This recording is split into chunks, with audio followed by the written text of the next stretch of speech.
Alright. Hello everybody and welcome back to another stream. This should be working now. Microphone.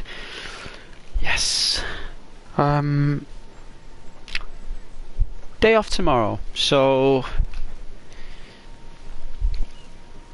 Ghost can chillax with his audience.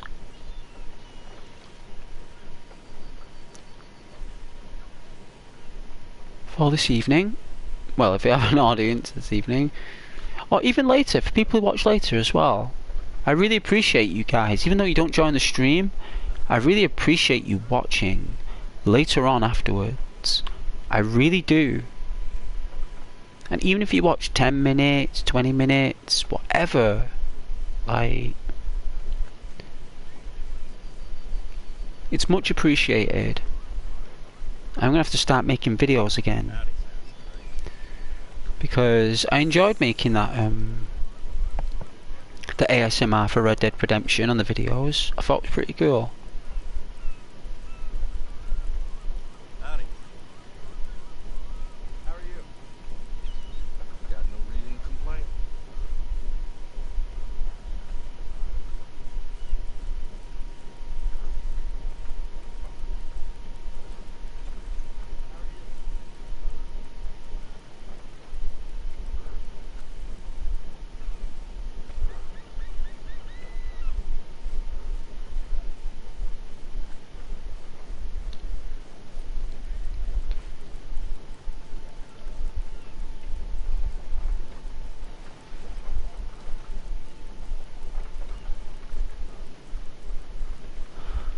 But I've been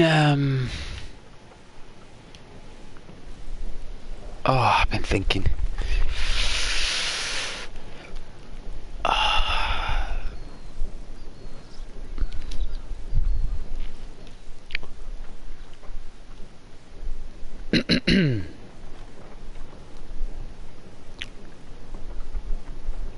hi there. Hello. Howdy, mister. Hey. How you do?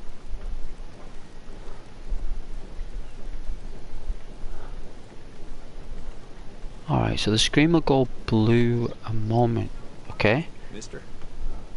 So let's do this. And this won't take too long, so go here.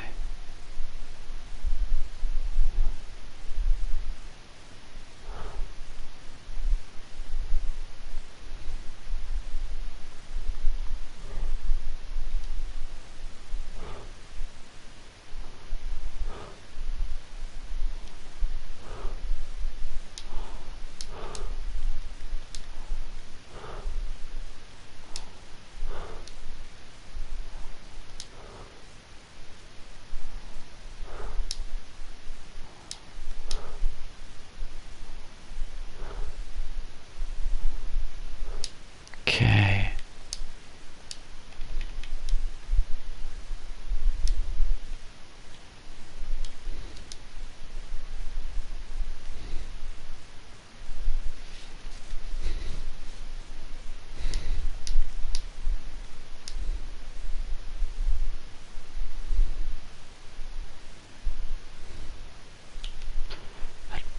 All right.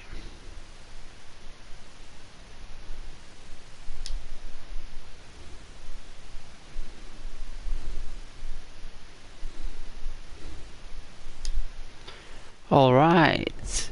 I've done my thing. Well,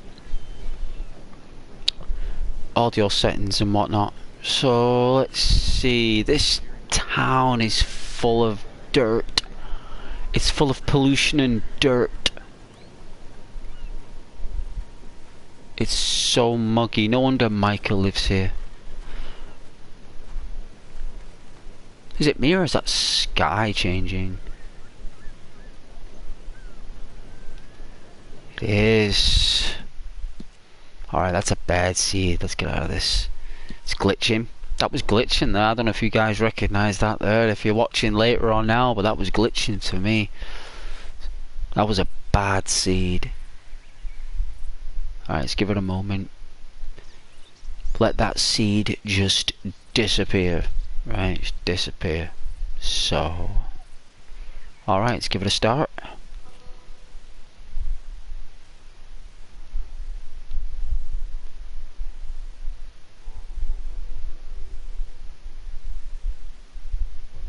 I like how they did the photography development as a way of fading in and out of the shots.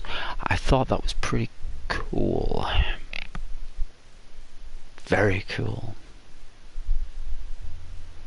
Like, someone was sat there, it's like, how do we go in and out the loading screens? What will keep them interesting? What do you think? If we speed up the development of photos, that's pretty unique, right? I mean, it's a chemical reaction, right? I mean, viewers would love a chemical reaction, right, you know? My god, look at the filth.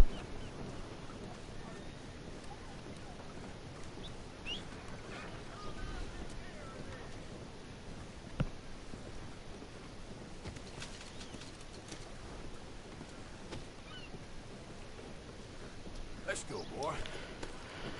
Alright, Chrysler.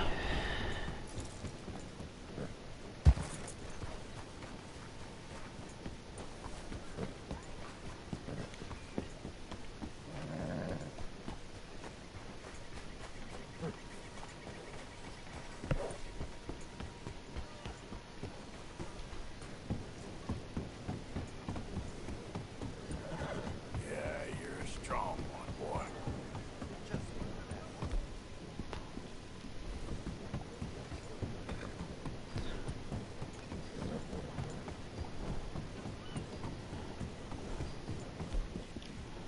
It'll take more than that, boy.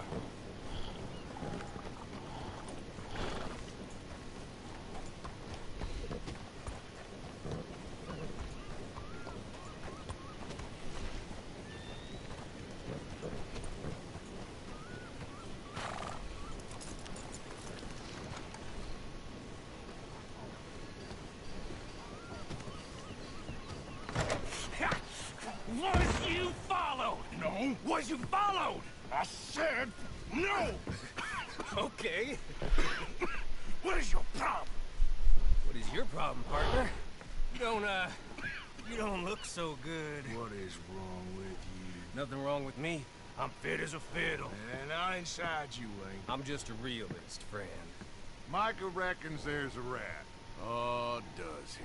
On what evidence? He's only back a minute. Pinkerton show up. We've been on the run since you two fools went crazy in Blackwater. We barely escaped with our lives in Saint Denis. Now we got a rat. Well, Molly clearly talked, but who else? Maybe we pushed things too hard. Well, Maybe time for folks like us is past. We don't need a rat.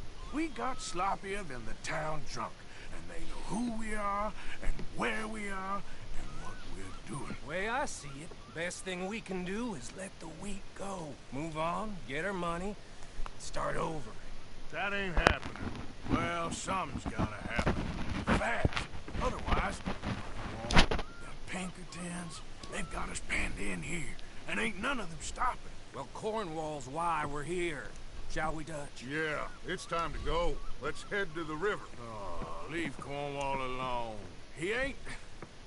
We need money. But revenge? Now? Of course it's for money. Come on, Arnie. This better not be no stupid revenge mission, Dutch. It ain't worth it. Don't be ridiculous. Oh, Arthur, it's just a simple social call. He knows they're full of absolute, you know, fiddlesticks or whatever you want to call it.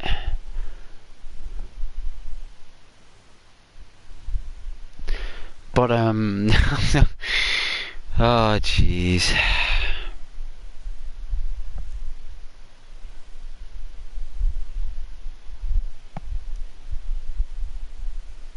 Micah and Dutch, eh?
I'm glad that this cold is shifting.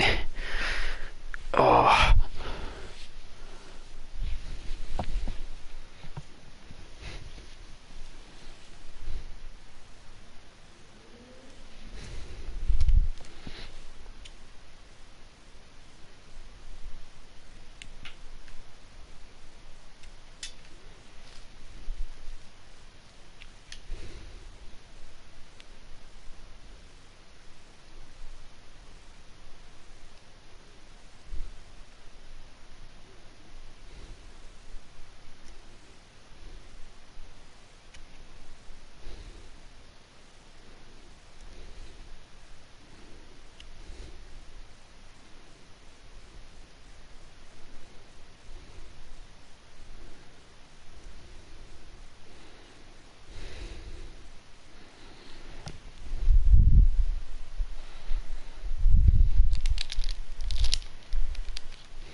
Excuse me.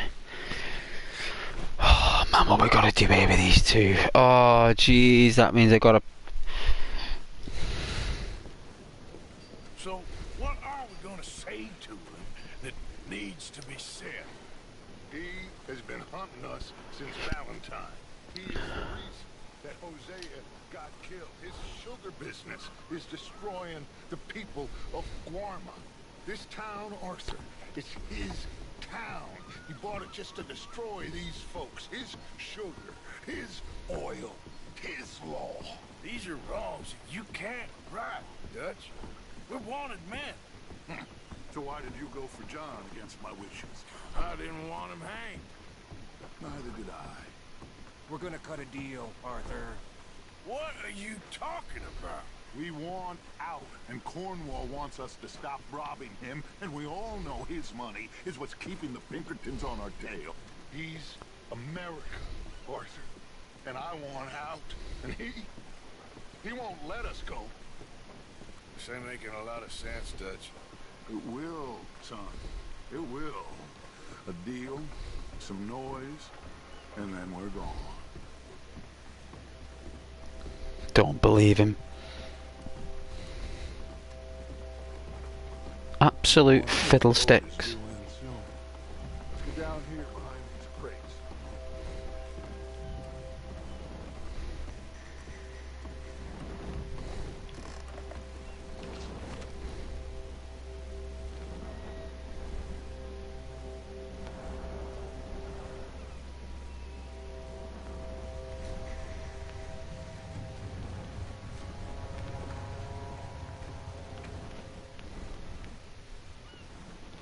I want to thank you for your hospitality, Mr. Cornwall. This was a business meeting, Mr. Milton. We are not friends. I have spent a considerable fortune with your agency, and still nothing. This Vanderlyn robs me and laughs at me. I asked for the best. I paid for the best. We are very close, Mr. Cornwall. I know you've heard this before. Can't, sir. Send a telegram to Goldberg in New York. Tell him I won't borrow it more than 3.2%. Sorry, no, I have heard it before. And get that army man to pay his portage charge. Yes, sir. We are doing all we can within the confines of the law. The law? I think we both know what you can do with your law. Find me Dutch Vanderlyn. Bring him here. And leave the laws to them as need them. Good day, sir. Come along, Mr. Ross. We have work to do. Mr. Didsbury. Mr. Cornwall. Now listen up, Didsbury. What's all this about strikes? I bought into this mine because of mismanagement, and I intend to make it a success no matter what the cost. It's the wages. Folk feel Folk that you... feel? Business doesn't give two figs about feelings, sir, not two figs. It's a nonsense that will bring a plague on both our houses, sir. Perhaps there is a plague on your house already, Mr. Cornwall. What do you want, sir? I'm not quite sure just yet. Your impudence will be your undoing, sir. I'm undone already. Even my best friend here, he thinks I'm crazy. And like this poor fellow you are talking to, My feelings are hurt. You robbed me, sir. And you robbed him. Funny world. You show a criminal's grasp of sophistry, sir. I did no such thing. You kill. I kill. You rob. I rob. Only difference I can see is I choose whom I kill and rob, and you destroy everything in your path. I've heard just about enough. I'll tell you what. You give me this ship, $10,000, and safe passage out of here, I'll let you live. I'll do no such thing. You sure? Good. I prefer it this way. You've lost your mind! Noise, Arthur! Noise! You're going to the dogs!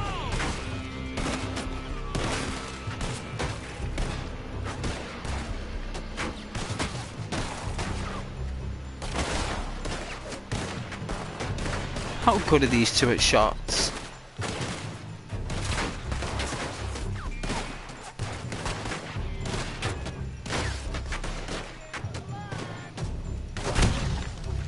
What?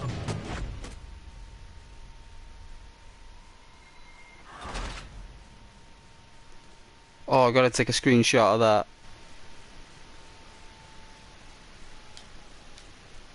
Wow.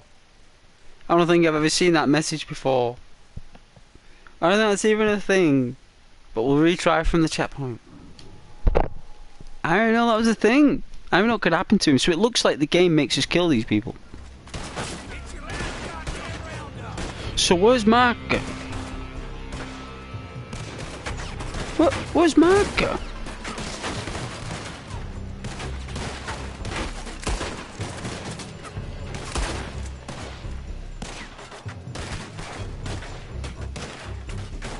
Like, really? Dutch?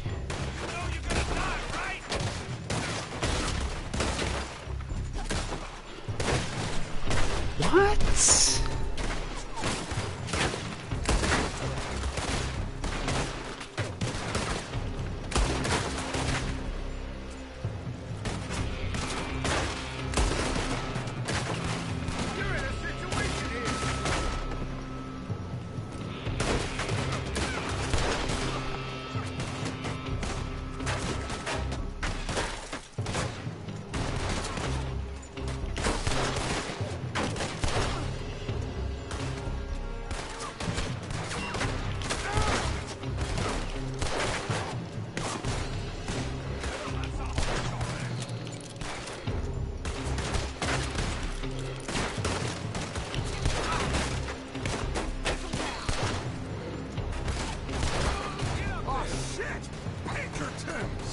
What the hell have you done, Dutch?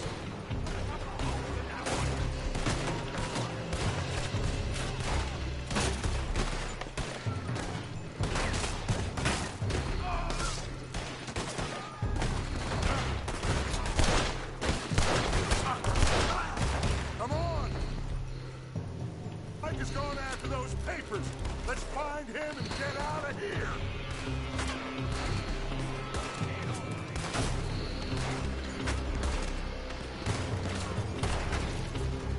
Can you loot Cornwall, do you think?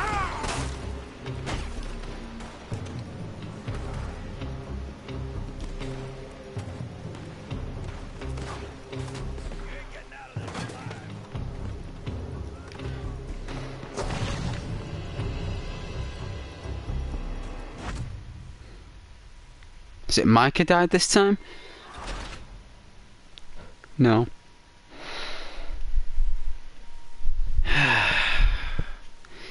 He doesn't have any energy in him, does he? He's squishy. It's like Dutch, he's squishy.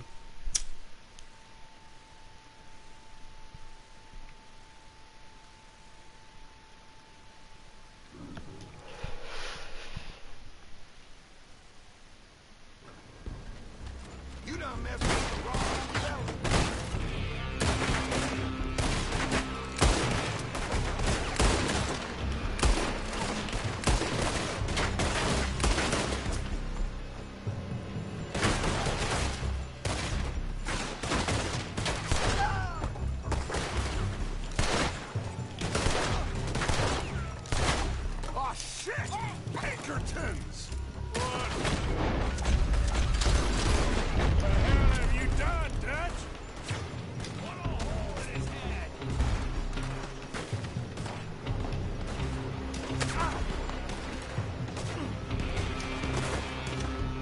Whoa! You can drive the boat?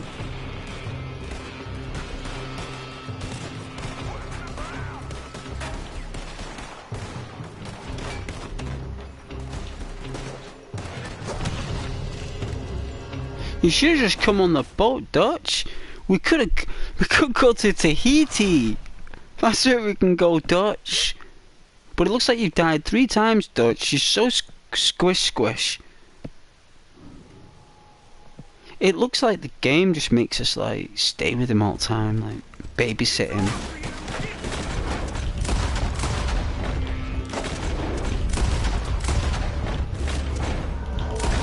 Oh shit! Pinkertons! What the hell have you done?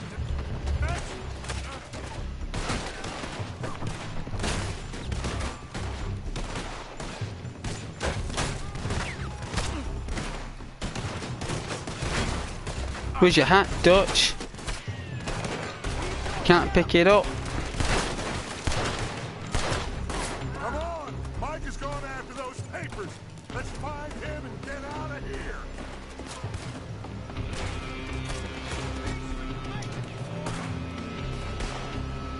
Where's his hat? No, his hat! Dutch is gonna get shot again! No! Oh, look at that! Whoa, he got blasted from the side. That's funny. I am enjoying watching that because he is a douchebag.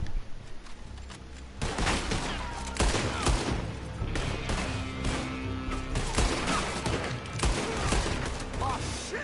Pinkertons! What the hell have you done? Dad?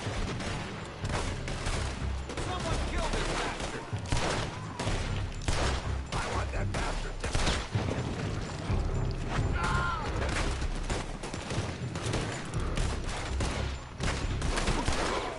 Come on! Mike is going after those papers!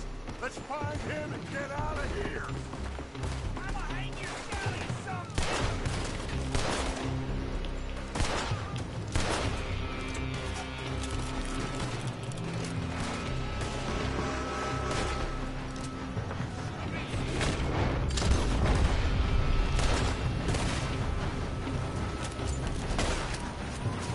They're shooting from that building!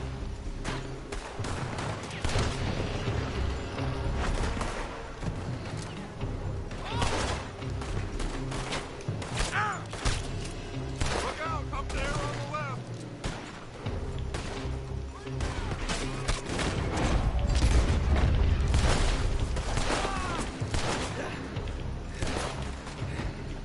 I found something interesting. Come on! We gotta move!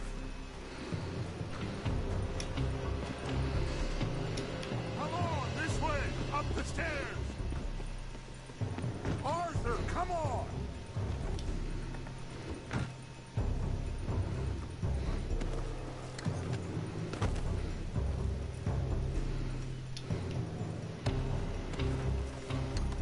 Get a move on, Arthur! Cornwall's men are all over the place. Follow me and stay close.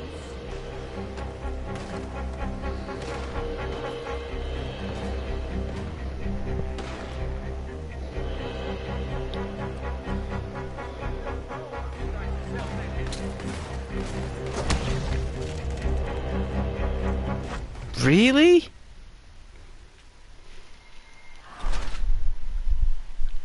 Ah.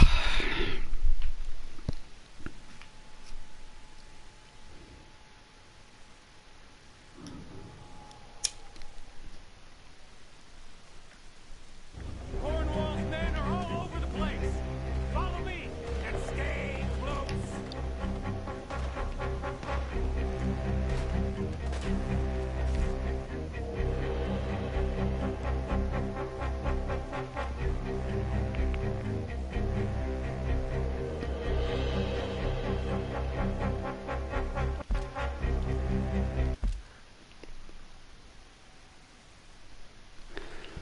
Oh, jeez.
Okay.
I don't know whether to restart the mission again. Really don't know. Thinking about it. Because I don't know. I thought there was like quite valuable loot there.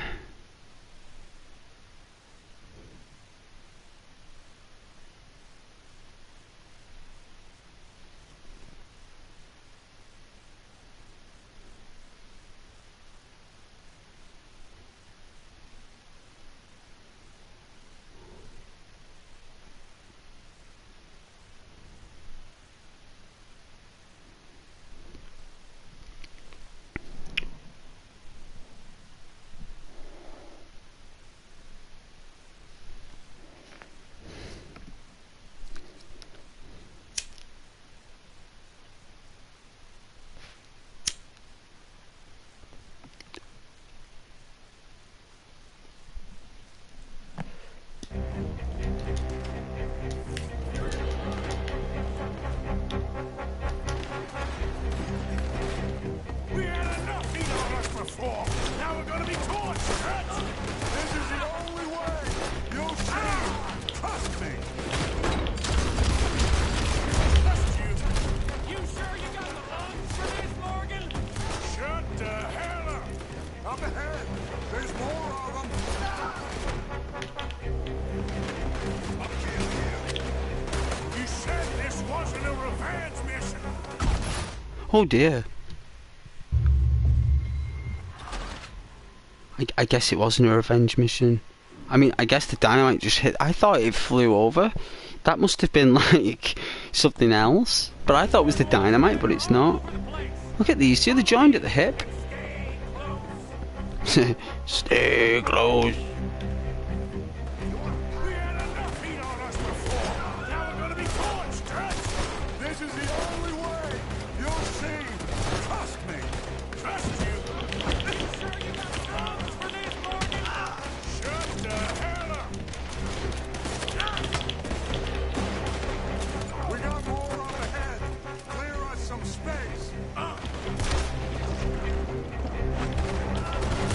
You said this wasn't a revenge mission. It wasn't! We got what we came for! Those papers! Finally putting that Cornwall out of business for good. You couldn't touch up to this. Me? I just follow orders, Morgan. I just follow orders.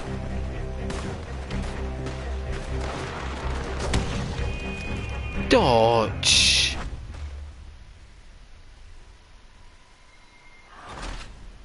Oh, dodge. He was doing well then as well.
horses from that coach.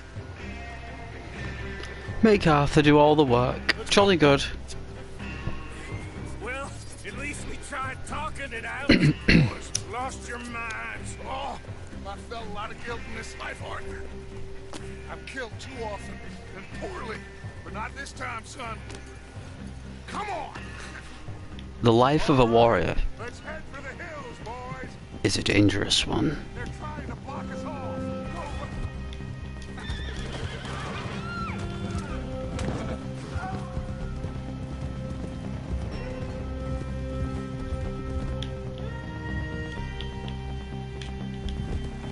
Look out! We got more ahead!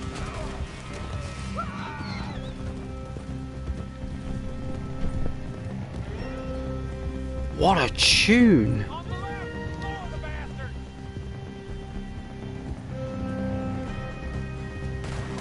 They don't break.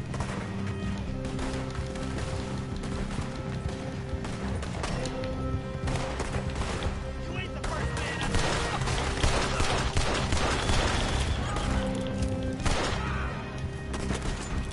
They're trying to cut us off again. Go left! Lose them through the river!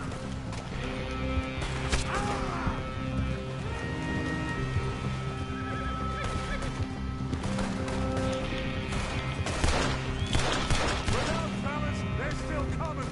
Shoot the bastard!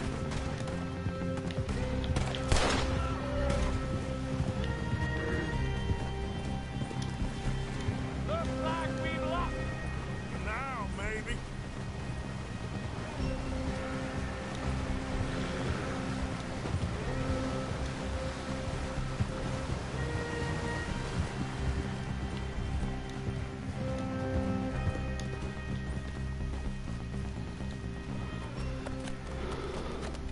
Whoa. We all okay? Interesting social call. Oh, don't play dumb and superior at the same time, Morgan. We all knew, sooner or later, Cornwall had to go. Let me see them papers. It's more attention we don't need. Feels like the whole world's closing in on us. Dutch, it won't be long before they find where we're hiding out now. Especially as we ain't exactly hiding out. We just need a distraction. Buy us some time.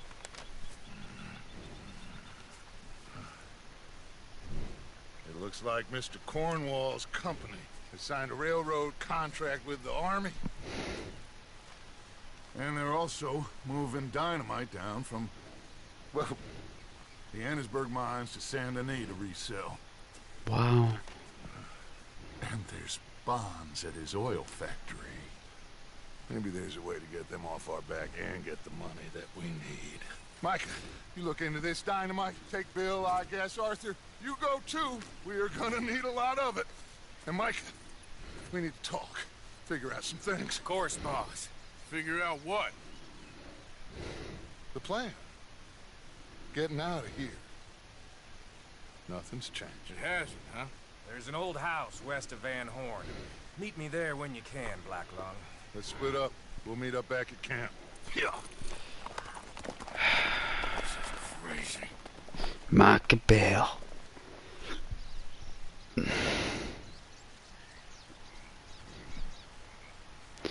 I don't know, it's pretty dark, right? Pretty dark. I mean, Dutch just killed Cornwall. The game made us shoot his people. Like, if I didn't shoot them, the mission failed. Like, I have no choice. Like,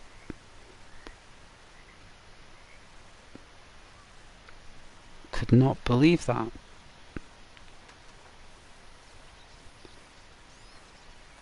My goodness. Well, I guess we don't have any control over that, so I just have to just suck it up. That's what we gotta do, right, ladies? Yeah. Hey, Rose. Hello there. I hope you're feeling better. And, you know, you well within yourself.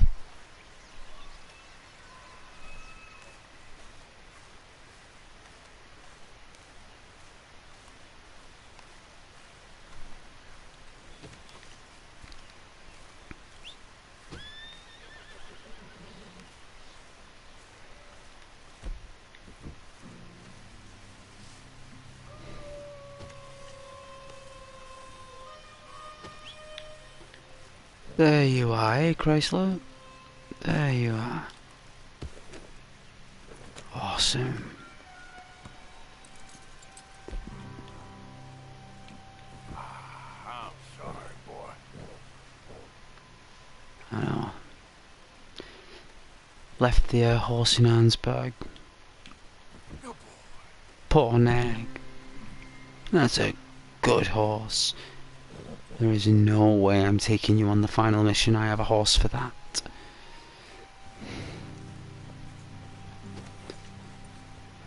I vaguely remember.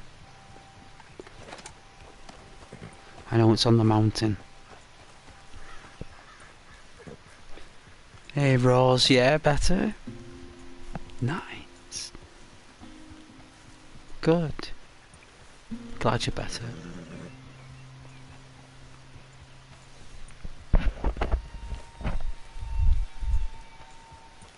I've got a day off work tomorrow.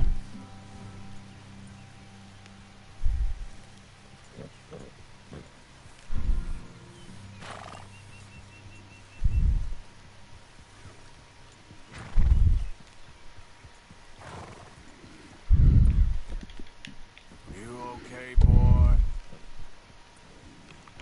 There you go. That's right, I think the horsey likes the mints. Let's have a look. Have got the mint? You okay, boy? May I have a mint? Huh? Oh, yeah, yes, he likes the minty mint.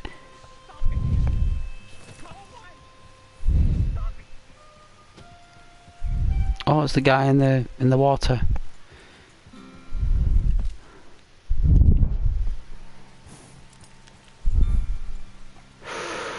Oh, I'm hungry. Oh. Let's have a snack here. Let's oh, it struck then like a lightning bolt. Oh my goodness. Okay, so we got some chocolate donuts. And like donuts is my favourite snack, right? It's up there with pancakes, right?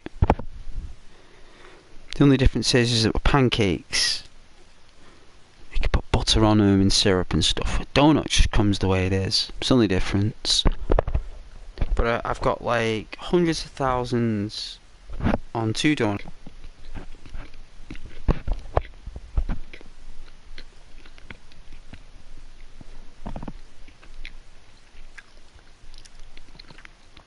Your partner brought home some chocolate donuts for you to make you feel better. Well, looks like we're on the same page. You don't mind if I speak with my mouth full, do you?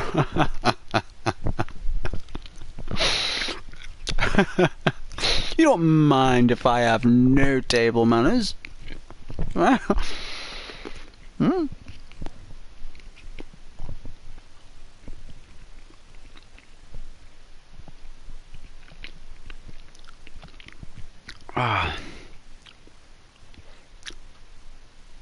Oh, I do feel better after munching on this.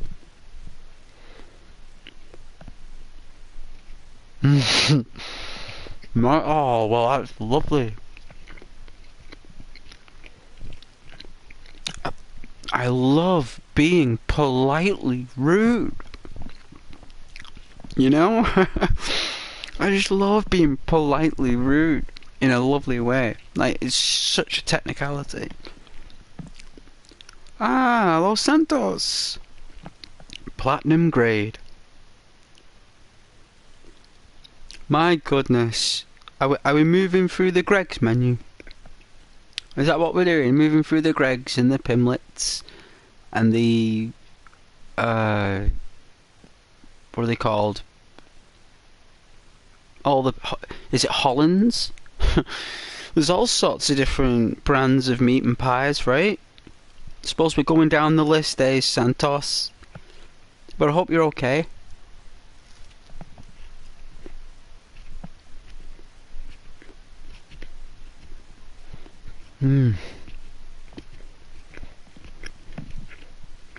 know what, me tash, right, this tash that I've decided to grow, right, when I'm eating stuff, that the hair now is getting so long. It took me 3 weeks to grow this. Like 3 weeks. Like some people grow a tash in like 3 days. Like this thing took me 3 weeks. Maybe even longer. I think it's like 4 weeks now. And what's happening is when I'm eating, the hair from my tash is actually going in my mouth. But the thing is, it's not like I'm biting off the hair, because you can't. It's like razor sharp wire. So like when I'm eating these things, like the razor sharp wire hair is actually going in my mouth. I'm pricking the inside of my lip, and it's very strange, right? Because I've never grown this tash as long as I've grown this tash today. And even my goatee, like, because my tash is now, it's very strange, like, 'cause I didn't know it did this, right, my tash. It actually, you know, you think like a moustache, right? Like, it's just like this normal moustache. But this bad boy doesn't do that. This thing, it goes like a normal moustache just below the nose, you know, like the normal moustache. But then, as it goes along just the top of my lip, it's funny your name's Trident, right?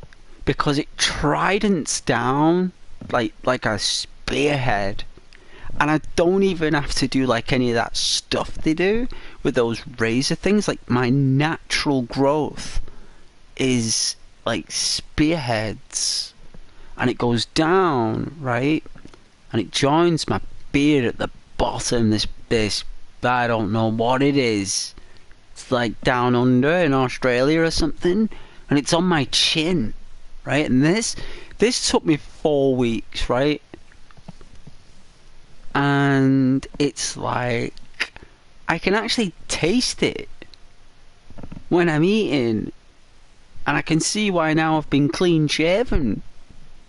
Like, I'm always clean shaven, you know. Ghost, like, got my Nivea cream there. I advise you moisturize daily. You moisturize in the morning, and you moisturize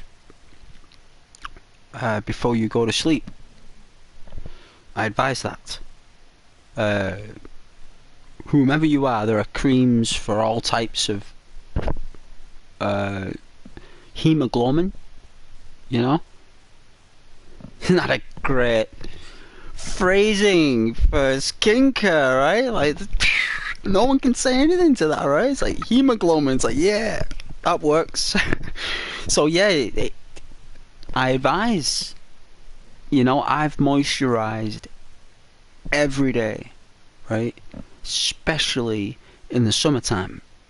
It's the best time to do it, and I advise it. But anyway, this moustache and beard, it's you know, I think it's time though that I shave it off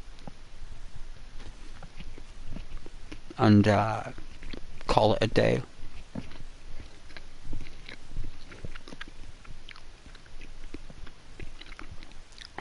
Because I'm tired of tasting this hair, and people are looking at me weird, especially at work, because I've never grown it. You know what? It's like when I say weird, it's like they're confused. Like, I've noticed that girls are smiling a lot more. They like it. But like the people who are like in higher positions, right, looking at me like a strange way. Which I don't mind, you know. It's probably because I'm showing some strength with the moustache.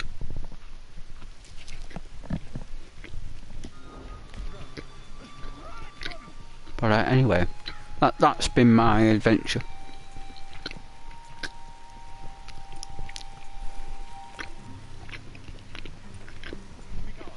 Hey, bro, I don't know anyone was there. I thought it was I just go off talking me. I'm absolutely crackers. Oh, excuse me, that donut was delicious, you know. Oh, that was nice. Your grandfather passed away today.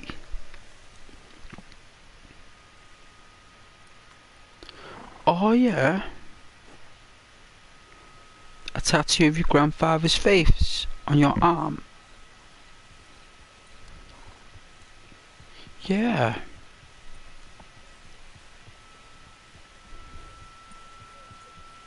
Yeah, of course. Sounds lovely, that. I think your grandfather would really love that.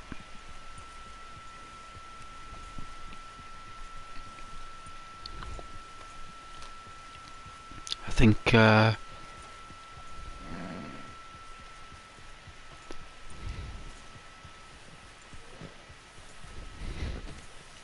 it would make him smile very much.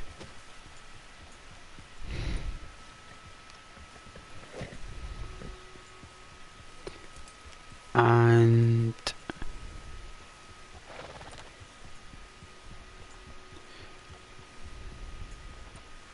if there's one thing I know about ladies, Rose, is that you're very strong beings with loss and like change just in my life, right? You know, like just seeing it like that, Rose, like right in front of me. Like, it's just something I've seen. I'm not saying that like it's just what I believe, but that I'm just saying in the reality of things. When I've seen my friends who are guys and they've lost someone, or, you know, they've lost touch with someone, dealing with that change, they get upset and it's difficult to let go. But girls, ladies, you know, women, they're very strong at coping with that, and they're very quick adapt to the angels, and you know, moving on, and it's like just like a process that takes time, Rose. I don't think there's any other way I can put it like that. Like that's just what I've seen, like first hand in hindsight, all around me.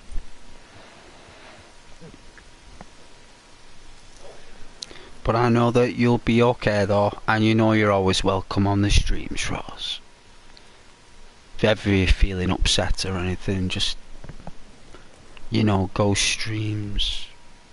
You know, you don't have to, or don't need to, but you know it's always there if you want to. Mr. Mouse, of all the viewerships in all the land, the Daisy Goblin, the Daisy Phantom,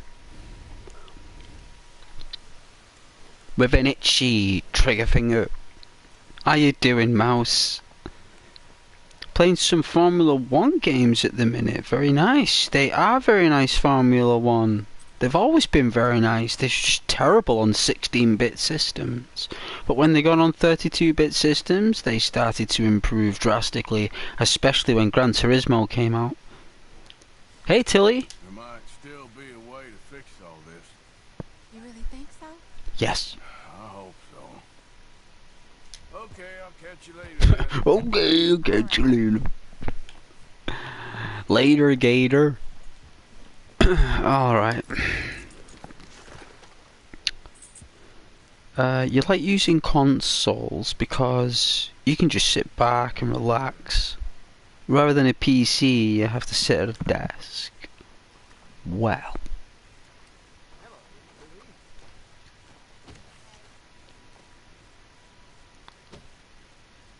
That is for a particular gamer. Every gamer has a posture choice. Some gamers like to lie down on a couch and play. Some gamers like to sit on the edge of the seat, of the sofa. Some gamers like to fall asleep. while playing. Just fall asleep, right?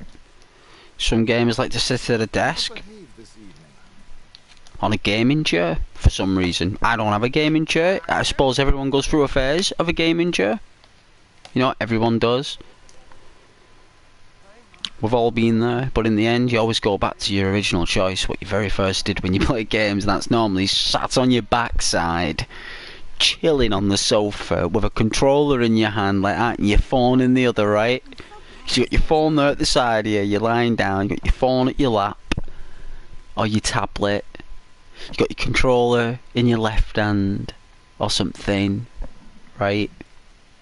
Wrapped up in a dressing gown over a blanket. You know, drinks, snacks. Best thing you could ever do on an evening is have everything there in one place. The only time you gotta get up and mooch about is when you gotta go to the bathroom or when you're gonna go to bed. Apart from that, it's just bliss. Me, I prefer to lounge. Ghost is a lounger. I don't know if you know what a lounger is, but it's in between lazy, yeah, and active. So I'm in between. I'm lazy, sat back, well chilled out, but I'm also alert, right? So like I'm, you know, pulsing off like a very high level of interest. You know, I'm very interested in activity, right, on my screen. Me producing activity with the controller is very nice. My brain really enjoys that because that's the natural science, right? Like me using my fingers and my thumbs, right, and I'm like holding this conduit, right, and I'm like moving this virtual character around. My brain's like enjoying that. And it's probably got something to do with the fact that you know, like we're really good at like making things. Like our brain thinks we're making tools or fabrics, and when we're playing games, your brain thinks when you're holding the controller that you're holding a tool or you're making a tool. So your brain's like creating like all these chemicals that you're enjoying it, because really we should enjoy making tools, really, because that's what we're built to do as a species. We're supposed to build tools. Like that's the reason why the earth made us.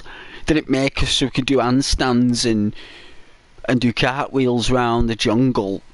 The purpose that we have is that we make tools, right? Really good tools. And over a million years, we have made an exceptional selection of tools. And your brain still wants to do it, still wants to make more tools. If you made your own hammer, you would be absolutely over the moon. If you made your own kit, or your own construction table, or if you made woodwork and made your own work table or your own desk with your own two hands, and you built it and it works, and you built your own chair, your brain would be going wild. You'd be like, I built this. Yeah, so that's what it's like when we're playing games. We're building things, we're creating things, tools and messages. And your brain, that's why smartphones were created, guys, because your fingers are made to press stuff and adjust things and move things around. That's what your fingers are made to do, because your eyes are attached to your brain at that particular angle, so you can make tools. That's why you should always be creative. I mean, obviously we can't go around making tools. There's no point. They're available to buy in a shop, premium grade. There's no point. But if you did make your own, right, it's absolutely phenomenal. The feeling you get, it's like it's how our brain tricks us into enjoying games, because it's all down to making tools. And I really like that. Look at that shadow though, that's pretty cool. Is that Dutch? It is, isn't it? Looks like Dutch. I do like those silhouettes. She sails to the westward, where storms But yeah, so it's all down to what you like, Mouse. You know, if you don't enjoy sitting at a desk, that's because you're not a formal gamer, Mouse. You're not a formal gamer. You like consoles, yeah? You're a lounger. You're a lounging. You're a chilling. And you're a far out gamer just like Ghost.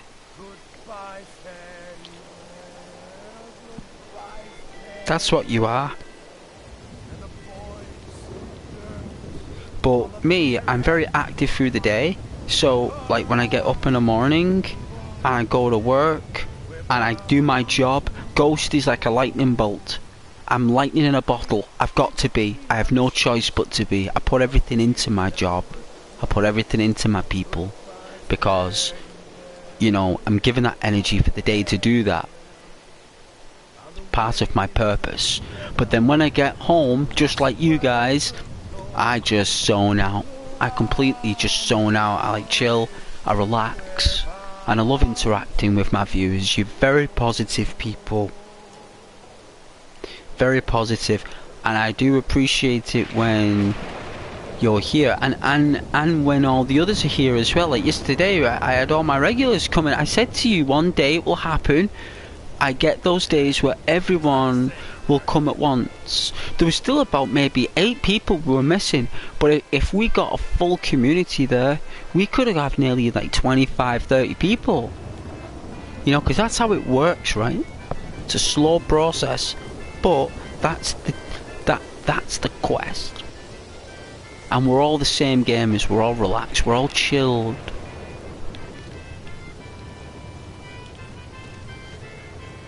We're all chilled. Let's wait till morning. I don't like nighttime.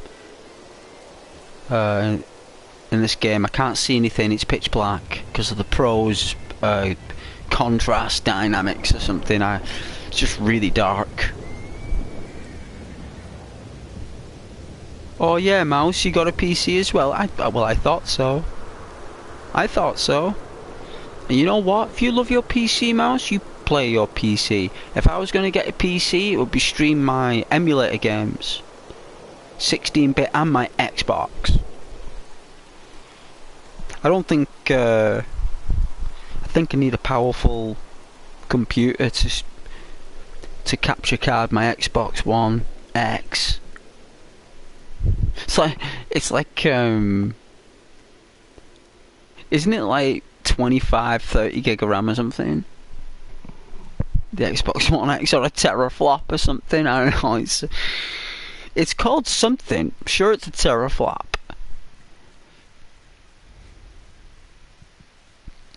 Hey Mitch, what's up, Thumbelina? Oh yeah, Thumbelina. God, I think my dad used to say that. Even my granddad. Such a long time ago I heard that. When memories are concerned, anyway. But yeah, like I was saying, I like to relax on a night. That's why I like to snack, eat, you know, scoff, drink drinks, because all day it's got to be like you got to be like a ruler, right? Like a ruler, like a line of symmetry. You got to be a line of symmetry. But then once you leave that environment and you're in your own place, you can detach from that symmetry, and you can become like a blanket or a pillow, right?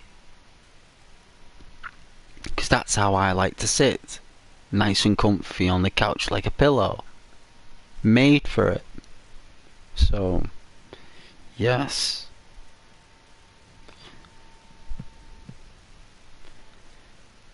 How you doing, Mitch? It's been a little while. I think you said hello the other day. Just want to make sure that you're okay before I eat another donut.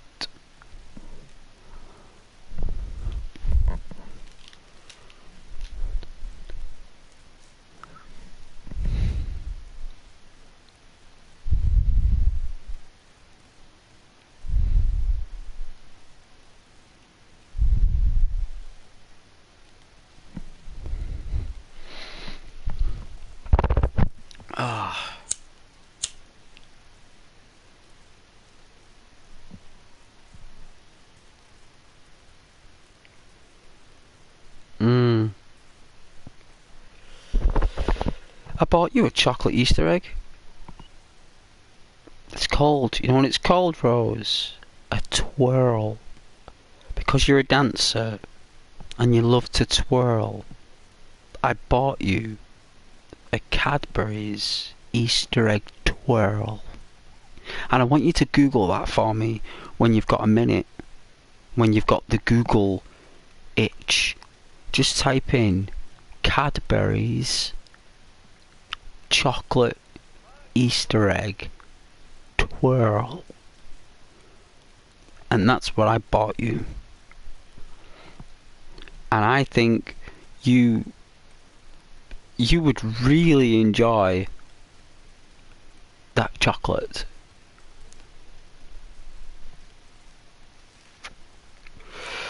And who knows, maybe one day if the channel does get somewhere and we do get over 1,000 subscribers and I do the prize giveaway of the chocolate, I'll send my moderators some chocolate for all the passion. And I'll get you the chocolate twirl.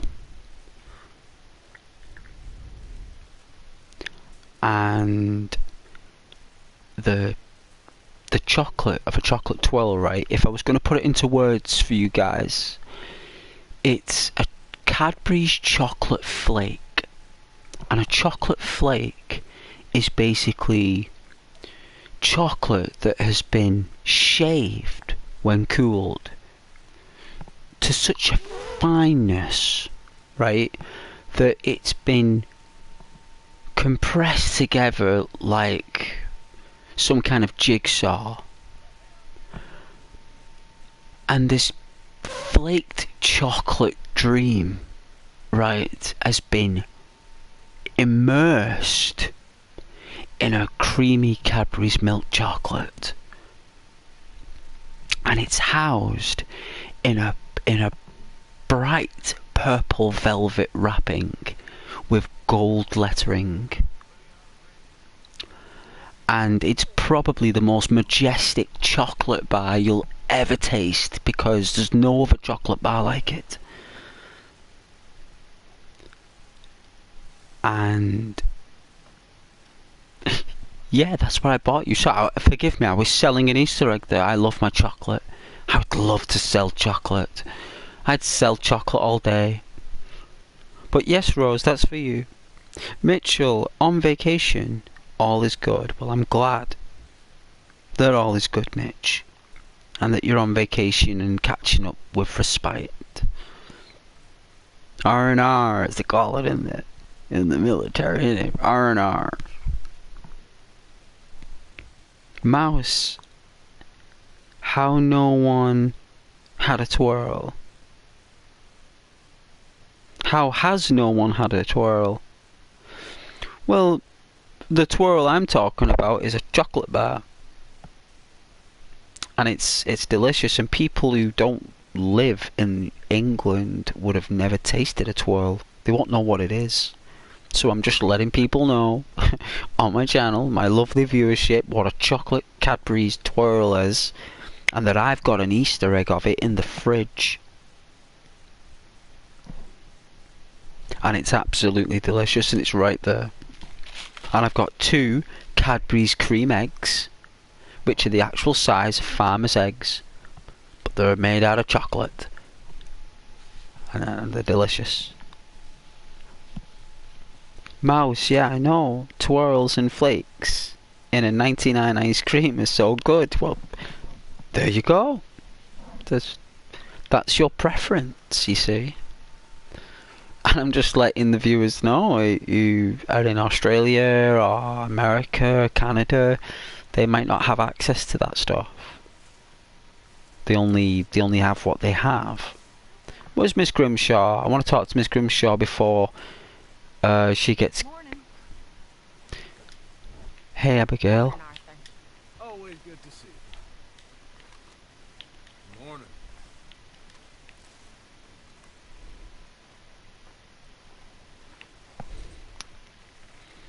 You know, my cold has gone, right? But what's happened is I can now start to smell. And what I can smell inside my nose, I don't know if this makes any sense to you guys, but when I'm smelling now, I can smell the healing inside my nose. Like, does that make any sense? Or is that just me being like, just like, my brain just can't compute the smell what I'm smelling? Is it like your smell coming back where, because you've not had a smell for like 5 days, your smell's coming back and your brain's like trying to make heads or tails of what the smell is? Or is it just like the recovery of a cold and it's the skin and the membranes and stuff like that just getting back to normal? But it just smells very earthy and strange. I can't really explain it. But I just thought I'd ask you guys that if anyone's watching. But if they get that smell in their nose when they're getting better, when it's coming back and it's very musky or earthy, like, I don't know, like things are amplified. I can't really explain.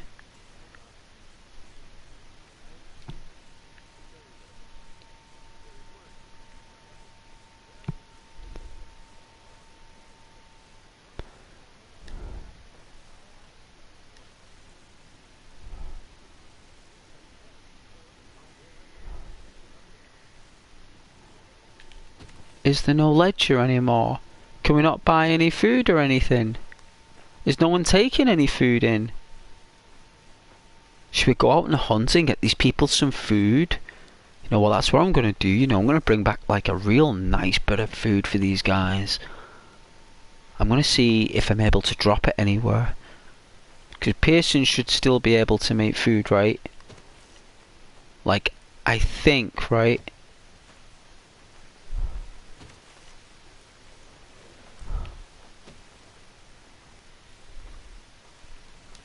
What?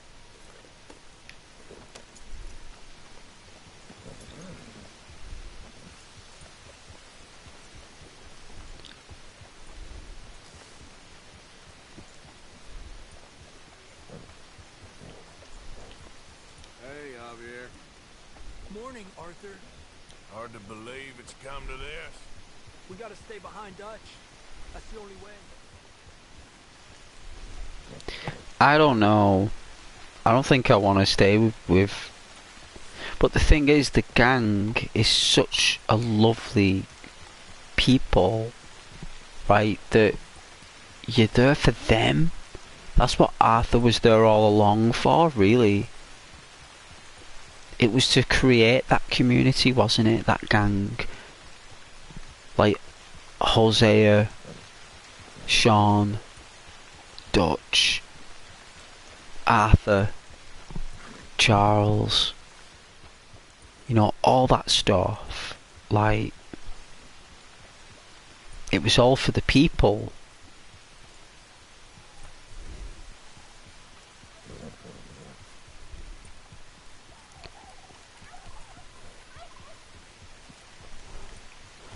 Alright, maybe get some chickens maybe for these people, some turkeys.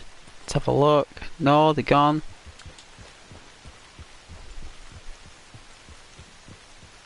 Wow, they're quick. They're very quick. Alright.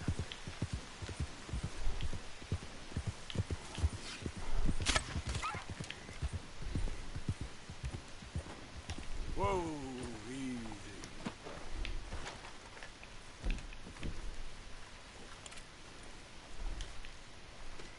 Alright.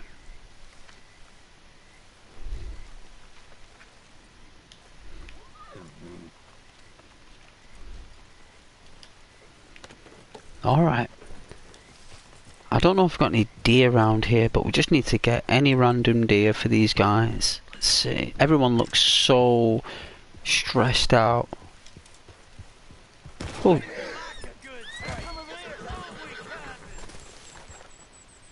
What?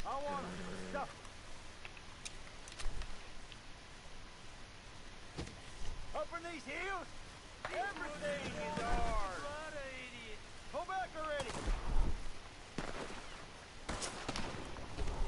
Who are these guys? Get on in there. How about you just cut and run, asshole? You got the wrong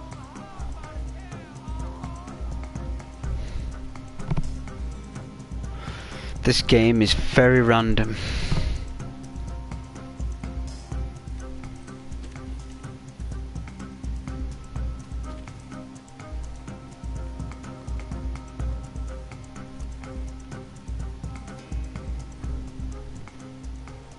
Your mom ain't gonna find your grave out here.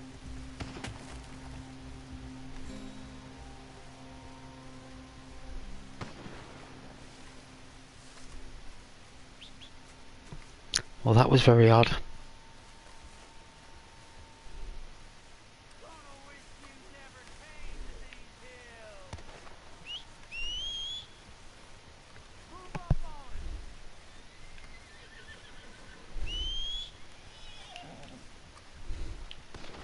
it. With me, boy.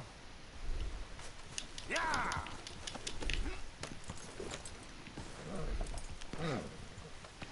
Whoa. We share everything.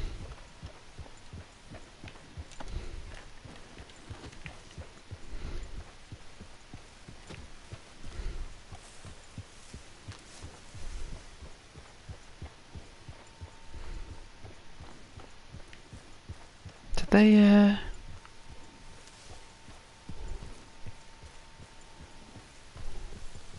Where's the turkey? Hey, where did the turkey go?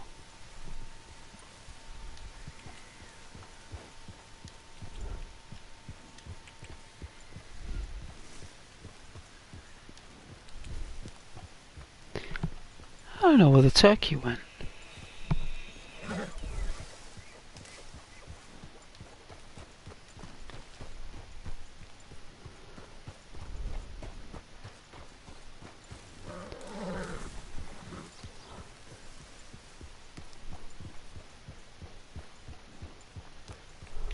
Slow it up.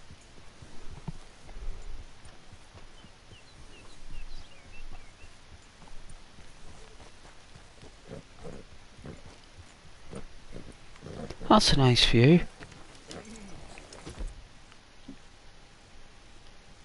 Pump action. I know my view counter's broken again. It's totally done in.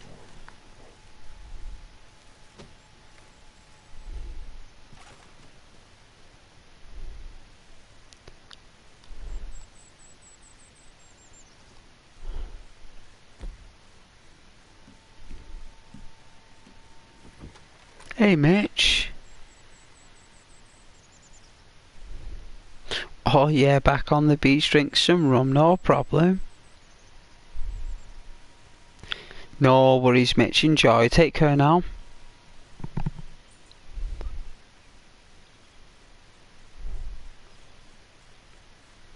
Oh, is this the rain coming in?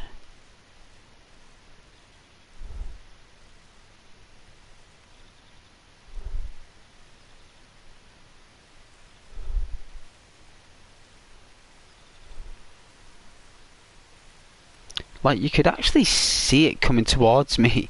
I could see it coming. I was like, that's the rain coming right towards us. Like, I think that's why the days go so quick. Because it's the only way it can work. Alright. So it looks like that chicken we hunted has disappeared. Which is strange. At best. So what we'll do... Alright, there's supposed to be a... Oh, you know what? Let's go collect this.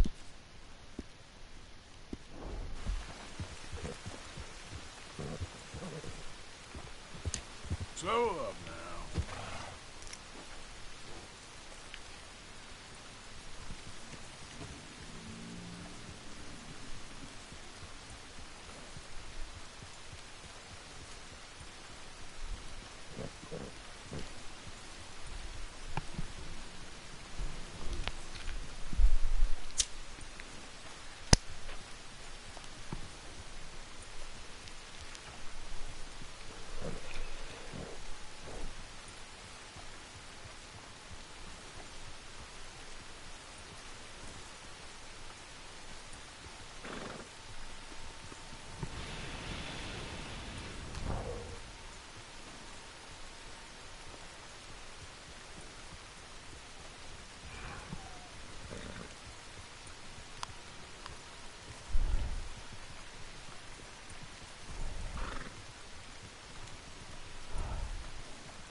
I love my relax riding. I was gonna put on Kingdom Come Deliverance tonight actually, but I thought, you know what? That game is a different type of game. That's for another type of situation. I needed something that, like, you know, no time limits and stuff. Like, hey Rose, not looking forward to going to your grandfather's funeral this weekend. No, but it's part of the ritual though, right? Like, that's what we do. Like, all your ancestors have done it before you. They all went through the same thing, you know. And how we say goodbye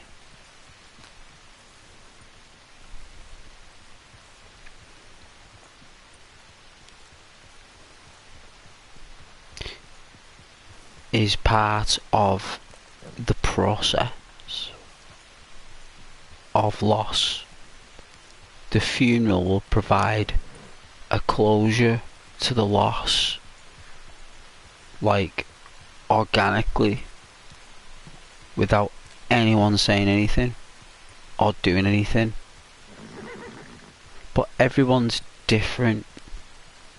Everyone has their own way of coping. It's just how we behave while we're coping. Bereavement is an actual thing.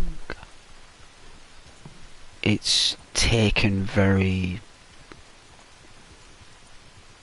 seriously with compassion.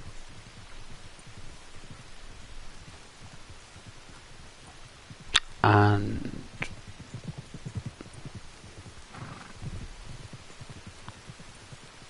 the day might seem scary or frightening, but many, many years from now, months from now, you'll look back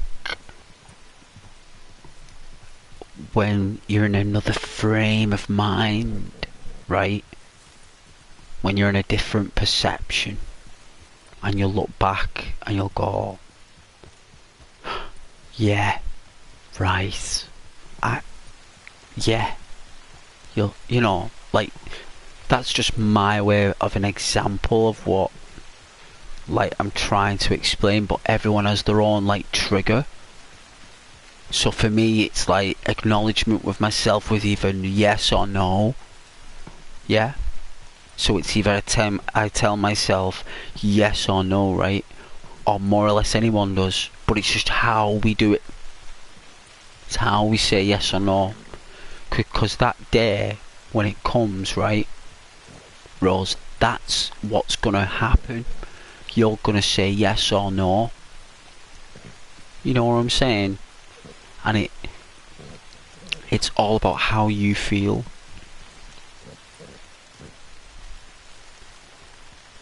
But you being there gives the spirits the, you know, like,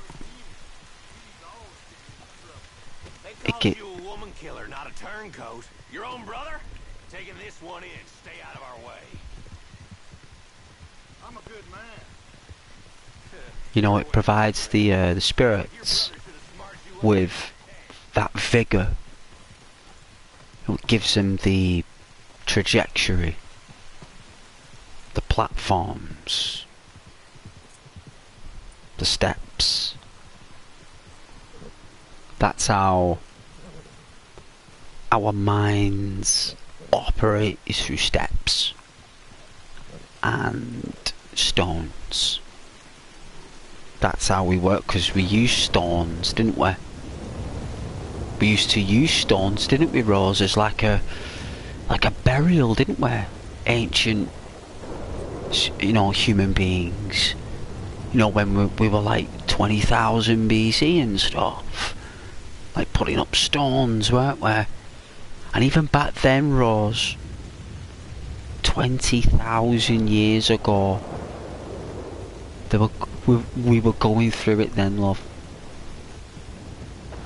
But don't you worry, Rose, because after all of it, and you get through it, and your family's there for you, you know the stream will always be here, right? You'll see a ghost on a horsey with some geezer with a cowboy hat on. Might be John Marsden soon, by the way the story's going. But yeah.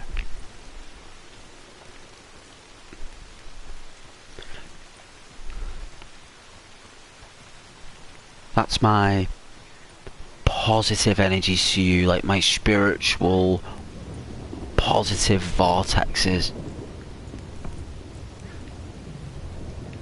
that more or less pulse out a breeze rather a gust, you know? It's like a breeze of energy.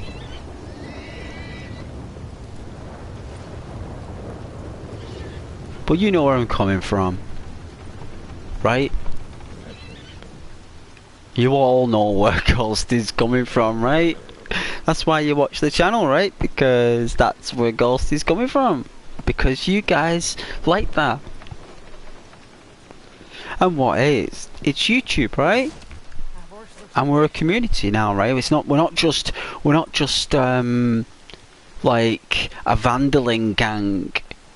Yeah. We're an actual community, like a Valentine or a Rhodes.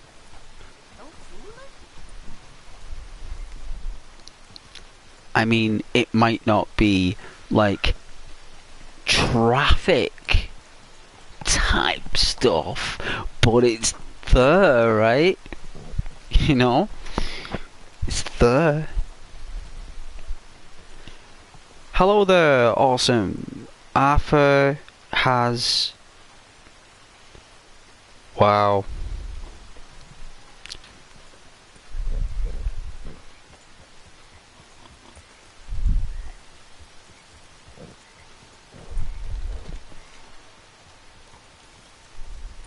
You know, I'd have thought... I'd have thought you'd have said, like, Arthur's got, like... I don't know... awesome collection of hats. Arthur's got many guns. Arthur owns many horses. But no, you had to go with that? Of all the things you wanted Ghost to read? It's that? And you didn't even pronunciate the sentence right, so if I said it, I would have sounded like a very odd individual, right? Very odd individual. But thanks for joining the stream though, awesome. Thank you very much.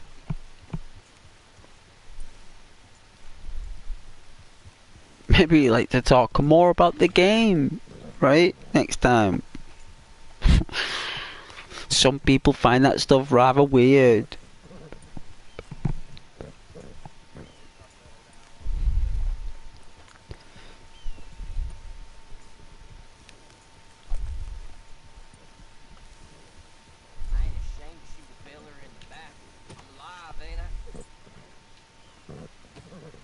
Wow, gee, they're on a bad day. Wow.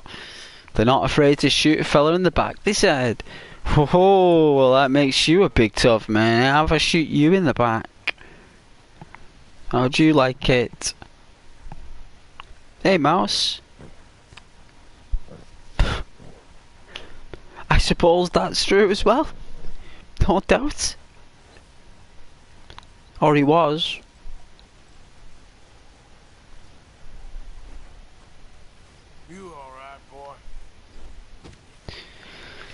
Well, let's go see if we can collect this Leopold, whatever his name is, a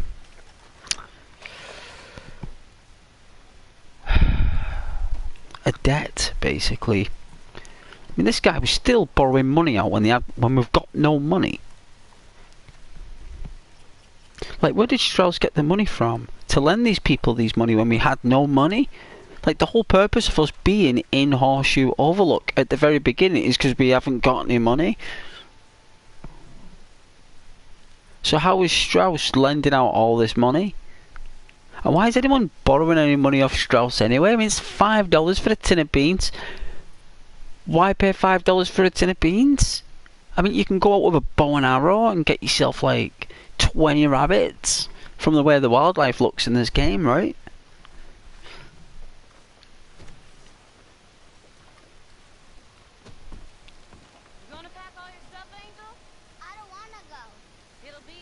No. No.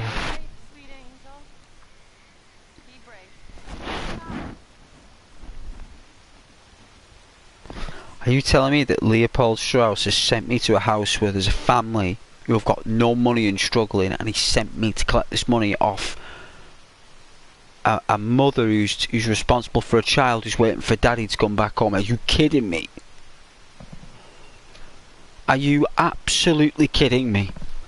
Like, you expect me to go in this house now and ask for like $10 that's turned into $1,000 or something?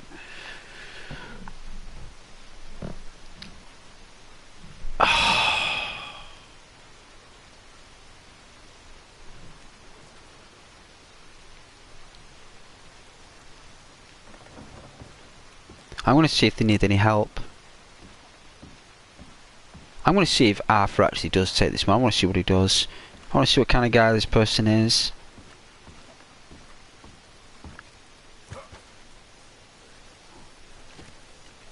I think he's an awesome person. I do believe that. I'm going to find out. Mrs. Londonderry. Arthur's dead. I know. I'm sorry for it.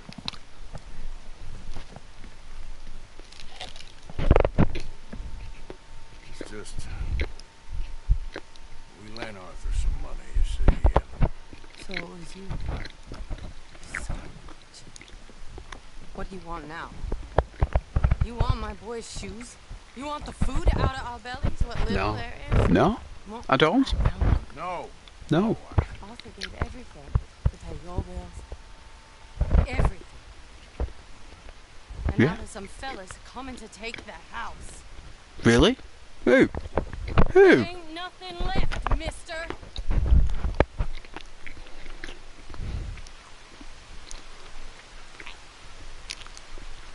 I just wanted to say the debt's canceled and take this. You won't bring your husband back, I know. You need money and I don't. Oh, you're a good man. I Of course just we wish he'd are. done it before he worked himself into the grave. I'm sorry about that.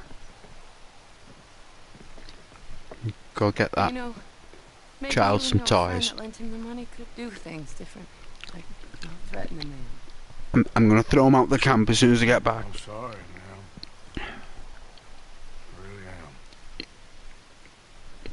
I am going to throw him out when I get back, love. With my own two hands. By the collar. Or the short and curlies, and we'll throw him out.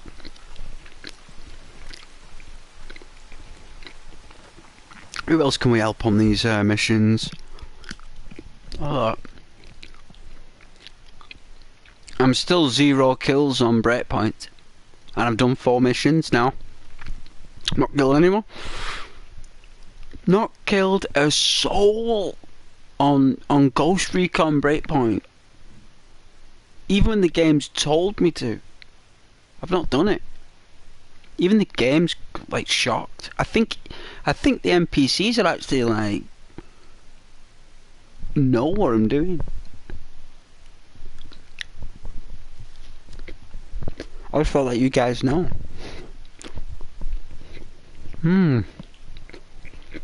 Alright, who else can we help? Who's this?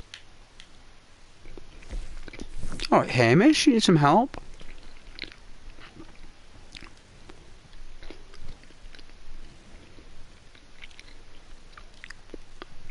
Alright, so I can throw Strauss out now.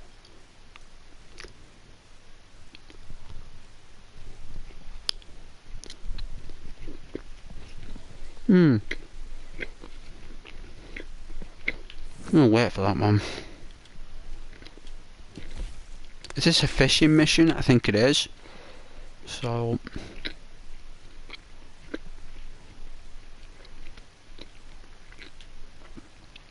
we've got to help this person as well. Charles, we've got to go to the art gallery.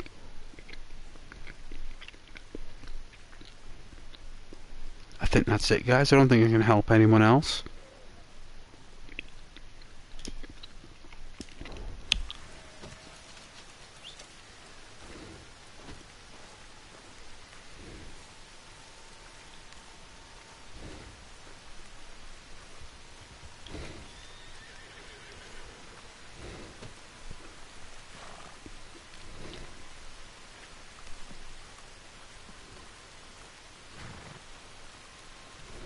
Come on now, boy.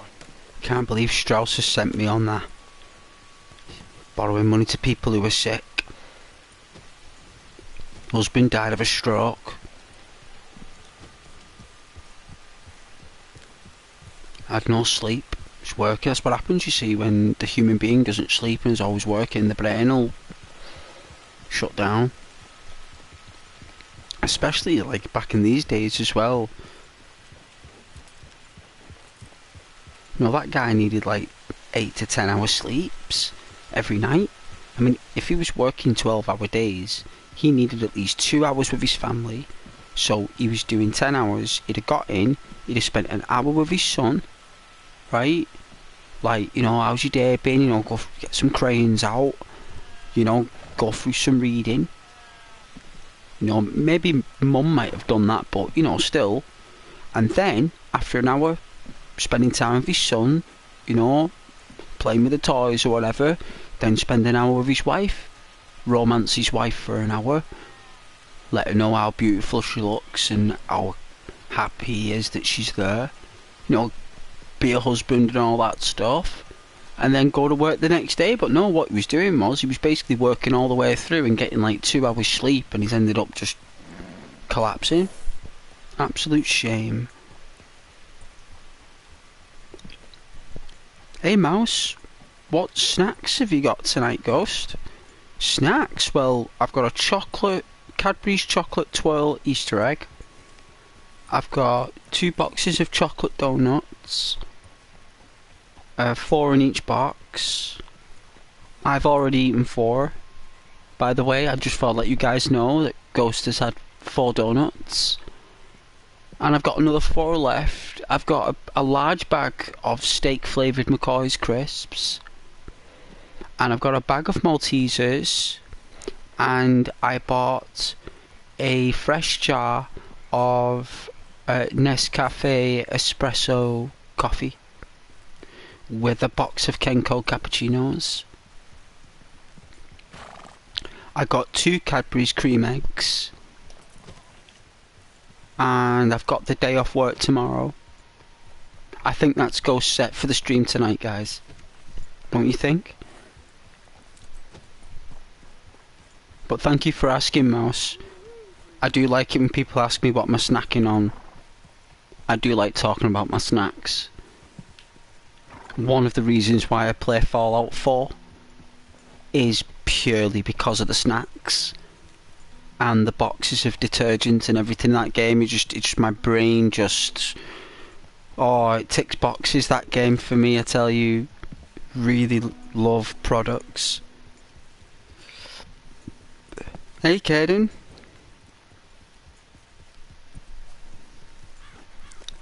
Good evening there, son. You've got a bottle of Iron Brew right now? It's a beautiful temperance drink. My mother swore by Iron Brew. She was always putting a bottle of that in my lunchbox. It's the guy with the hammer, right? The orange drink.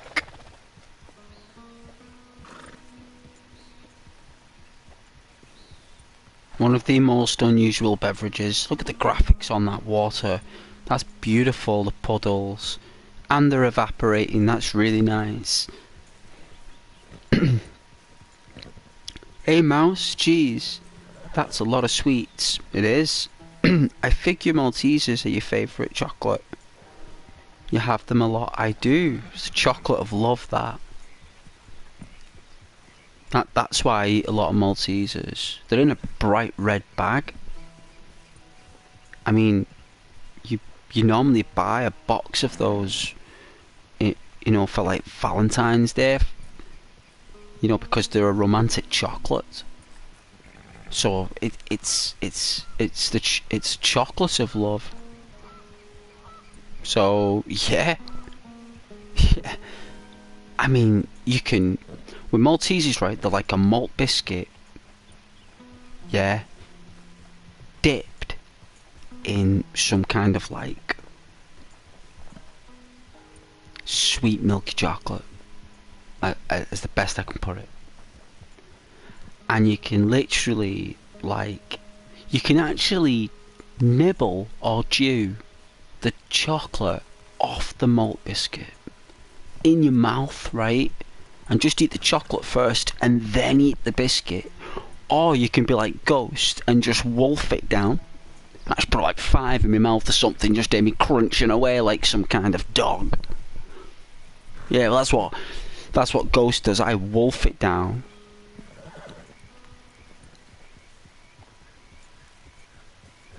Some people like to play with them.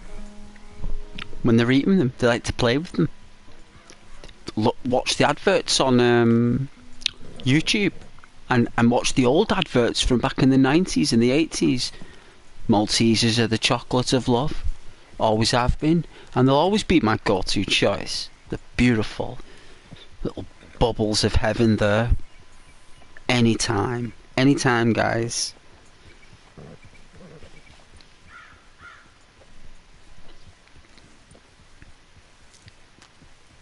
Do you think that the next Elder Scrolls will have weather like Red Dead Redemption 2?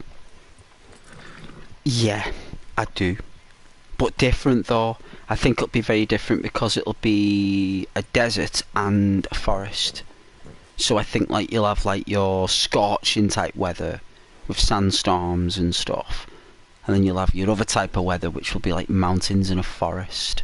I think they'll do a larger desert, but there'll definitely be forest areas with ruins and swamps, stuff like that. But it would be interesting to see, Caden. Very interesting. Mouse, I love Maltesers, but the boxes are like £4. I know, because they're gifts. And the small bags you get are like $1.60, quite pricey. They are, but they're totally worth it. That's what I do. I nibble the chocolates, yeah? There you go, see, Ghost knows. Ghost knows, because there are many ways to eat a Malteser, you know, and I wolf it down. Every now and then I'll play with it. I'll play with the Malteser. You'll hear it through the mic sometimes when I'm eating them. I'm not eating any now. It's a bit... I like eating chocolate late at night, me. Very late at night for some reason. I don't know why that is, but I do. And I get a real itch for chocolate at night. And I've got a beautiful Easter egg there. Premium Easter egg. Looking forward to eating that. And I bought this beautiful bag of Demerara natural brown cane sugar. Oh, it's like it's made for coffee. What I'd give for a horse as fine as that. You know, I paid £2.89 for that. I paid £2.89 for that bag of sugar, right? And it's the nicest sugar I've ever tasted. You know, in total for coffee, milk and sugar was about £14. I'm not messing. Ghost nearly became shocked. Imagine Ghost being shocked. It nearly happened. Like, I accepted it because I knew it's just the price of luxuries. What? It's just the price of stuff now. It's just the way it is. Wages are going up, apparently, though, in the country, so hopefully that will alleviate. Help a lady out, will you? When I get out of here, I'm gonna kill the both of you. Oh my goodness. Alright, I'm going to make a consumable. Don't worry, Ghost has got the day off. So it's not like I'm going to end the stream in an hour and 50 minutes, which I normally would. It'll go on for longer. Easy, easy. I'm going to make a consumable, so...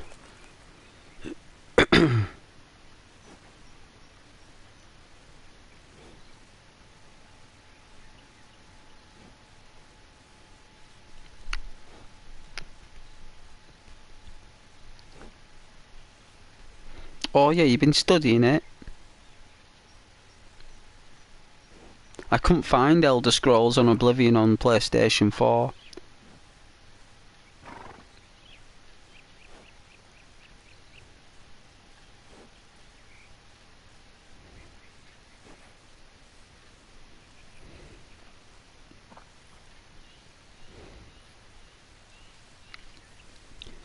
Alright, I'm gonna make my Japanese consumable.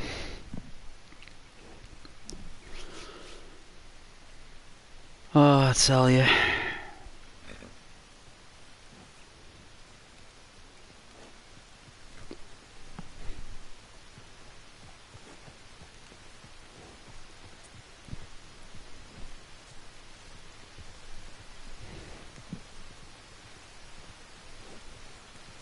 Hey Mouse, Tesco meal deals are like £4 now, and the sandwiches nearly are over £2. I know, it's ridiculous.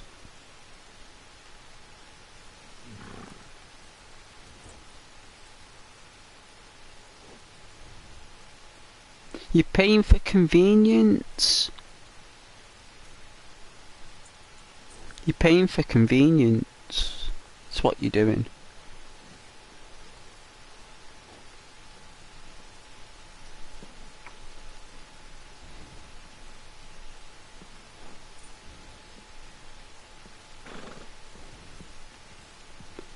When you think about it,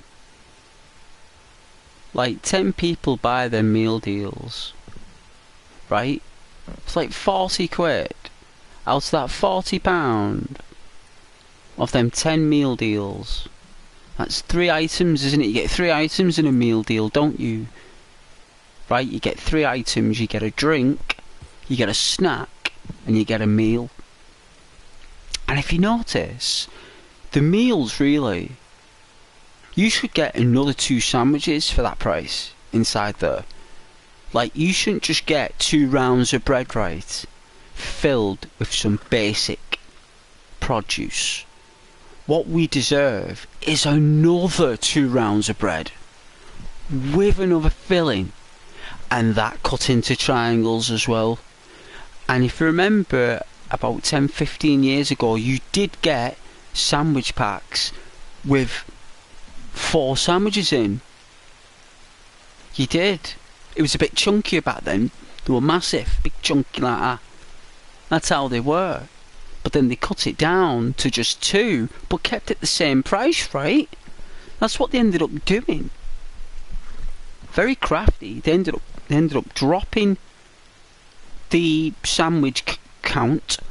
So they took 2 sandwiches out, right, of a pack, kept it the same price, and put those 2 sandwiches they just took out of that sandwich box into another box and sold that for the same price they just sold that. So they're getting double, triple, quadruple money, and all you're paying for is 2 rounds of bread, right, a bit of butter and some cheap muck.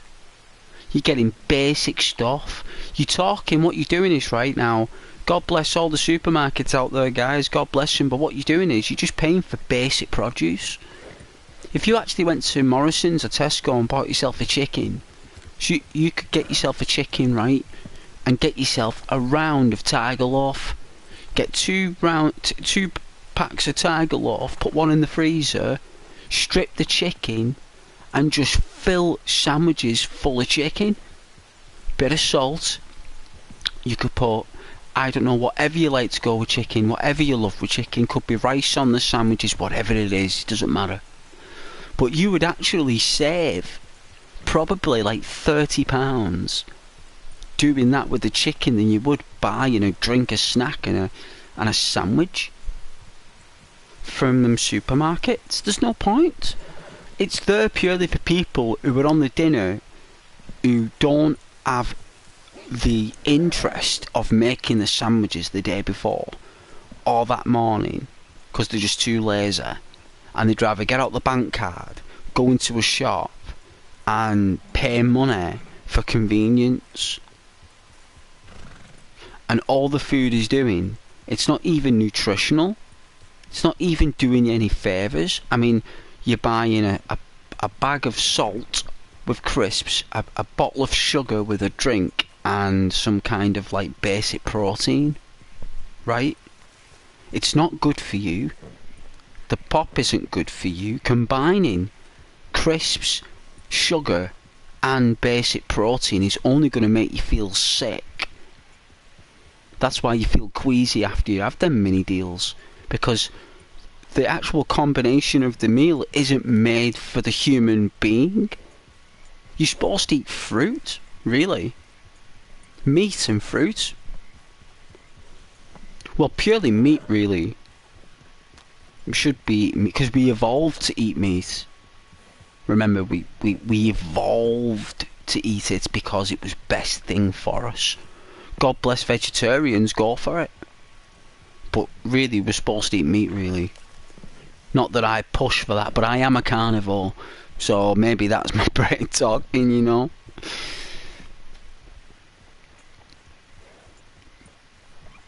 So yeah, I'd avoid... I mean, get it if you're hungry, guys. There's nothing wrong with a meal deal if you're hungry on your lunch and you haven't got any energy to make you... There's nothing wrong with that. They're still nice for a snack, but they're not going to do you any good. If you want the honest truth, they're not. Unless you buy, like, the Japanese sushi or something, and even that's basic. Right? Even that's just basic stuff. You're best having your mum's sandwiches. Ask your mum make you some beautiful sandwiches. Say, Mum, can you make me some really nice sandwiches? Mums are really good at making like prawn sandwiches and beef and cheese and ham. You know, they love doing that for the sons and daughters. They get a right kick out of it. Just ask Mum. You know, that's the best meal deal you could ever get. Is Mum's meal deal. And you know what? All you got to say is thank you to Mum. And she'll make you all the sandwiches in the world. Loved my mum's sandwiches, me. She used to make me a really nice like a piccalilli ham and lettuce sandwich. I don't know how she did it because I can never do it. She used to do it this way with the lettuce and stuff, real nice, and with onion as well. Very, very odd tastes I have for sandwiches, but she knew what I liked. You know, beautiful. But I'm going to park up round here because I was going to get chased then by bounties. So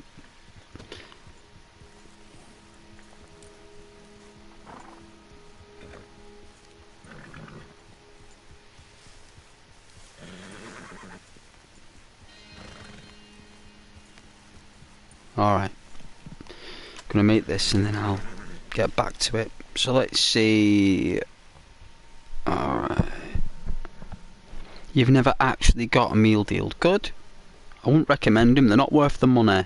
If they were £1, £1.50, if you paid £1.50 for it, it's well worth £1.50 because that's how much it's worth.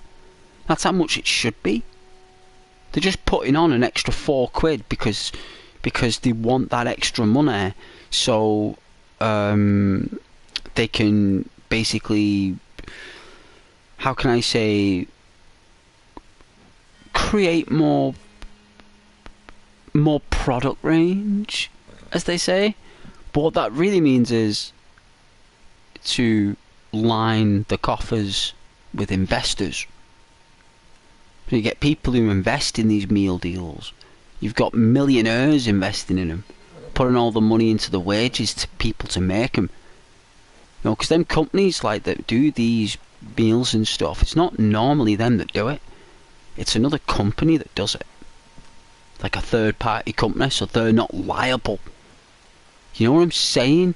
It's not, you know, different if it's in the cafe where they're housed. That's different. That's a cafe. But when you're talking those meal deals and stuff, all that stuff is coming from another location.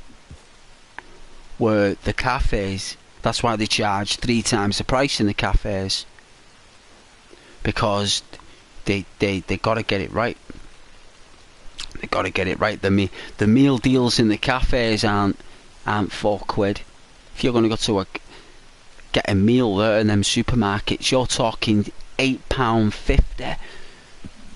If you want to drink a snack and a meal in a cafe, you're talking nearly a tenner if you're doing that, right?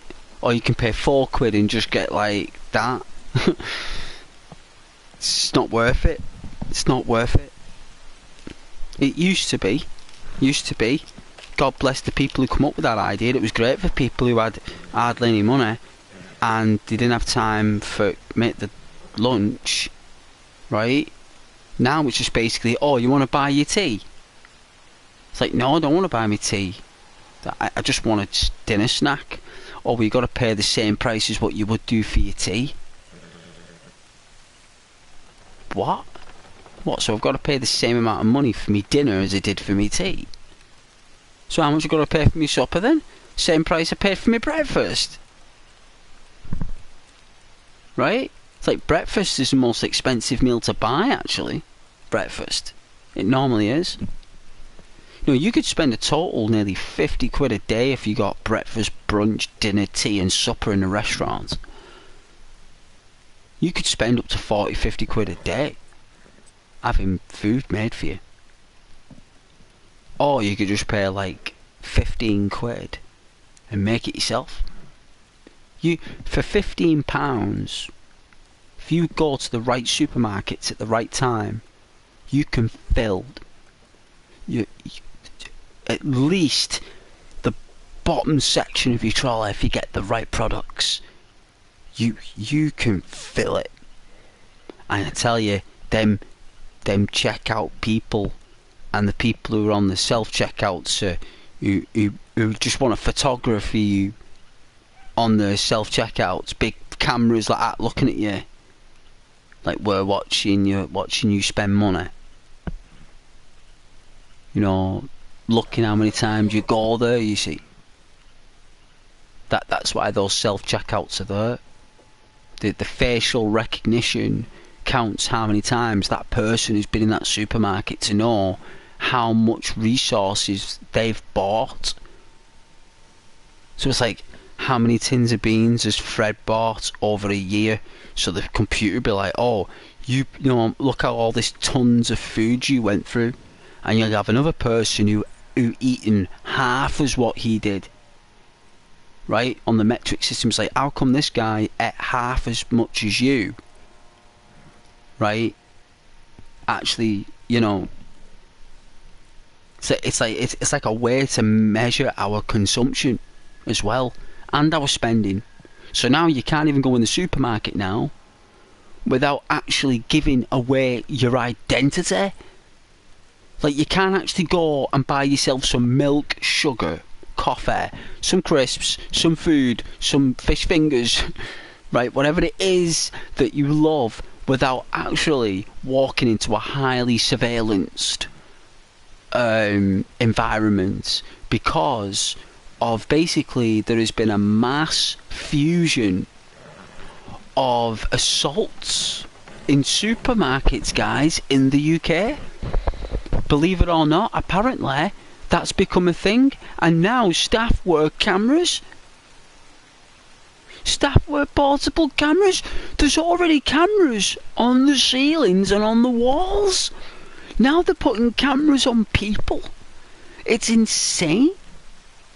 Even these people who were assaulting these staff members were able to, like, what? I mean, there's cameras everywhere. What was the point of these cameras on the walls, then on the ceilings, if like, they're not gonna work? Why would you need to put a camera on a person? It's to cheese you off, to make you angry. That's what it is. It's to cheese you off, to make you angry, and basically for them to record if you swear or something. Swear at them and spit at them. That's what it is. People were getting spat on, I think. Yeah, they were cameras, Caden. Yeah, they do. They do. All of them do now. In Asda, the train stations, I believe Morrison's do now. Tesco. Everywhere. I mean, if that's the way it is, that's the way it is. I mean, if that's the gravity of the situation. But I'm just saying, like, this country is basically a police state in comic book version. Right? The only difference we've got is that there's no one, like, heavy patrols in the streets. If they had a heavy patrol of law enforcement in the streets with, like barriers and stuff and tolls and things like that, like proper sci-fi. I mean, it's all for entertainment purposes, but it just wouldn't put it past it if it was like Watch Dogs. You know, like Watch Dogs London, with all the patrol drones and all the gates and all the gateways, and it'll just be crackers. Surveillance will just be everywhere. They'll be in the walls, be in the floor, be everywhere. You know, you won't even be able to take a leak or even go to the bathroom. I mean, I heard that in America they do have cameras in bathrooms and stuff. Insane. I didn't even know that. You go on the train most days and the conductors are even wearing body cameras, and it's always so menacing, staring into the camera. Well, that's why they're doing it. They want to. It's tyrants, isn't it? It's tyrannical. You know, it's basically, it's not only really to capture you. It's not made to capture you because you know, we're lovely people. It's not really there for that. What it is, it's for them to capture stuff on camera. It's another angle, isn't it? It's another angle. You know, it's like at least they've got some kind of visual perspective from another angle that they can put things together, I suppose. I don't know. But it's just another eye, isn't it? It's another lens, it's another eye, it's another recording. Because that is the whole purpose why they invented clouds.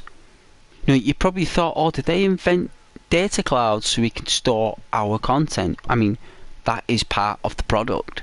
But really, those clouds were designed to store surveillance footage, because normally you had to put it on a tape or on a disc.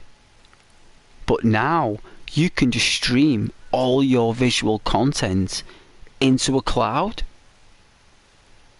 Like, that's how it works now. It's invisible. It's got hardly any mass. You could stream and store like terabytes and hundreds of terabytes of data, and it'll have hardly any mass. It won't have. I mean, it will have some kind of mass, but it's just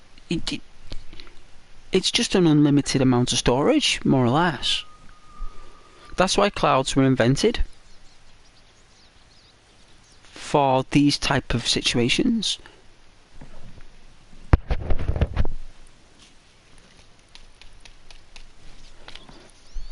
The reason why they got surveillance in this country is because of, mainly it was because of traffic to start with. Believe it or not, guys, it was traffic. It was actually cars that were being surveillanced to start with. It wasn't people. in this country. It started on traffic lights in cars. So basically, if a car run a red light, or if it was driving too fast, the camera would pick it up, and yeah, that's what it was. And then all of a sudden, the crime rate shot up in this country. The crime rate shot up, I believe. So then they had to do something about it. So, you know, they created a surveillance system. And then they realised that when they made it, and they were catching all these cars running red lights, and all these fines were coming out of nowhere. People getting £100 fines, £50 fines. Next thing is, revenue flies up, right? The economy starts to grow, right? Because what's happening is, all the fines that are going out with the traffic violations is increasing the economy of the country, especially the government's economy. So then what they thought was, well, you know what? If we're getting all this revenue from car violations and traffic violations, we can actually do this in the community itself and actually use this for not only those type of situations, but for also other serious situations. So it's a scale, you see. It's a set of scales, guys. It was all about making money, but it's also the doing good. So to do that good, to catch those people running red lights. What if someone was crossing the road, or a child ran into the road and they run a red light, and the camera wasn't there to see it? No, you got to think of those situations as well. So it's kind of like, not only was it protecting people, it was also increasing the economy, and it still is. The only that's why the more cameras they put down, the more the economy will grow. Because this country evolves around traffic, petroleum. Yeah, it's traffic, petroleum, surveillance systems, and public services. That's basically what our country is in a nutshell. Everything else is just like springs and spokes in a watch or something. You know what I'm saying? Like the springs and the little spokes and the little mechanics going on. That's just everything else. If you take all that away, that's what our country is. And it's all about transport, it's all about public services, and it's all about surveillance systems. And all of those products of this country, because that's exactly what they are products of this country, right? And those products of this country are basically the plasticine, or the putty, or the glue, whatever you want to call it. It solidifies the country where it is, because that's the way it's been operated since we did have a country. It's worked for 1,000 years. It's not failed. The system we've been using. It's just that now the surveillance is that will never change. That now, guys. That's it forever now. That will never change unless we have some kind of like EMP or something that fries every single camera on like the Earth or something, and then we've got to rebuild cameras again. It's like that. You know, I don't know, but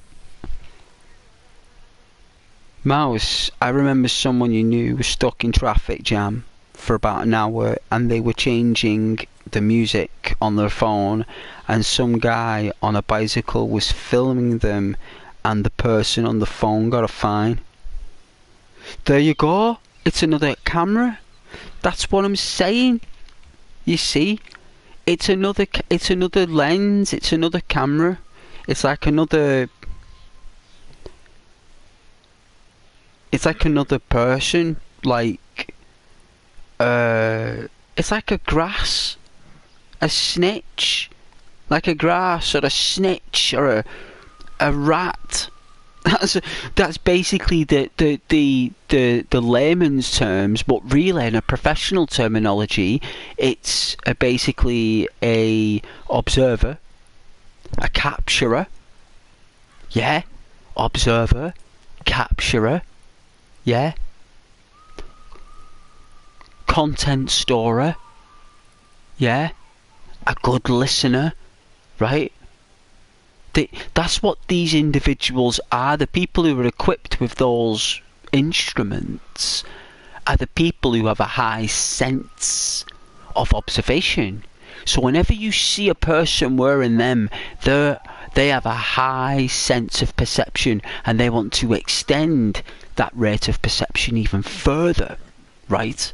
Because if there's one thing a person who has a high sense of self-perception is a person who wants to expand, because what happens is they're so much involved in their own self-perception that they need a camera to actually see the true perception, so they can look back on it and make judgment. That's a normal human action. Everyone does that, more or less, if they were a camera. Maybe not every person, but that's what they do.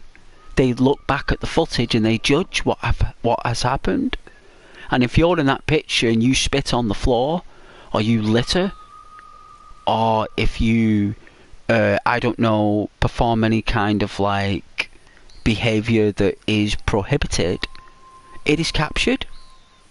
It's captured. It's all captured.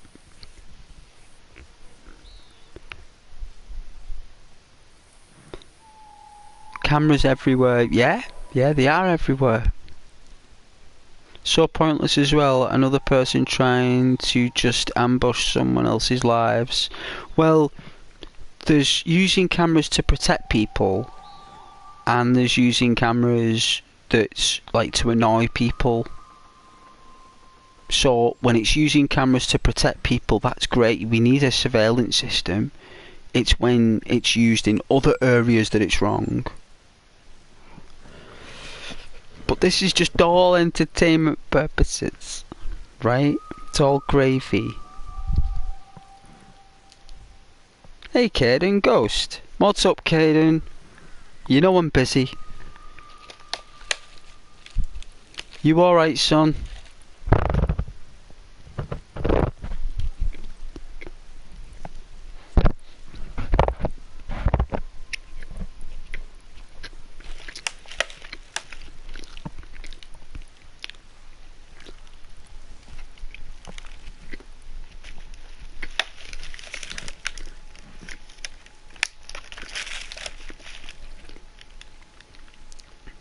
I've been here the whole time.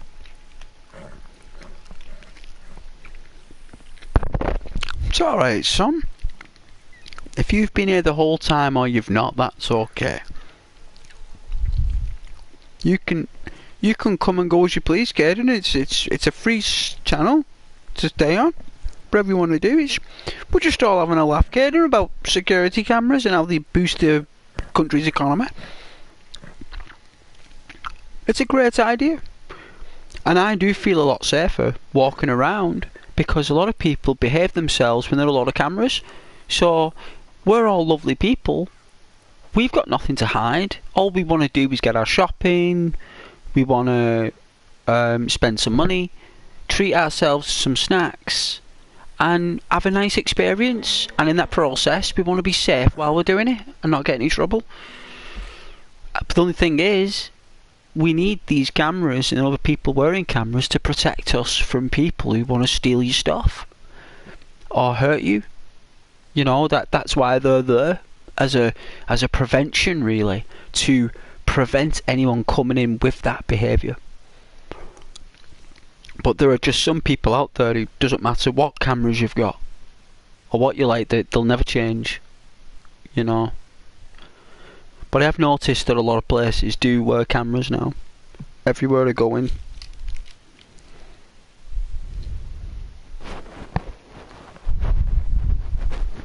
CCTV, you understand, but people on bikes trying to just annoy someone else, just a little grab. Well, the world is full of them. There's more of, you'll be surprised you know, you got to be careful what you say now and what you do, especially in front of people, guys. Like, if you're having a bad day or you're really cheesed off, best thing for you to do is just, like, you know, shake it off, or have a breather, or, you know, have a moment in the gents. Sit down, lock the door, get out your phone, look at some really nice memories on your phone with friends. Just get in that place and try to rid of all, like, your negativities through the day. It's like, because you never know, right? You just never know who'll just be stood there, right? You just don't know.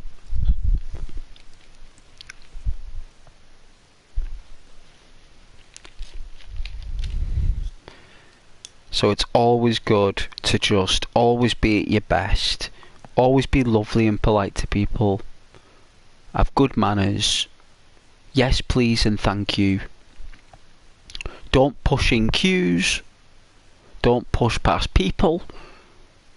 Don't speak over people. You know, all these lovely things, they all come into place and they will benefit you greatly. Believe me. Never speak over anyone. Never, because that creates an argument. Always let someone speak.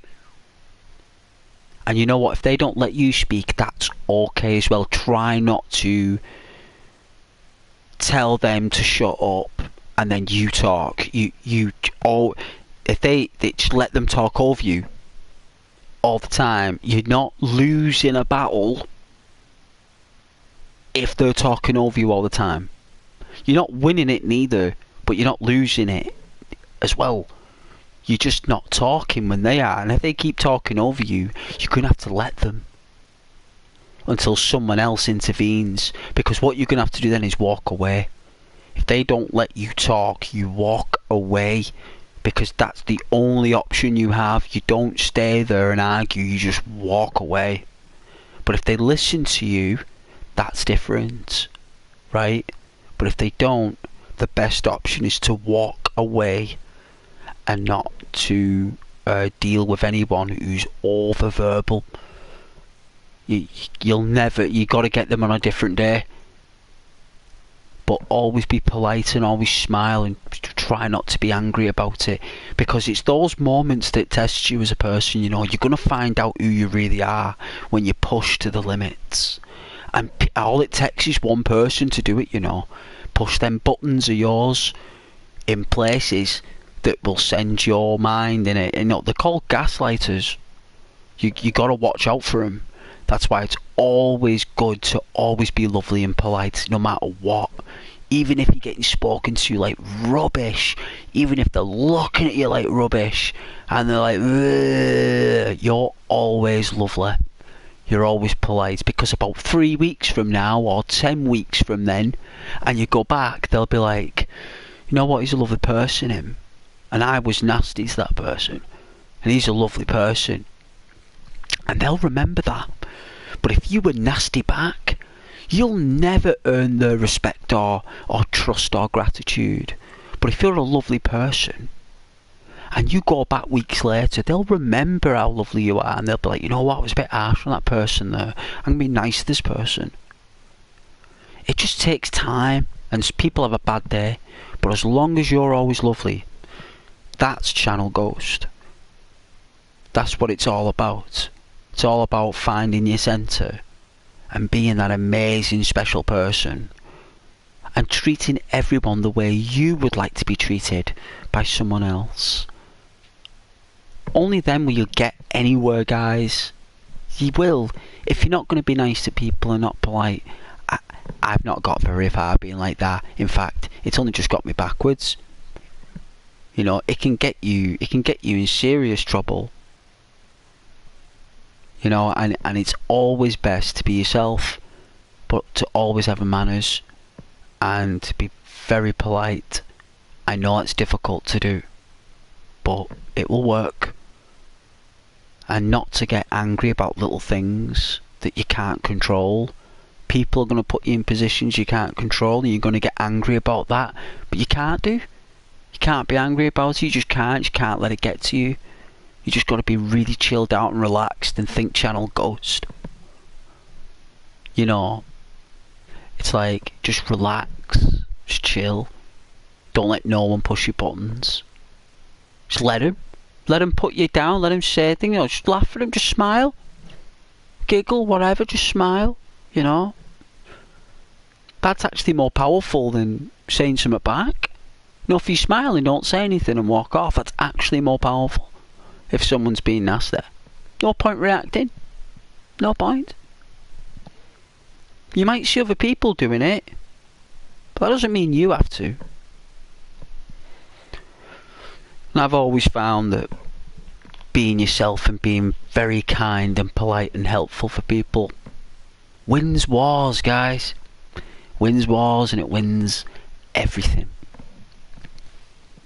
I've had people come up to me 8 years later saying sorry for something that I can't even remember, guys. Hugging me in the street. You know, I'm sorry, Ghost. I have no idea what they're talking about. But they obviously said something to me, guys, but because it was lovely and polite, I forgot about it. I forgot about it because I just let it go. And they didn't, though. They didn't let it go. It stayed with them because they were angry. It stayed with them. And they ended up hugging Ghost 8 years later, saying sorry in the middle of the street in front of their girlfriend. And I'm stood there like... I was like, it's okay, man. Like, why? What did you say? What did you do? And they'll say it to me, I was like, really? And they remember it. You know?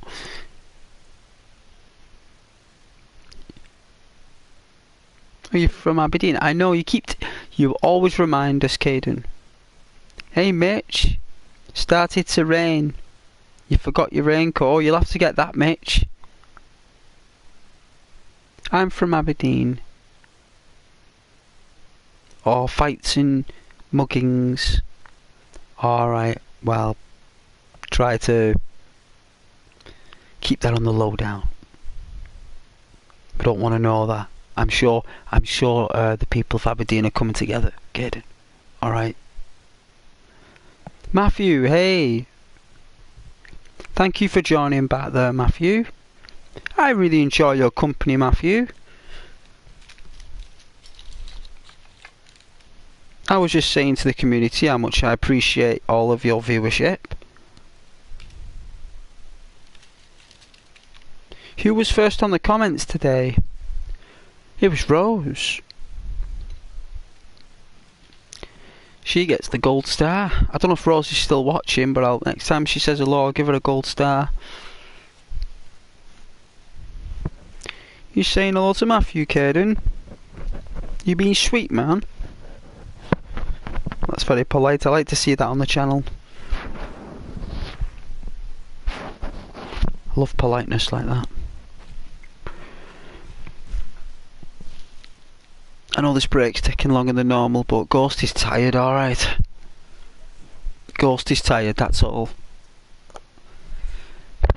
I'll get a nice hot drink shortly and I'll get revitalised, believe me.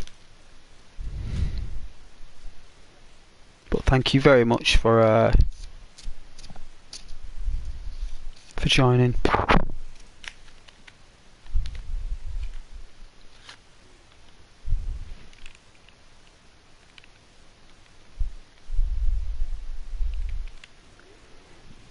I know, well I'm sure your community's got its sauce, no worries, kidding.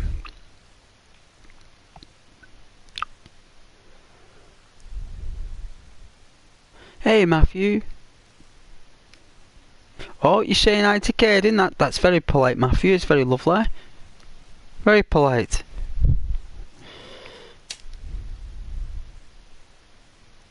It's very nice.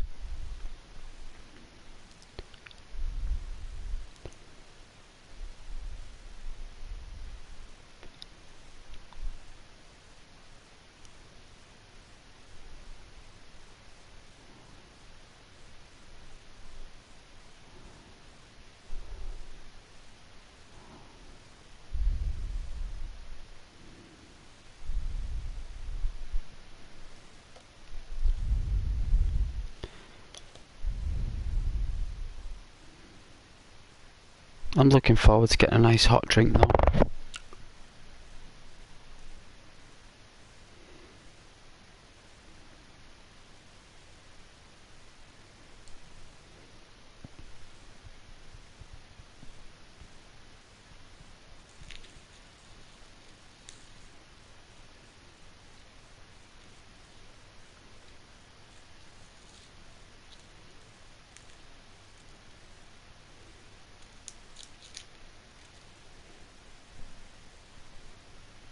Glad you guys are okay though.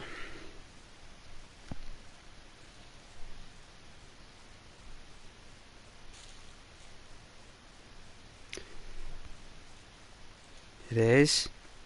Of course it's key. Of course it is. It's the only way you'll gain ground, Matthew. Smiling.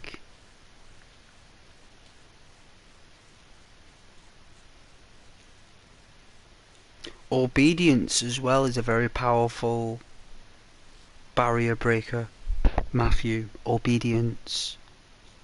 Like, I don't mean like, you know, getting down and worshipping obedience. I'm not talking about that. More like, you know, obedient to the earth, you know, type of thing. If that makes sense. And also as well in a professional environment, being obedient.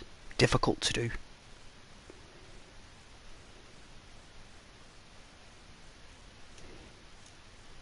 I was really proud of my friend. He really struggled taking orders. He used to phone me up and be really angry at this manager guy giving him orders. And I said to him, I said, one day, man, I said, it'll just go by. You just got to be obedient. You got to do what these people say. They pay you wages. They're gonna speak to you like dirt. You're just gonna have to take it. And sometimes we just got to earn our crust. It's part of human nature. And now, you know, he actually went and got help. He actually took action. He got help. You know what I mean? He was getting easily triggered and stuff like that, and he wasn't able to take orders, and he got help. Now he can take orders no problem, because he got help from the doctor. He actually went to the doctor and said, listen, I'm just having trouble taking orders, and it's costing him his job. Once the doctor knew it was costing him his job, you know what? You know, there's plenty of help and support like that. You know, it's really difficult to take orders, guys. It's one of the hardest things to do. If anyone's struggling doing that, you're not alone. It's really difficult. You know, some people are built to take orders in the military and stuff, but some people just can't take orders, you know. Find it really difficult to do. And I can totally understand that. But you've got to overcome that barrier in yourself, because unfortunately we're not the king dingalings on the planet. We're not the king dingalings. We've got to follow orders. We've got to fall in line, you know. And to do that, one must be obedient to do it. And to be obedient and to be polite and helpful and a hard worker, yeah, you know, people don't mind if you go out and have a good time, if you do all that stuff. Helping people's important. Helping people, that's very important, that. Very, very important. And you'll find yourself doing more of it the older you get. And it doesn't stop. It's not like it gets easier. The older you get, the more people you've got to help. And it never gets any less. The number of people that need help grow more and more the older you get. And that is part of your responsibility as an older human. That is natural, and it will happen. Whether you like it or not, more people are going to ask you for help. And you either do it or you don't. And you as a person will decide that. You will. And responsibility as well is also a massive factor within yourself. And learning your responsibilities and not being afraid of your responsibilities. And being accountable is also extremely difficult. But you're going to have to learn how to do that as well. Because you've got no choice. You have to do it. You can't get out of it. You're not made or born with a silver spoon in your moo, as my ma used to say. She used to say, son, you winner born with a silver spoon in your moo, and I wasn't. So I've got to fall in line. We all do.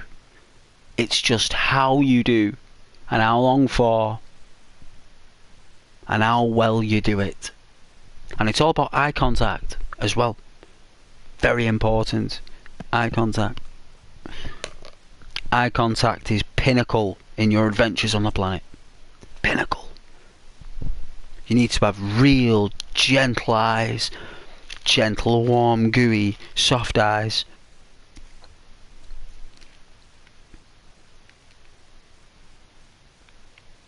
There you go, Matthew. I don't let see? There you go, you see? But that's your decision. But I'm just saying, if you do, we get further. For some reason, Matthew. For some reason. We do. You can do whatever you want, brother. If that's your thing, and that's your blade, and that's your whip, then you do whatever your colours blaze, Matthew. But I'm just saying that if you are like that, like obedient and stuff, and let people tell you what to do, we just get further for some reason. I don't know who invented that, but it exists, Matthew. It does. I've seen it for years.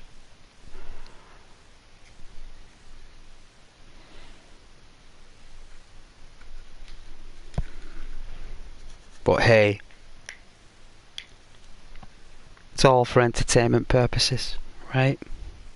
And people want to see Red Dead, but you know what? Ghost is tired. But I appreciate people waiting for me, I do. So I'm going to get a drink in a moment.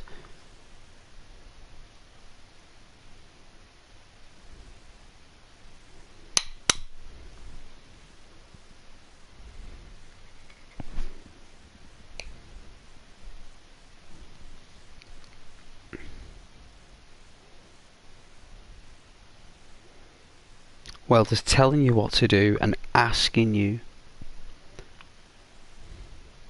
It's like if I said to you, Matthew, excuse me, Matthew, may I please ask for your help, please? I'm struggling here. I need your help. What are you going to say? Why? What's wrong? What's up? What do you need help with? You're going to ask me a question back. You're not just going to say no to Ghost, are you, mate? You're going to say no. No. Like, you're not going to say that to me, are you? If I said that to you like that, as Ghost, can you please help me? I'm struggling. I need your help, please. You'd be like, yeah, if I can, yeah. What would you need help with? And it's like, well, can you please, like, this is too heavy. I need help lifting this. I've got no one. I can't do it on my own. I need to move this physically, and I've got no one to help me.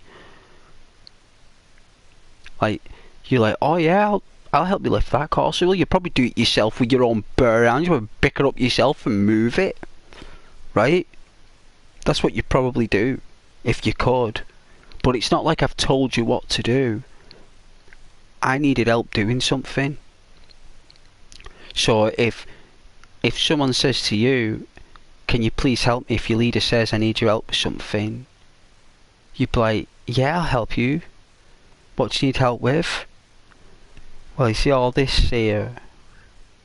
My boss has told me that blah blah. But you know what I'm saying? It's all about the conversation that you have with someone that's important, right?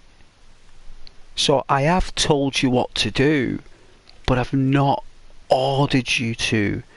I've told you that I need something moving, and I can't physically move it on my own, and I need your help, and I've got no one else to help me, and you're the only person that I believe will be able to do this and would be happy to help me. And you'd be like, yes, I will help you. I will help you, Ghost. Of course I will. Because that's who you are. Because you love Ghost, right? You love the channel. you wouldn't see Go struggle or need help and struggle alone there, would you? Like me, like just lost. Like, no, I'm not having that. I'm not letting that happen, because that's a good place to be if you think like, I'm not going to allow that. You know.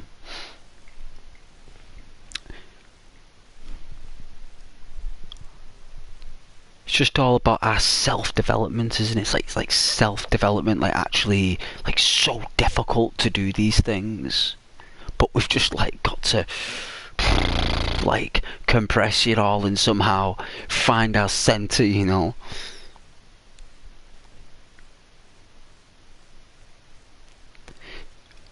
There you go.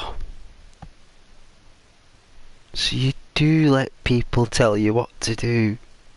You just want, you like it done in a way. It's just all about, it's people skills, right?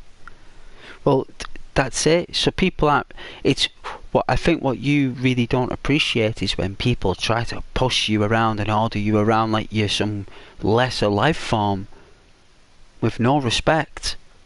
I don't blame you. I won't do that for no one either. I mean, if someone's being nasty like that with something, then, you know, obviously be polite back. You know, back to our earlier work. Like, yeah, be polite back still be lovely. But you're right. If someone's being nasty, I would never just do what they're telling me to do. I need a story. I need a reason. You know?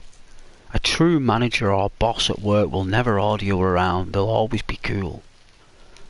The person won't even need to tell you what to do. You'll do it anyway.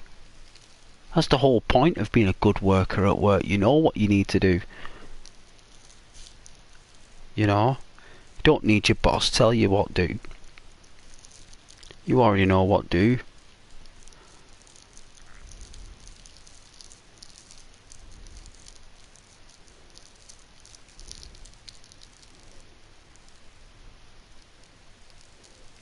Human mind is very complex, you know, but I'm the same. I would always help anyone in need.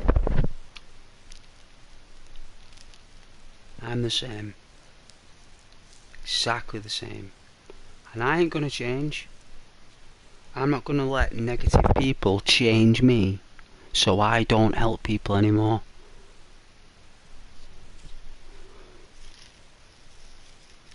You know, like that's part of me.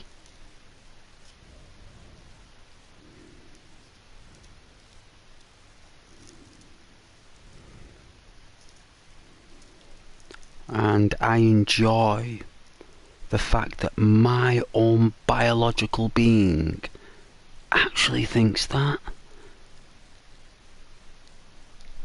I'm actually glad that I do. It's like, wow, like I actually do.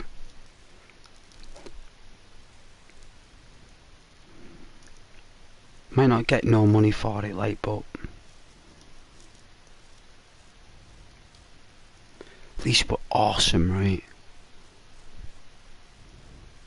And people love awesome people, right? Right? Your Peter Parkers and your Del Boys, your Rodneys.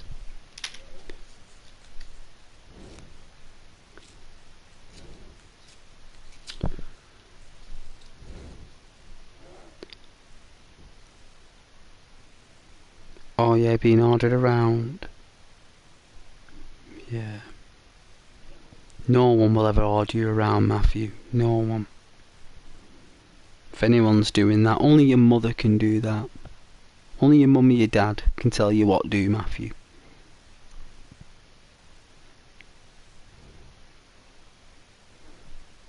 There you go, different. Someone tell you there you are.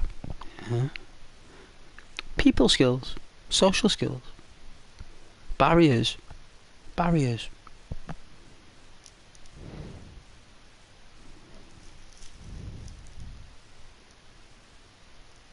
Like, I remember when I was at work, I had this awful person screaming at me It was like some client or something.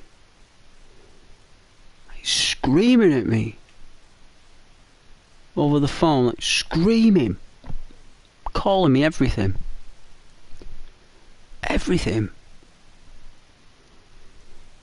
And you know, I was very like, you know, yes, like very soft voiced, all the way through, about 20 minutes, about 16 minutes or something. And like, the person just like gave me an order and said they were like, I don't know, like, I think for example it was like end the clientele or something, like completely like demolish this or something. And I just said, yeah, of course I will. Yes. And then I was doing it, and then when I was doing it, the person just said to me, like, stop. I said, pardon? He's like, stop. And I was like, yeah, sure, of course I'll stop. Yeah. And I was dead quiet. I didn't say anything, and he just said, I'm very sorry. I didn't mean to shout at you. I'm so sorry. I was like, it's okay. Don't worry about it. It's alright. And he was like, yeah, bye. I was like, what? Like, what? And then anyway, about 3 weeks later, gets a report in. Big boss, the top boss guy, comes up to me, and apparently this guy who was screaming and shouting at me was his friend. You know, the big boss's friend. And it's something had happened that cheesed him off, and unfortunately I picked up the telephone. And apparently that guy really loved me because I didn't open my mouth. He said, I didn't give him any back chat. I didn't put the phone down on him. I wasn't rude back. He said I was very polite. This is what he said, right? This is what he said to the big boss. I was very polite. I was very kind, very well spoken, very pleasant, and very helpful. And he said, that's worth staying for. That's what he said. And that's the only reason that he came up to me and said, that's what. So basically, I am hired to take verbal jousts and to handle it with skill. And I do, right? But it's the reasons behind it, all these kind of and stuff. But the fact is that my politeness and everything is what wins the war. At the end of the day, guys, it wins it. That's what wins it.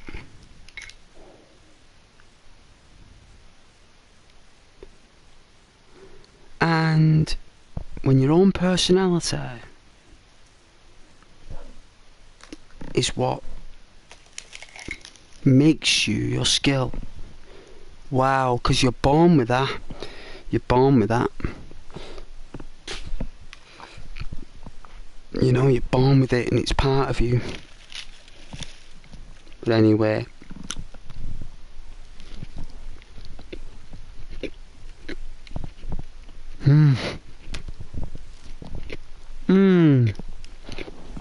I'm done. Oh God.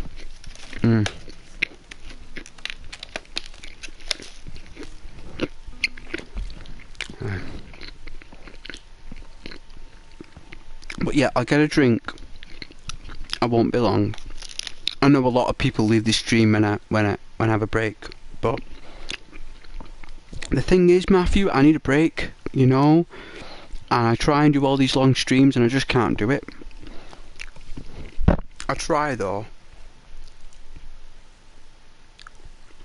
Someone's child walked up to you and the child's parents said to the child, yeah? Well, you ever heard of stranger danger? Matthew, Doesn't matter who it is. That you should actually promote that. You shouldn't want anyone coming up to you talking, any random person like that. Right? Only unless someone needs your help. But you shouldn't want people to just keep on coming up to you and talking to you for random stuff. Stranger than you. Yeah, well, my mum used to tell me not to go and talk to anyone. Matthew, when I was a child, my mum would say to me, you don't speak to any strangers or go speak to anyone, and I never did. Don't cross the road when it's a red man on the traffic thing. Don't speak to strangers. Don't steal. Don't kick or punch anyone. Don't bite anybody. You know, don't punch, kick or biting. And mind your manners. Mind your manners. You know. But I'm just going to get a drink there, son. I won't be too long.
Dear.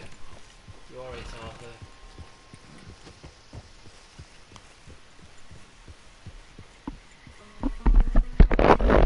Alright.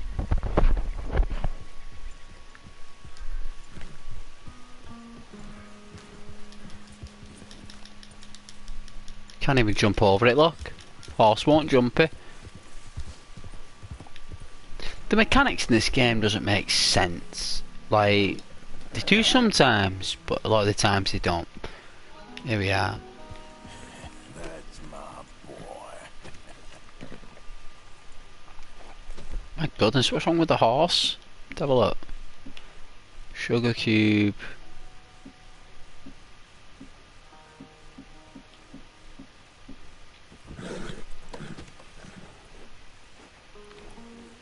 Oh yeah, liked its wild carrots.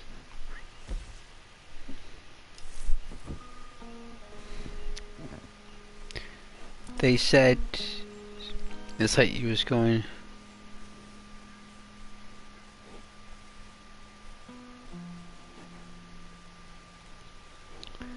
Alright, dude.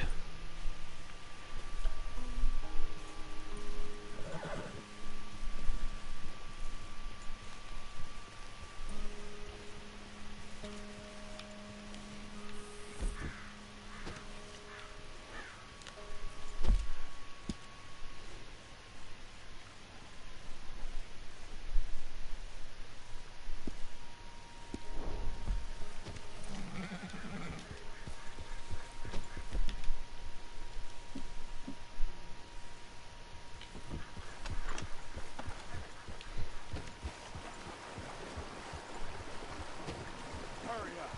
You search that and I'll toss this.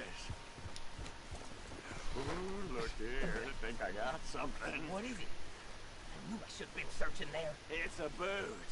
And if it ain't mine...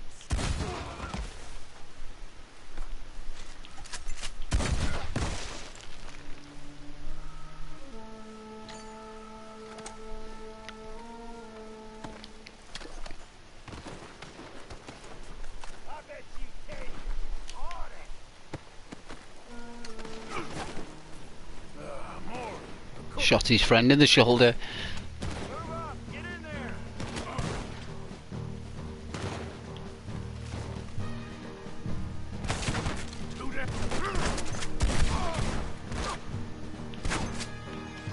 You gonna die here, boy!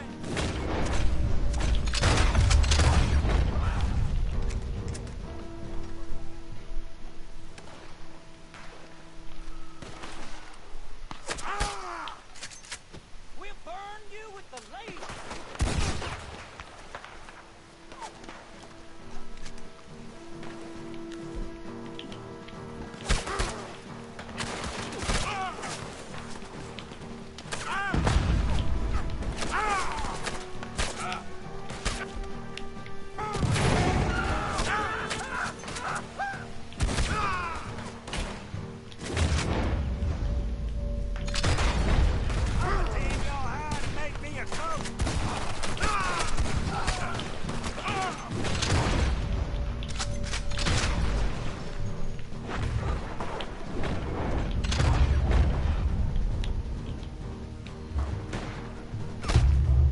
Whoa, shot me just as I drank. Wicked.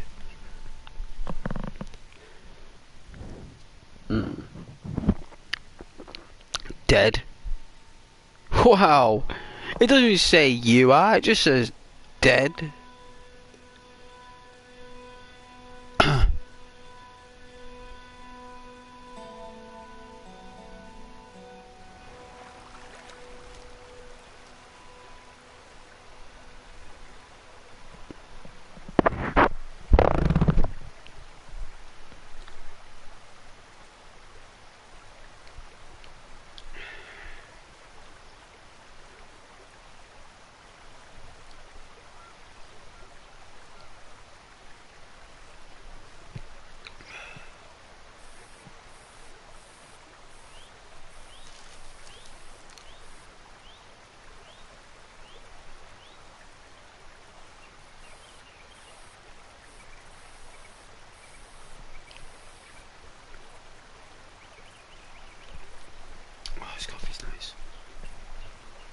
Oh.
Cool outfit, Arthur. Cool outfit.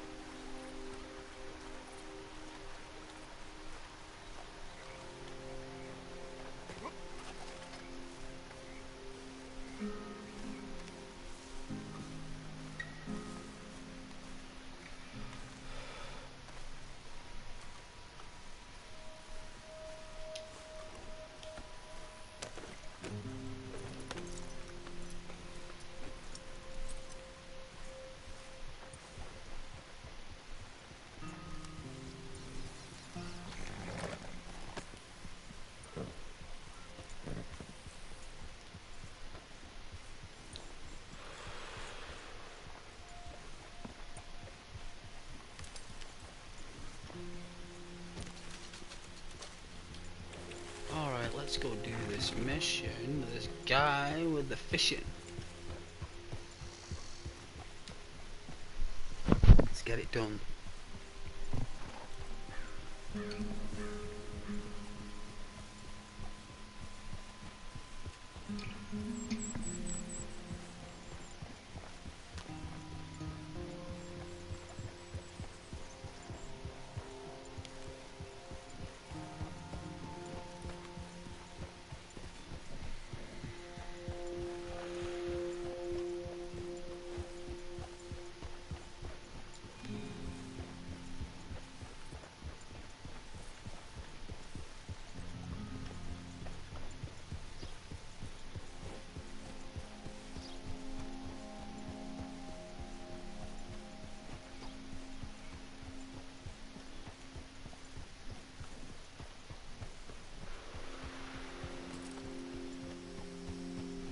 I love relaxing.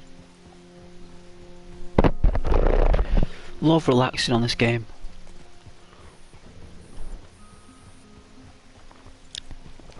Please enjoy.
Look like a number 4 there.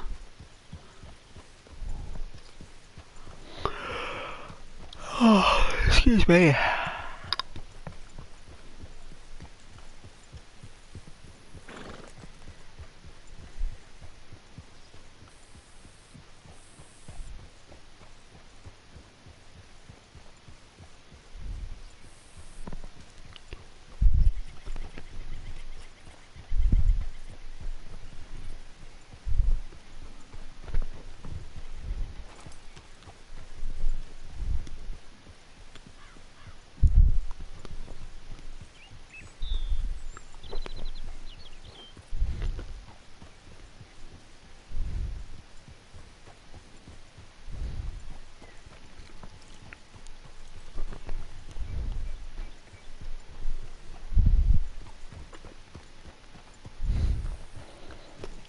See who's online.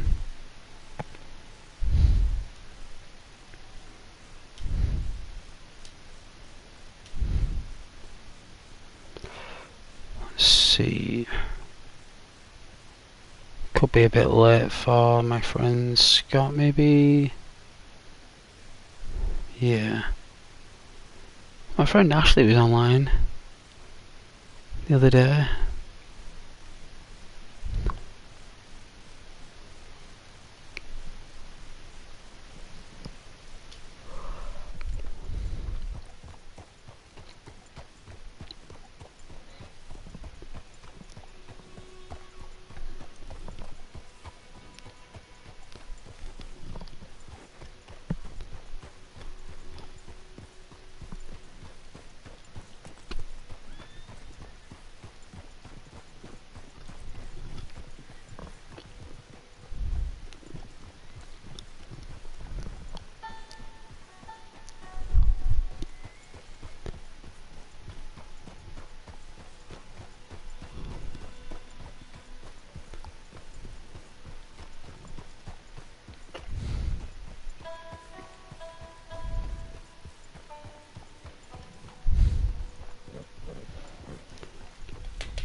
Alright.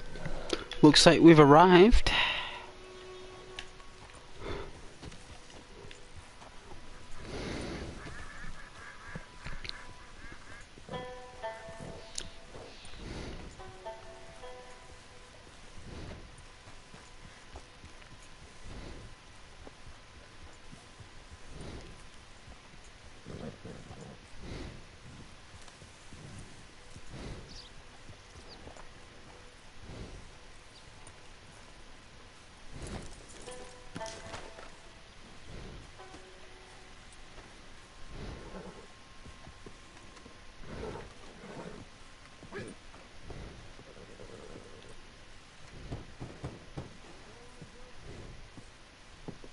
Hamish. Arthur, well, come in. You said we might go out fishing. Don't take much persuading to get me to go fishing. Let's go to my boat. Good. May as well finish off our Here she is. promises. Mind rowing? Sure. What we fishing for? Only one thing worth catching in this lake. A great tyrant. Oh. Mean as hell northern pike.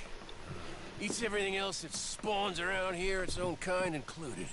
Well, is that our bait then? A jack or something? Hell no. He's a clever old bastard. I made these. This one's mine. You're gonna have to spare. They are pretty. You don't know the half of it. Come on, let's push off. Did he just give us a special lure? No way, he gave us a special lure.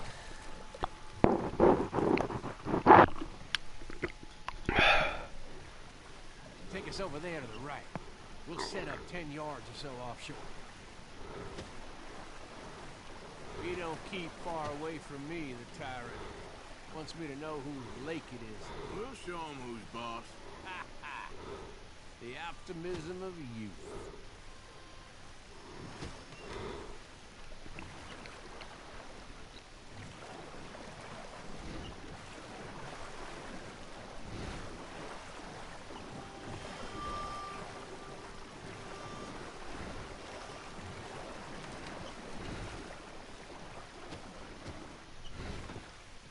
Right here. We'll cast off towards the island. Okay. You got that lure I gave you? Get her out. Yes, sir.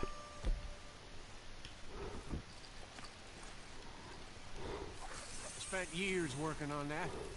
Finding the right combination of feathers, twine, and glimmer. Making them, losing them, getting them right. Tried coins, shell cases, even a medal. Finally found something he seems to like. Now I hear you can buy him in a shop. Well, it wouldn't be quite so satisfying. Getting him with something shop bought. Easy for you to say. But maybe I'm inclined to agree.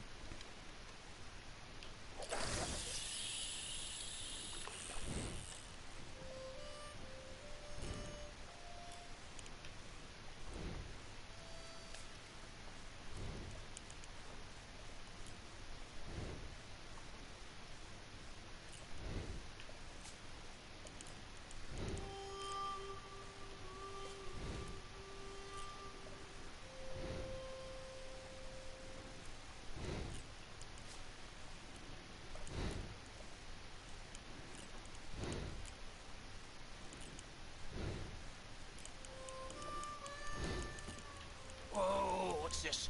You got something? I got something all right. Hey, him. Hey, you need Come on anything? now, tyrant, I got you. I got you. Come on.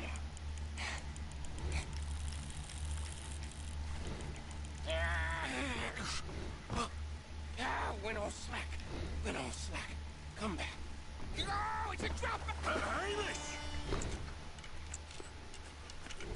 Hamish! God damn. It's bigger than I remember. Stay there. I'm throwing out to you.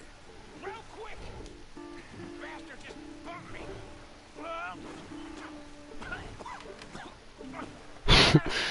You alright, Hamish? Hey, come on up here.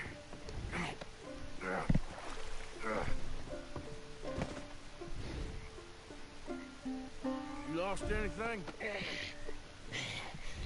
Just my rod. Would got my toes too. They weren't wooden.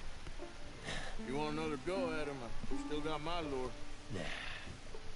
He's your fish now. Cast away. We'll come at him from the other way. Row over there.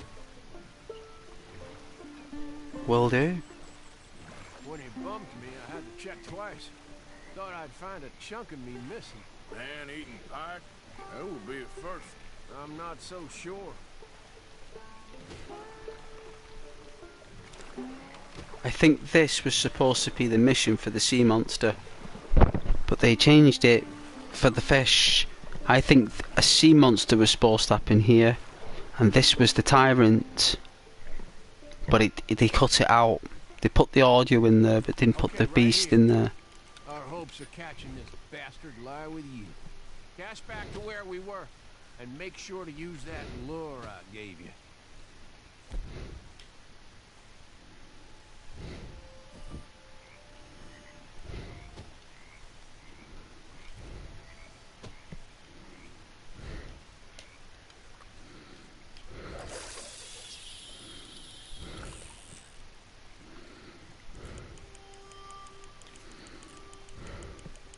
Now reel a mite quicker.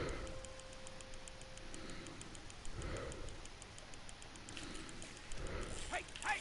I think I hooked him. Reel! Let's land the bastard!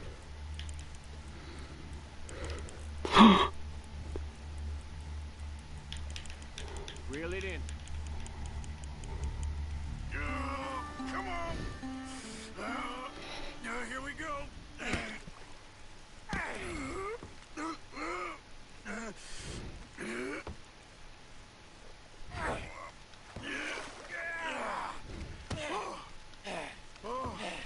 Damn you!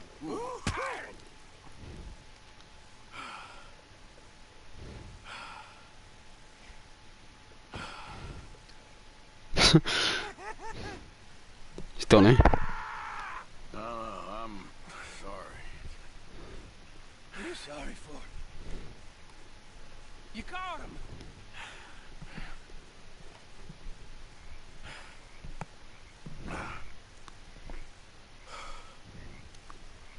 Let's roll back.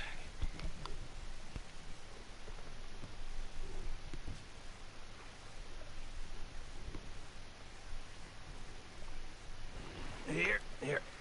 The holder. Pass me the tyrant. That is if you're sure you don't want him. Oh, I ain't gonna poach from your pond. I'll give him his honors then. He sure was something, huh? He was. Thanks for taking me out. I appreciate the company. That's one hell of a fish. Ain't he something? So long. Hey, you ever want to go out hunting? You stop by again. On me.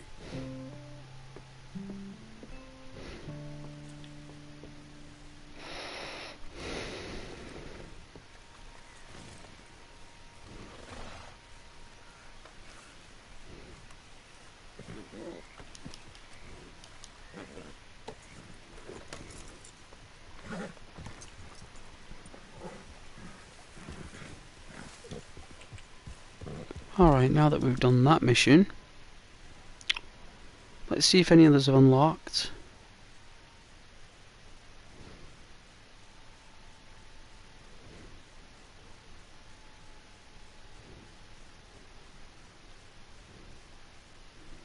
We're going to kick Strauss out soon, but we'll go to Chateauneuf.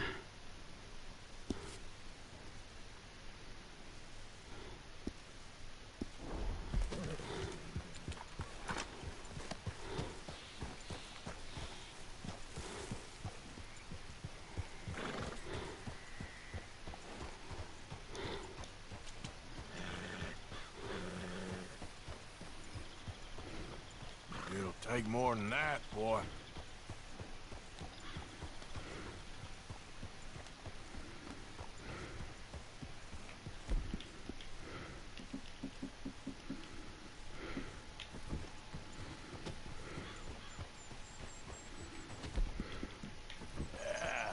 There, boy.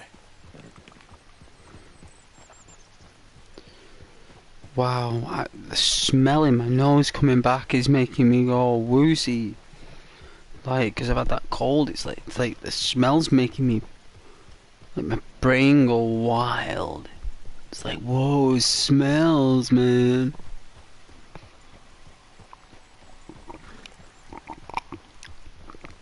It's like I can smell smells, man. Like, yeah. Indeed you can.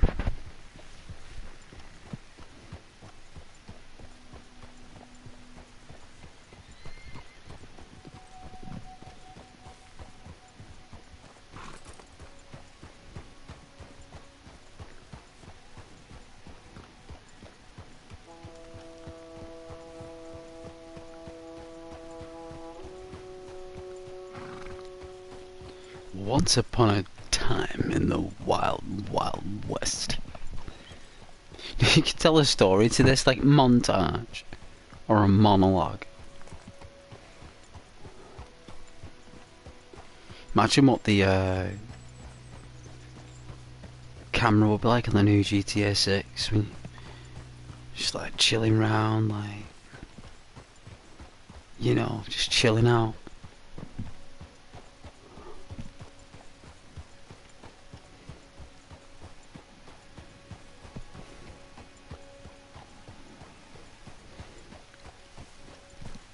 They're probably making number 7.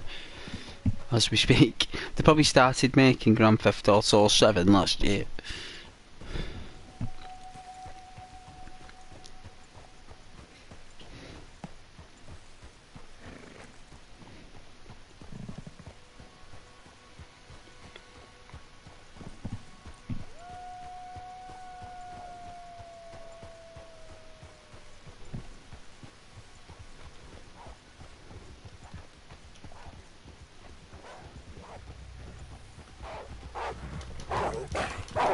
Back, damn it!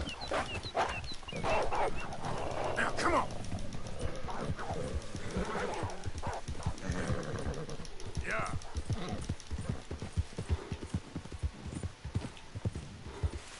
Stay calm.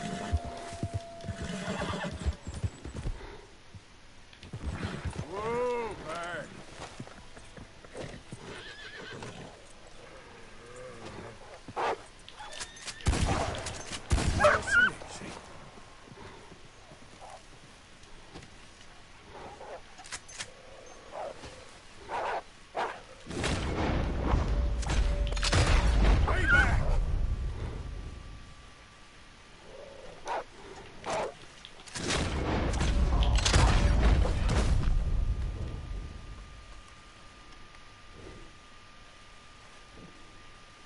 Ooh, that's a timber one. These were timber wolves.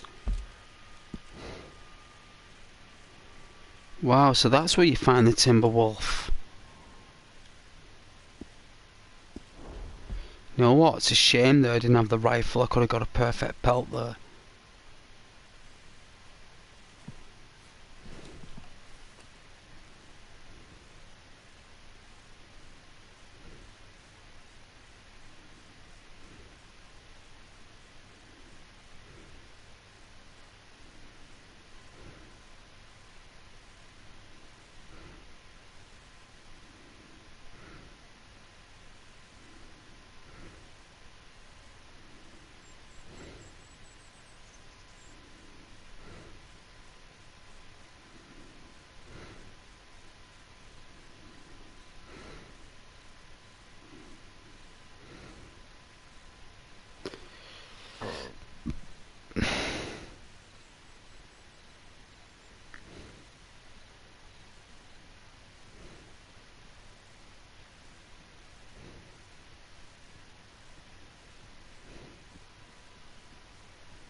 Wow, bit of a glitch there.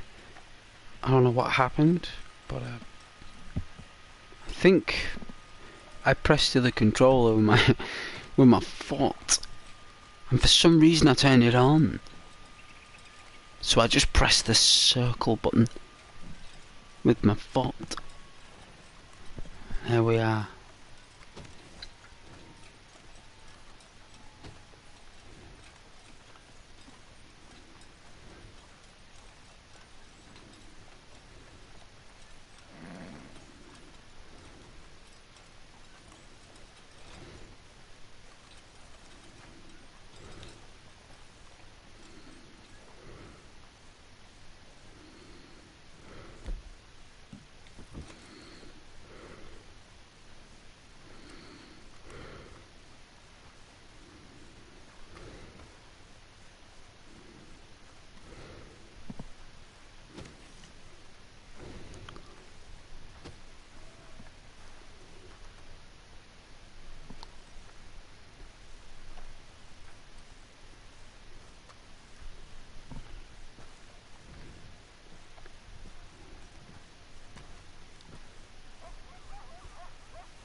eyes are going together. For sending myself to sleep.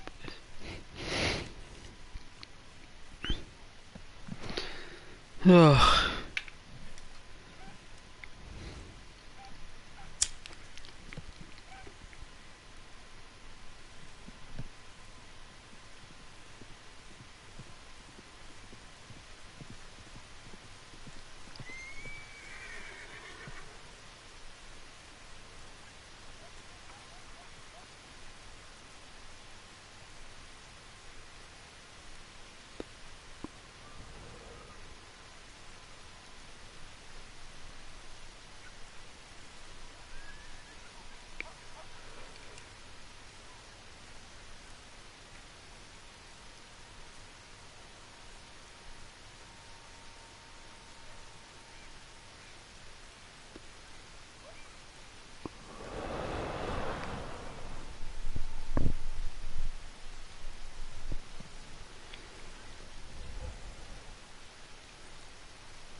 It's like 11 o'clock. It feels like it's 2 o'clock in the morning.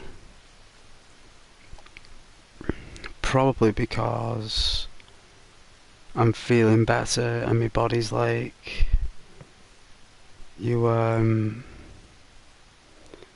get some well-deserved shut-eye.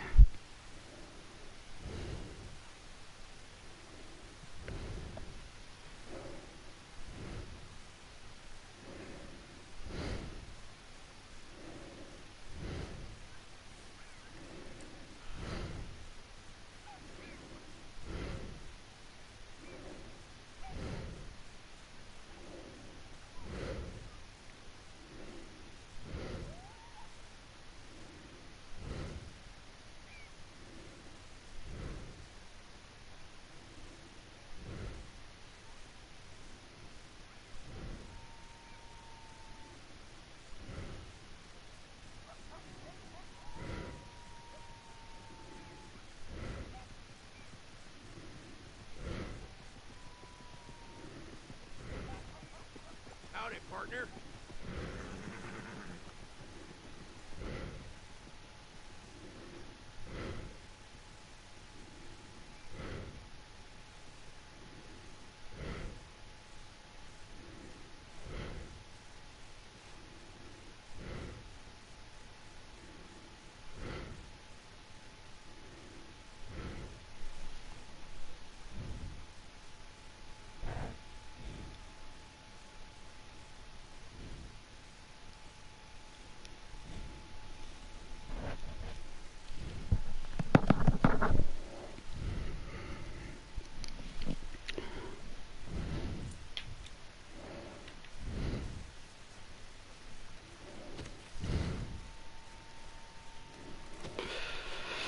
Don't know how many missions we did tonight, but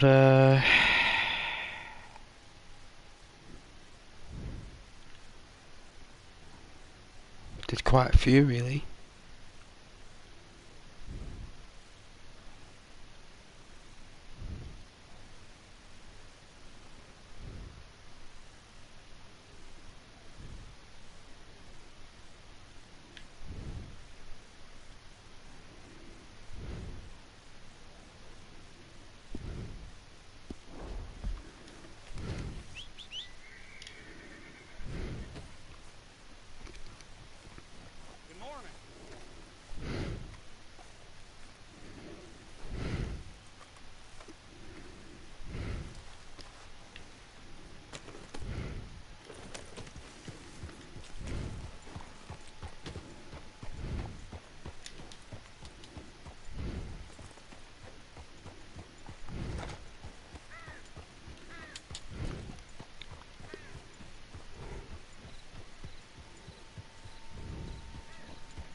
Wow, wow.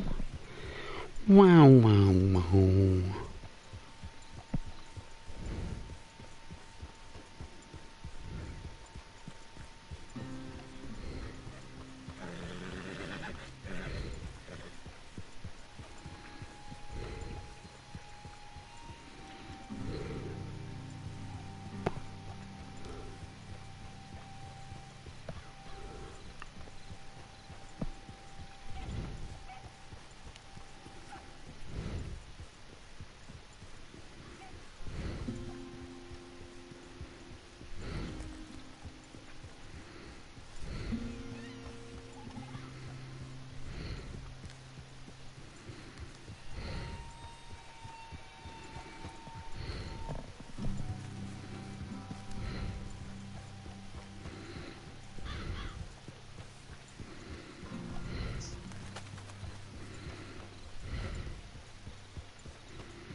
He just hit a bird though with the horse's head. That's bizarre, like killed a bird with the horse's head. Wow.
Only the strong survive.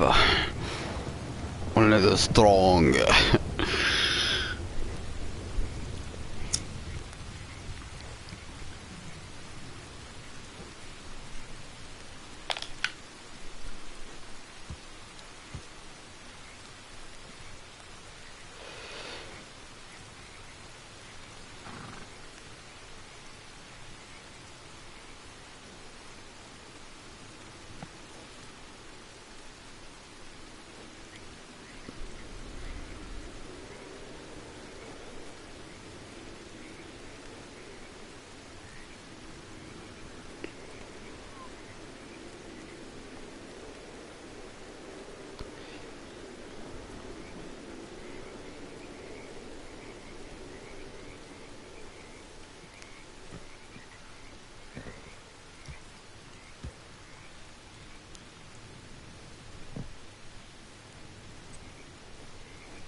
Hey, Nugs. Hey.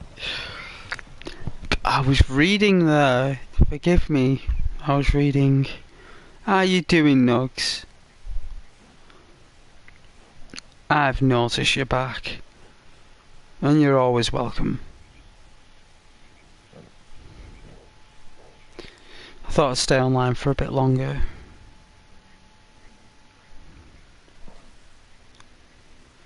And, I don't know, once I get reading, I just got lost there. I'm just taking, like, just a short recess. But I'm glad that you're doing okay. Thank you very much for joining.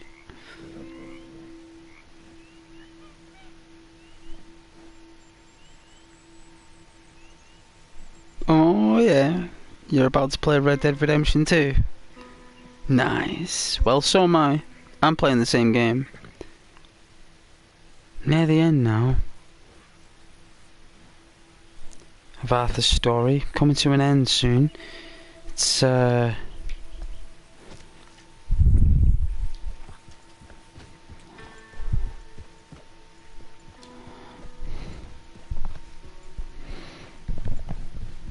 just getting to that point where we're tying up loose ends, you know?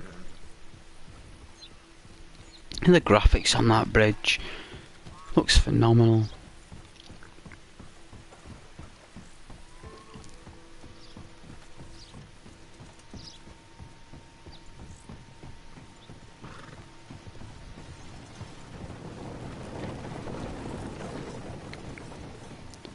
Your live was the first thing on my screen when you open YouTube. Well, that's nice. Means that my channel's doing well. It must be. If it's getting recommended, that's good. I appreciate that from YouTube, like, really do. Giving me a chance there. They know that the channel's got a little bit of promise. When your channel's got a promise, just that little bit, it's enough, you know? It's enough.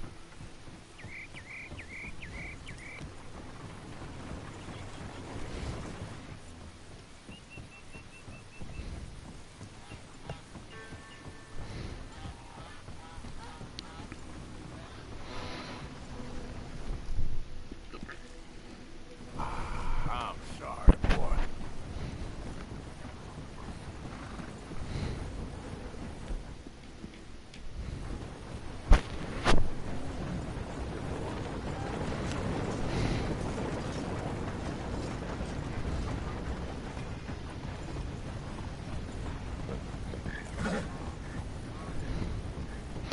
Oh, look at Gaza Gator there. Oof. Might cross that on a dark swampy night. No, thank you, sir.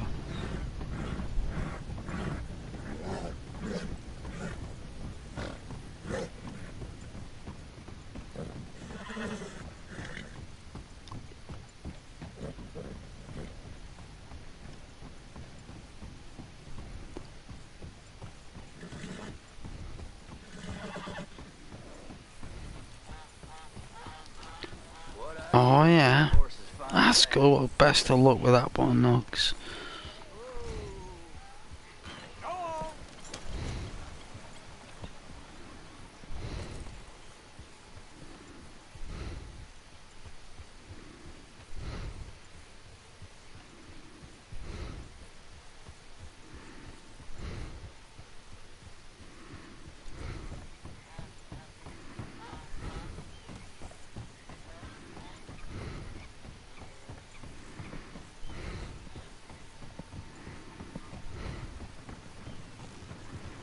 Good day.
hell do you do?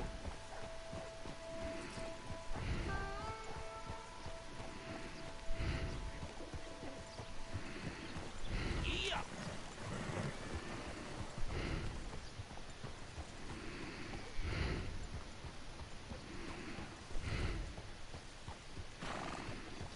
Hello. Giddy up!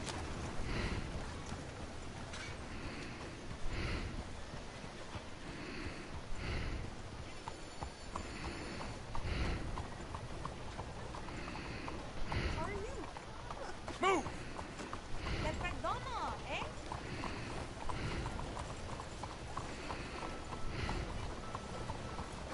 You ought to take care of that horse there. We'll find these. Alright, what's the... Praying to God, small.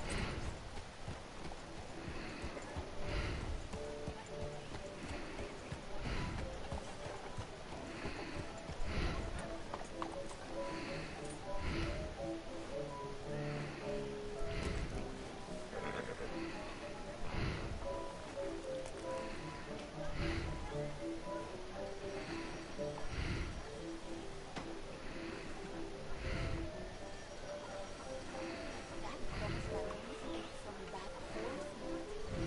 Data is barely recovered back home. I used to take the mojo out every day. I know they got them small hands, but still, man's gotta eat. Some things you can't change. Well, dude.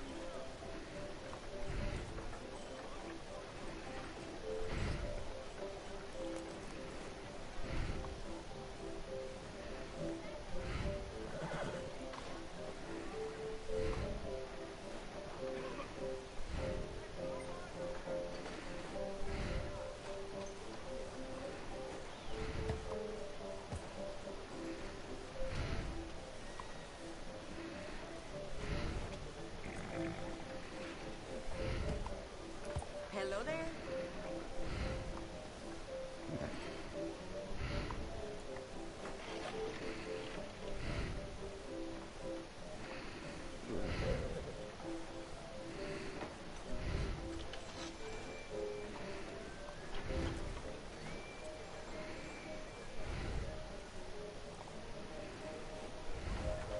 Bonjour, monsieur.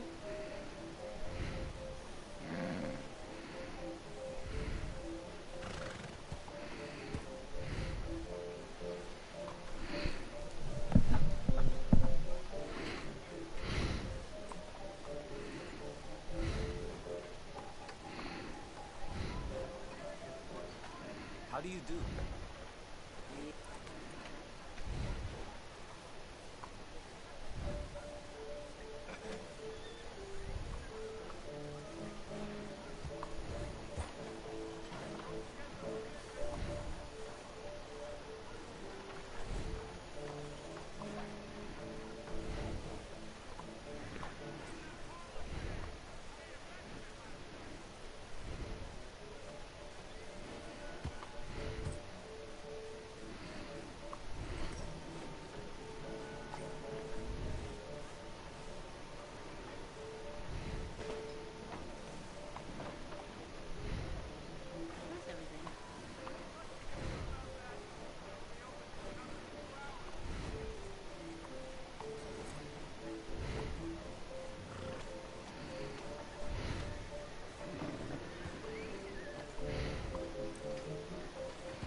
proper tired though.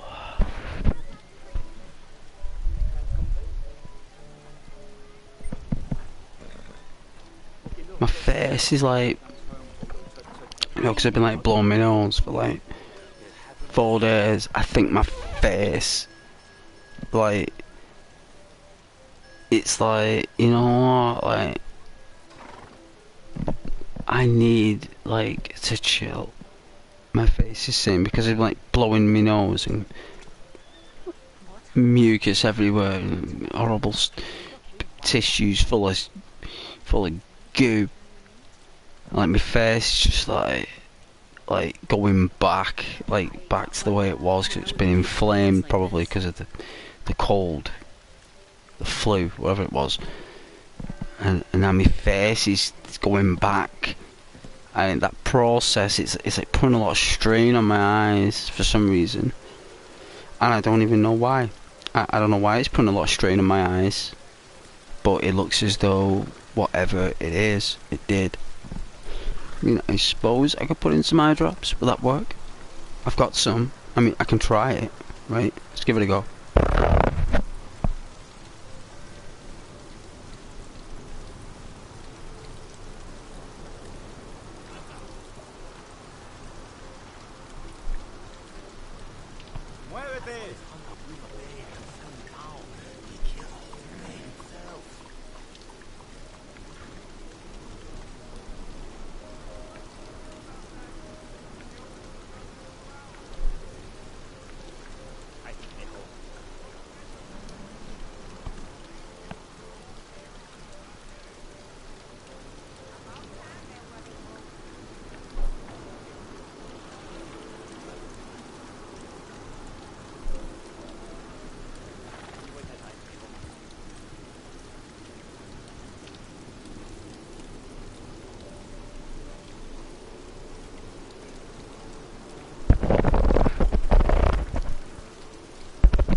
Good evening. You're in the damn way. Move!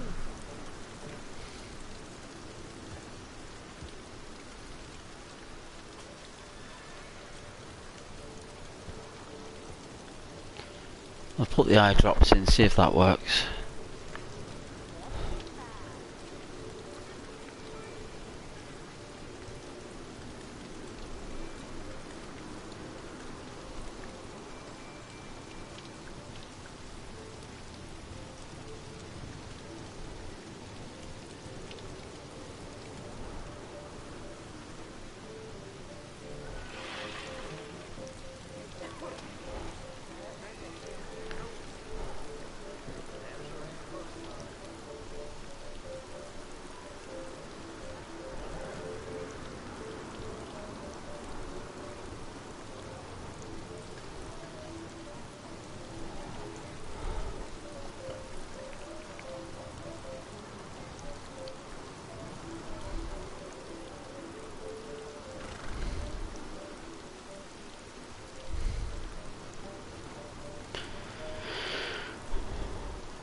Oh, it's a bit better.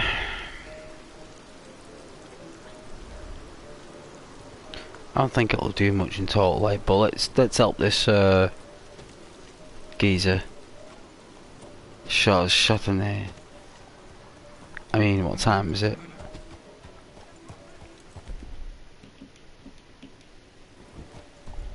Oh, Rootlinger. The Rootlinger. Right, it's 9 o'clock.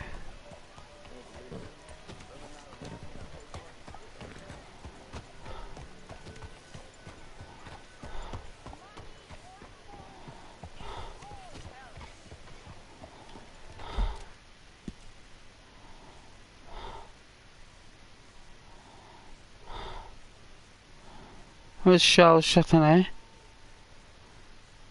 Oh, it doesn't happen at night. Oh, I travelled all the way down there for... You know what, we'll speak to this... Mr. Morgan!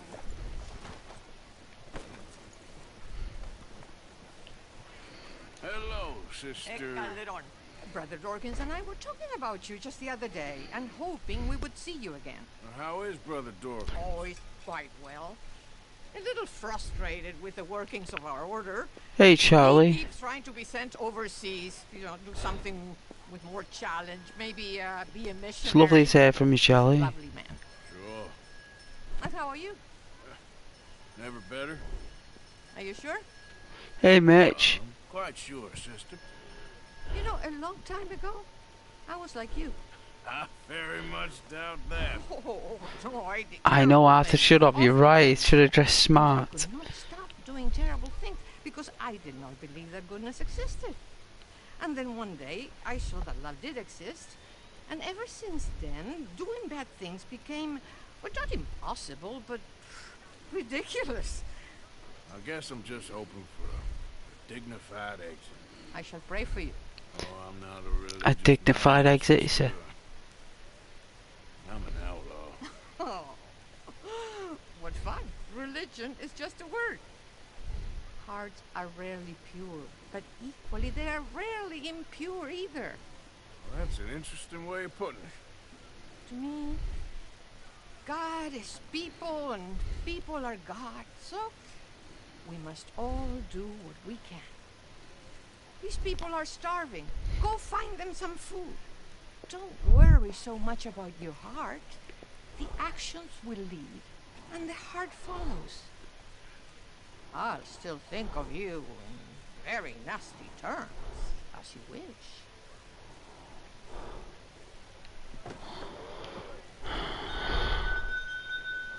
Please, any contribution, no matter how small. You know what, sister? I've got some money on me right now. You can buy some food with this. Oh, you're so wonderful, Mr. Morgan. No, that ain't true. I meant wonderful, but so very frightening. Exactly.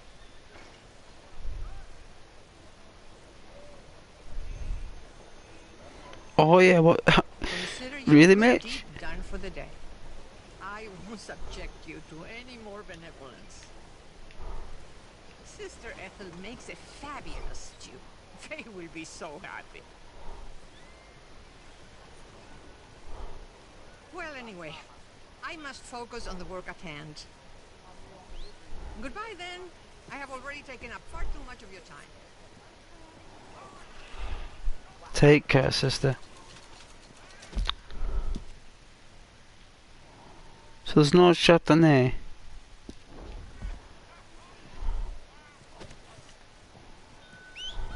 Hello. How are you, ma'am? You know what? Those eye drops have helped a little bit.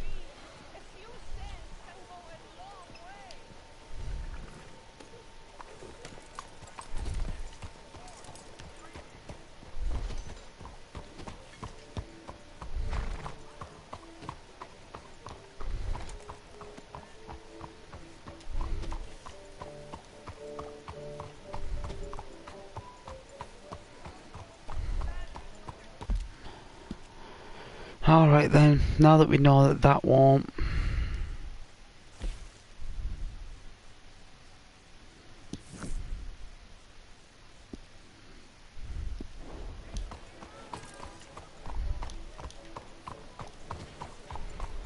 Some real smart nag you got. Here's a real nice nag. It's a real nice nag. It's the best nag. It's my nag. Name's Striker. There's only one Striker. Where's my There it is.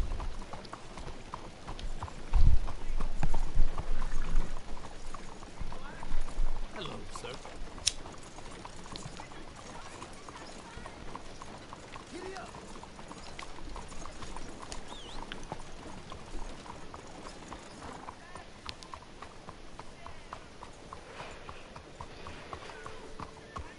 I don't know what that flickering was there on the floor.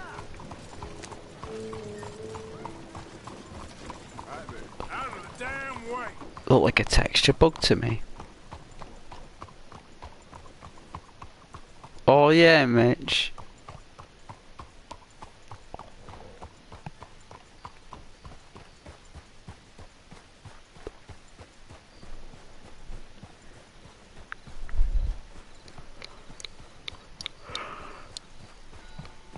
Let's see what these missions are. I've never done these missions. I heard that like it's a dodgy mission. Like I think he's actually wants you to take out his consigliere because, well, his assistant basically is a rat.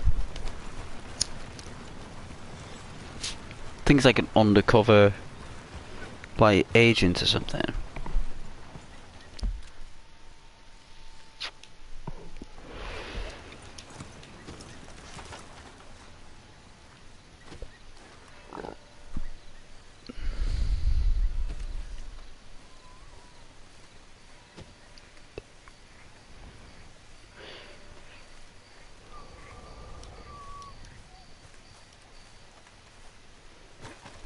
Can't climb over.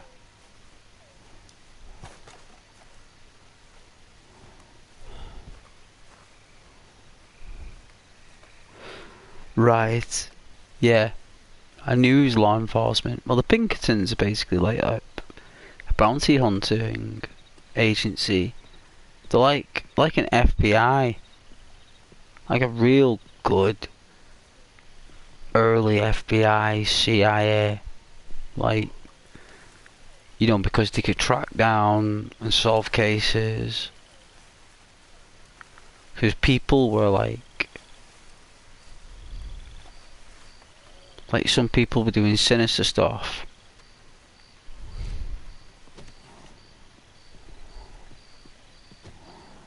And you needed those agencies to like.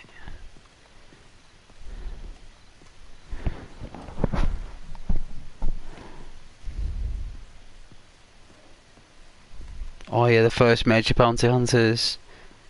Yeah. I think they're on is it Pearl Rider?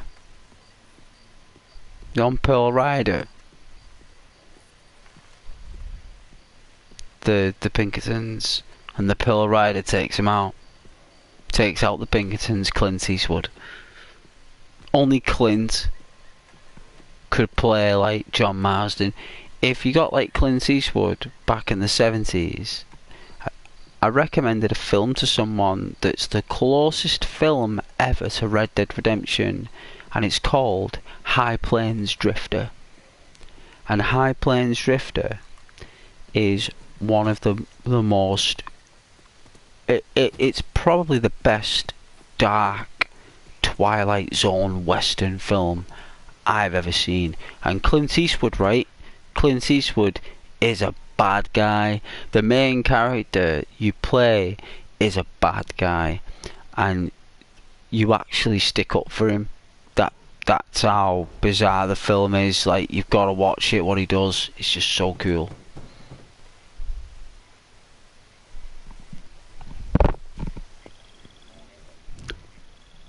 Yes? Sorry.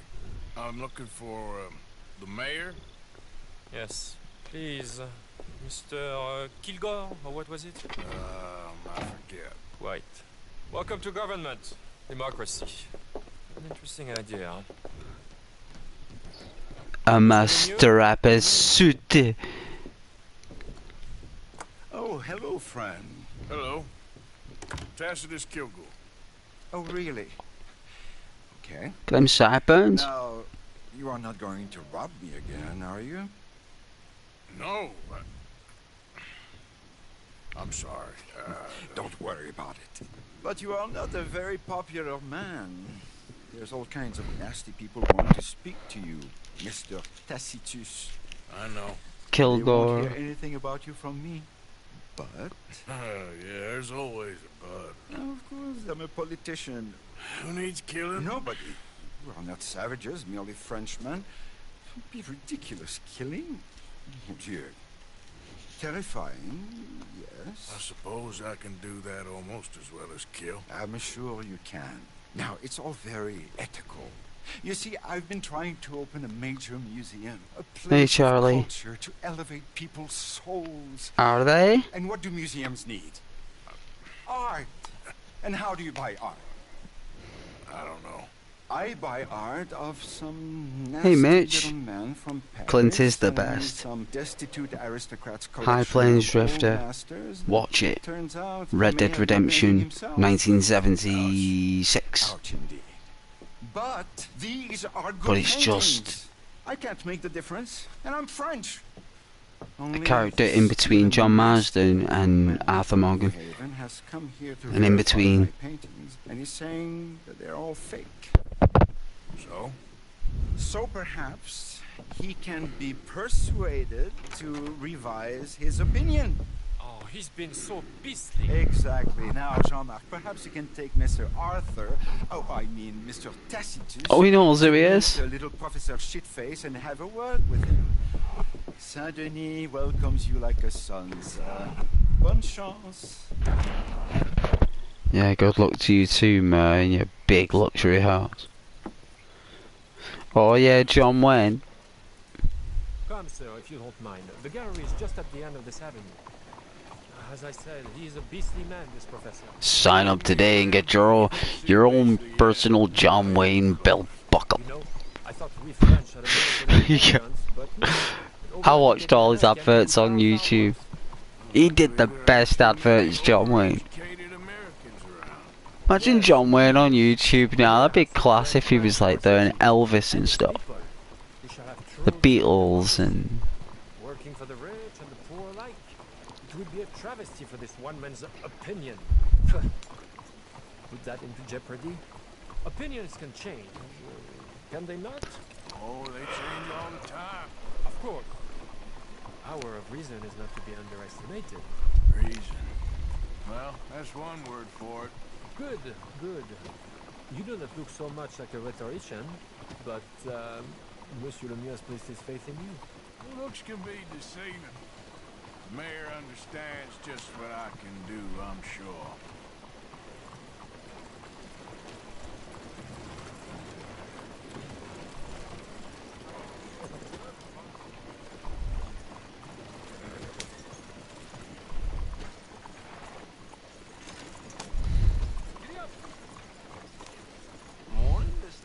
Well, you're gonna fly home tomorrow, mate. You had enough. Even though you're on vacation, you're on Channel Ghost. Go to the right. Channel Ghost FM. Please.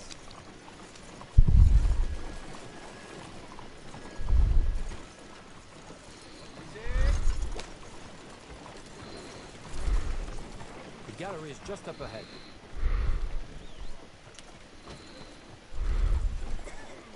The gallery. Yeah. Bon Chonks. Oh. What's his name again? Officer Shiftaker. Office.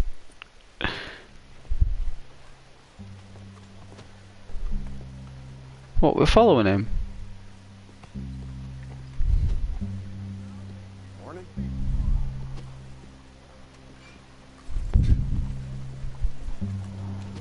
I'll read that in a moment, Charlie. I will.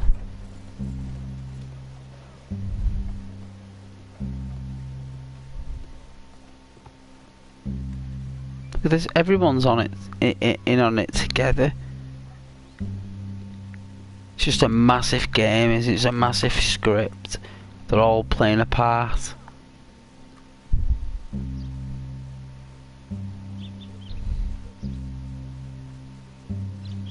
It's just a big, massive Shakespeare game. Macbeth or something.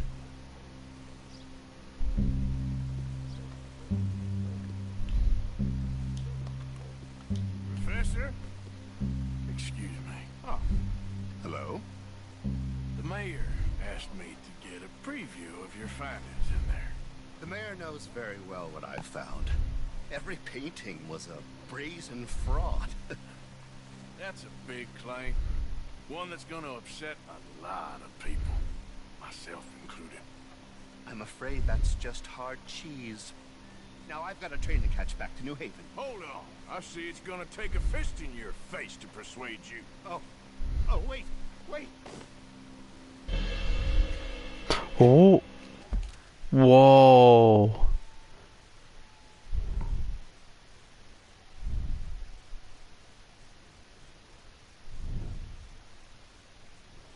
I didn't know I'd be doing this. Charlie.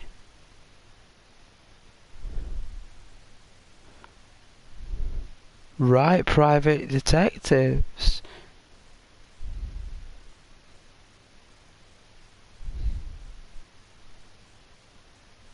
Oh, I didn't want competitors. Yeah, I got rid of the main competitor, like of a private competitor. In case like 150 years from then they'd take over, yeah. Yeah, makes sense probably. Makes sense, Charlie. Like, that would have took a lot of people to decide that, Charlie. Not just one person. That would have been a lot of people talking about that.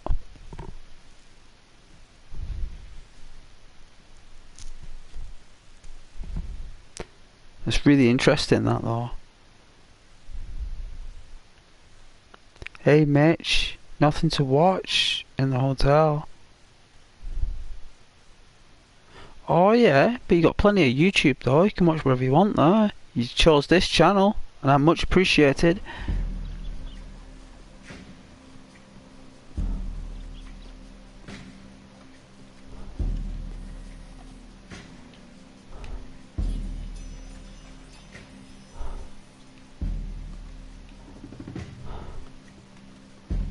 You know what? That Mer can go whistle. I'm not scurrying. Honest art critics who have found out that he's selling dodgy artwork. You know what? He can go shove it. If he wants to grass Arthur in for stealing an envelope full of information that he was dodgy as anything and he didn't like it, and then he thinks that I'm just going to go around hurting innocent people. He can whistle. Not doing that.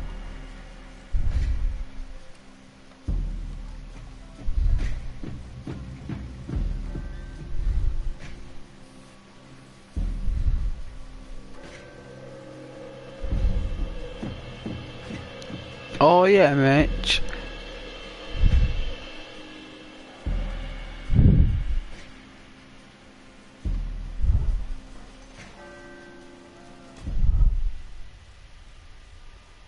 All right.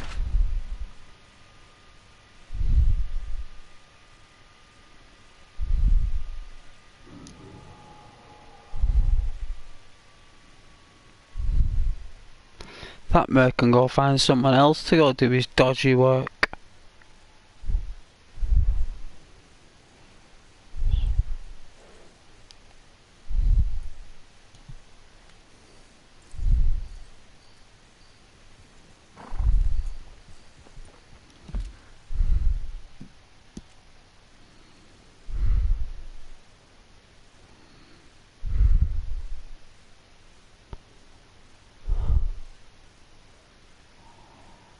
Anyways.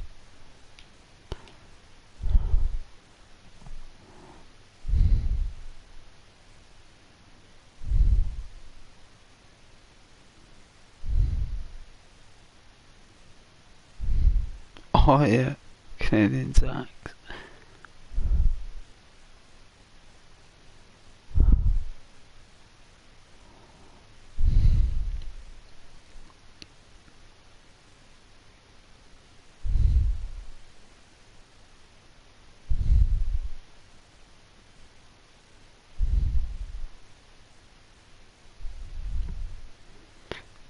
I've no idea where you're accumulating your currency from, Mitch, but I enjoy the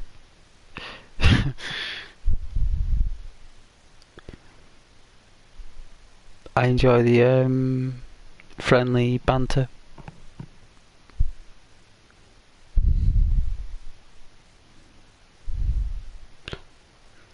It's very likely that you liked my video.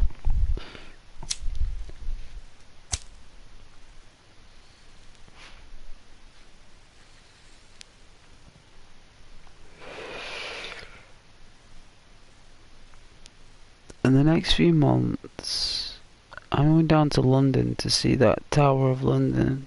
Oh yeah, I've been to London many times. I love London.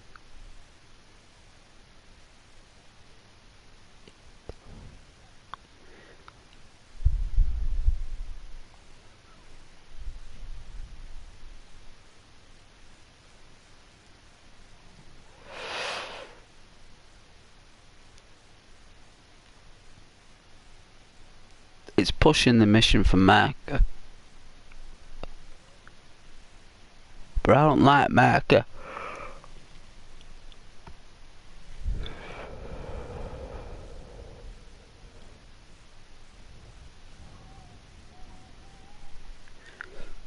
Oh, in London. Yeah, scary place. Scary place. Underground anyway. It's an underground city, London, though, isn't it? It was supposed to be mechanical. It was supposed to be like a city that changed whenever they wanted it, like a massive cog mechanical city.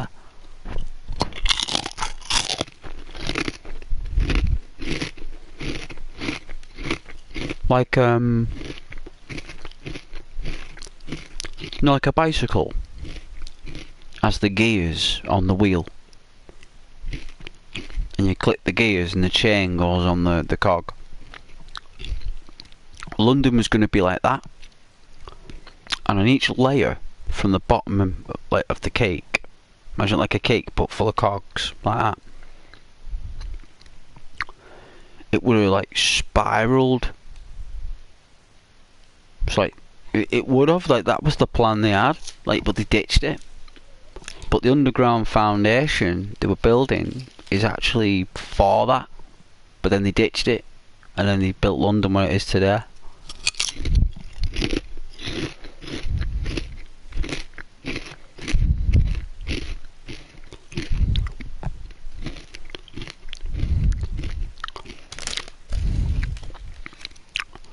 $500 a day, definitely not worth it.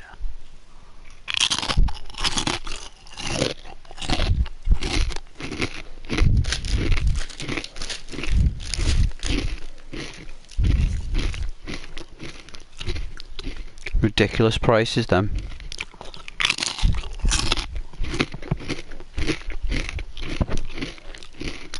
I went to London not long ago, and I got the train to London. I got off at Euston. The train station at London is called Euston. It's been called Euston Station since the railway was made, right? It's been there. That was one of the first ones, that Euston. And I got off at Euston. I went to a hotel. I booked a hotel, right? When I got there, I didn't pre-book it or anything. I just walked. I liked that hotel. I walked in there. I said, how much is it? They said, it's this much. I said, okay. I paid it. I stayed there. I went out around London on my own, right? I went all through Camden Market, all on my own, right? All the way. This was about, I don't know, about from 12:30 till about 5:30. I just walked the entire market, like just looking in shops, markets, indoor markets, 2 floors, 3 floors, basements, cyber stuff, all sorts of mad, crazy shops. And then by the time I knew it, I went on like the high streets and all the shopping streets, and then it was like 3 o'clock in the morning. I was still out in London at like 5 o'clock in the morning, and it was still as if it was daytime with people. Like, no one goes to sleep. That city doesn't sleep. I was like, I had a meal at like something like 4 o'clock in the morning in a restaurant. I couldn't believe it. I was like, I had a blast, and I was on my own, and I had the best time. I didn't have a guide. Mitch. I just went there. I just went there and just walked around. And, if you get lost or anything, you just got your phone. You got your phone, just go in a shop, get out your phone, get on your map. where you gotta go back to the hotel. Easy peasy. Different if it was like the 1980s or the 1990s where we didn't have any maps, GPS. You needed guides then. Now you could just go there on your phone.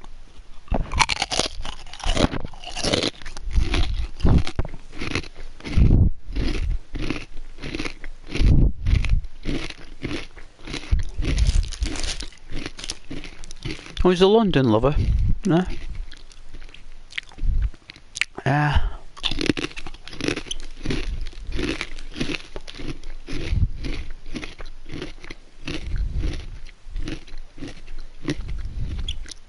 Buildings are nice.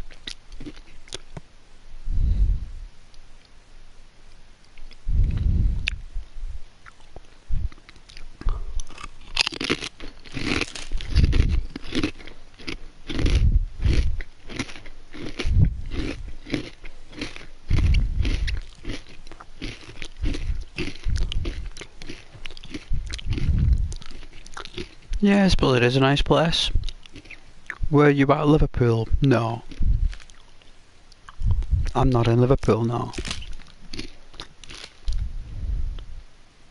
Kinda far away. I suppose so. But I'm not in Liverpool, no.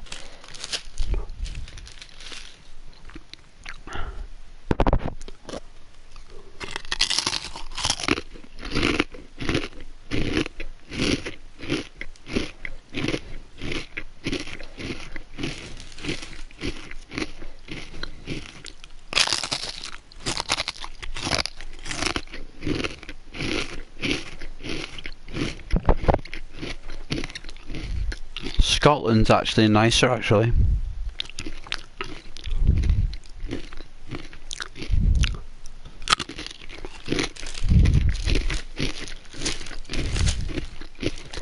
Wales is nicer than England. Actually, going to Wales is the forest. See, you want to be going to places, Mitch, like the Lake District. London will just be a place you want to go for a couple of days, Mitch.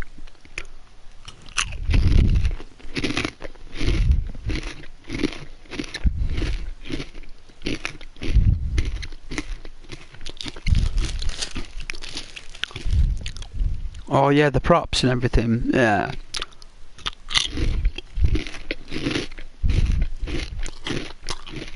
To truly experience England though, you want to go to the Lake District. That's where you want to go because that's where nature is, that's where the true England is. If you like suburbia and you like that punk-esque British English, like, you know, like culture, you know,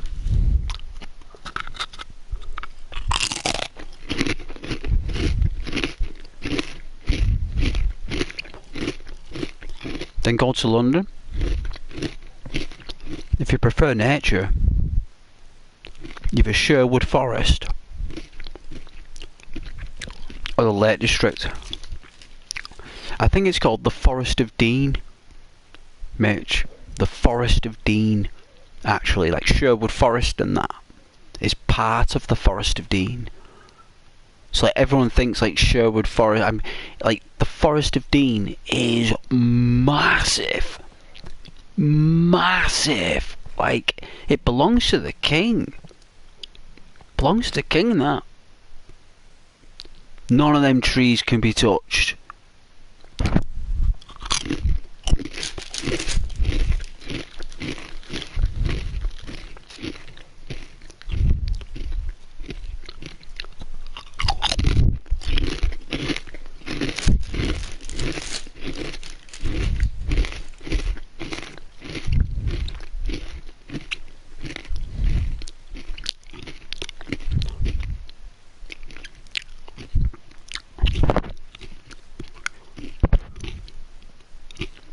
Oh yeah, suburbia, like they want something different. No, fair enough, that's what I'm saying, if you prefer suburbia.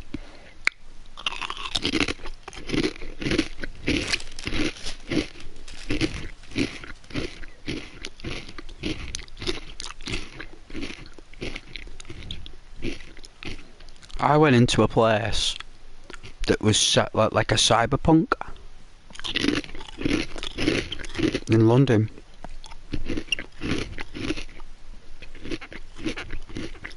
I think it was called Cyberdog or something. I'll try and find it in a bit on my camera album.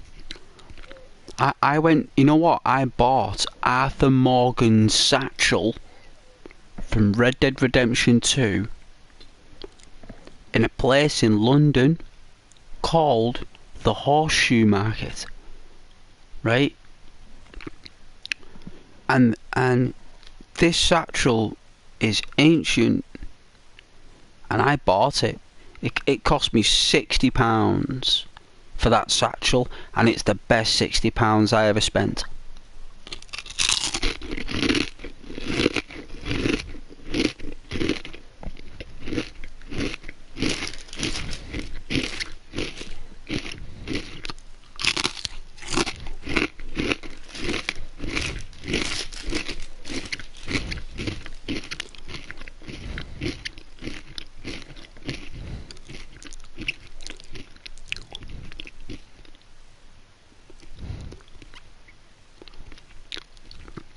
Oh yeah, that sounds like a really nice walk though, Mitch.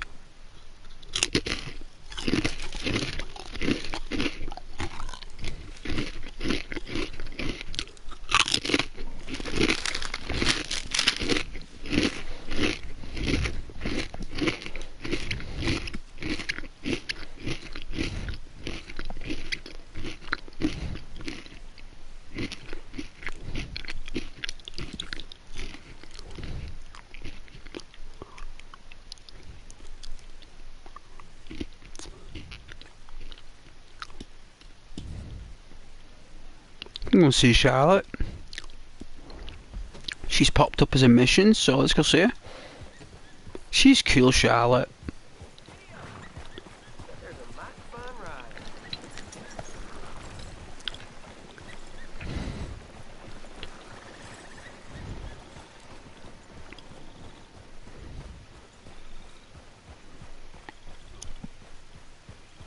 Oh yeah, you know it in the dark, yeah. I'm like that in my apartment. I can walk through my apartment in the pitch dark and know exactly where I'm going. You know, like, I remember it was like that pitch black that when I was walking in my landing, like in the hallway, even if I closed my eyes, it was the same contrast, so it didn't matter. So I was like walking, I could tell where I was walking and feeling where I was, exactly like your brain remembers the land. That's why they kept on circulating when we were like tribes and stuff. We kept circulating around the land. We didn't stay in one place for too long. We circulated. So we keep learning new land. So eventually we'd know it all. Do you know what I'm saying? Like, it'd take you over a span of like 8 years to like know your land. On average, it takes about between 5 to 8 years for your brain to actually like just completely cement itself in that area. On average. Some people's perception's a bit more stronger than others, but on average, that's how long it normally takes for you to know where everything is in an area, or like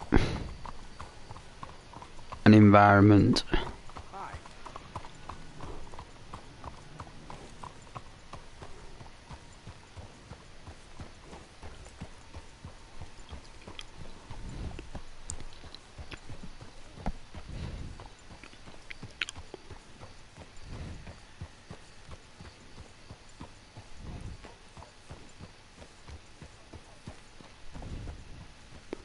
Had a friend got lost in the woods.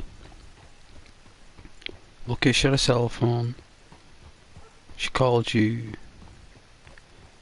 You found him 2 hours later, yeah.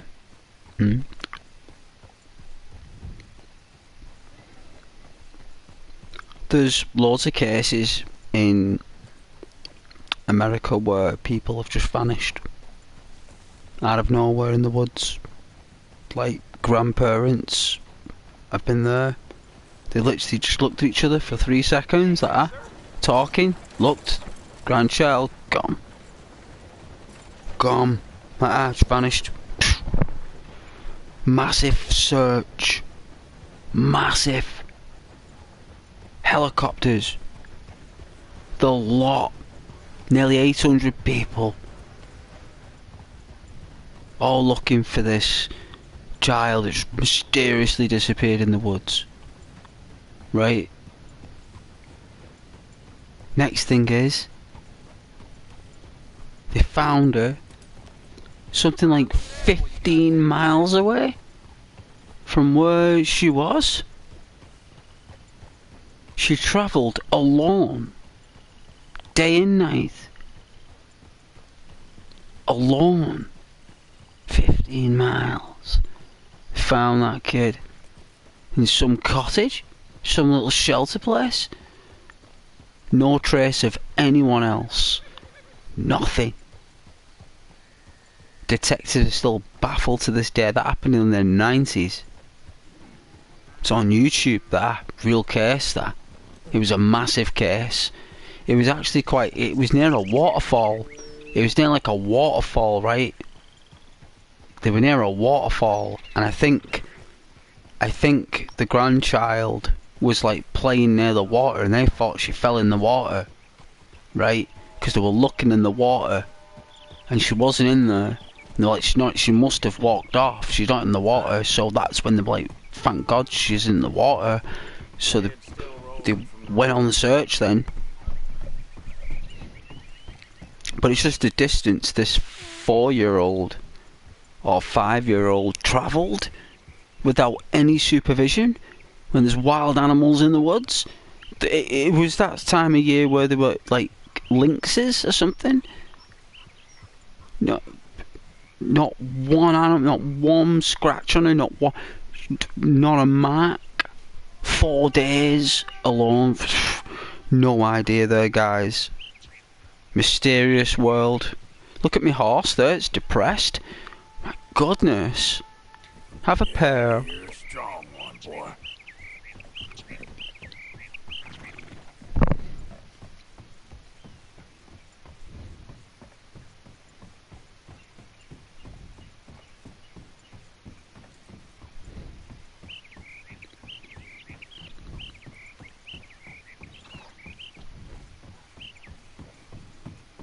Got lost in the bush, found him 20 miles away on the other side. Yeah? Lost?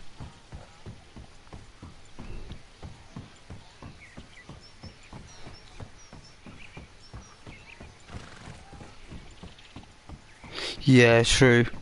If you invade their area or the young, yeah, true. Animals will leave you alone if they're fed.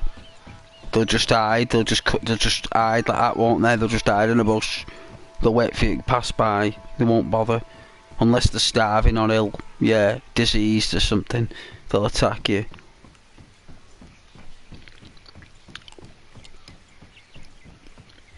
But it's like, there was this other part where like this woman got lost for 3 weeks in like America's like national forest or something.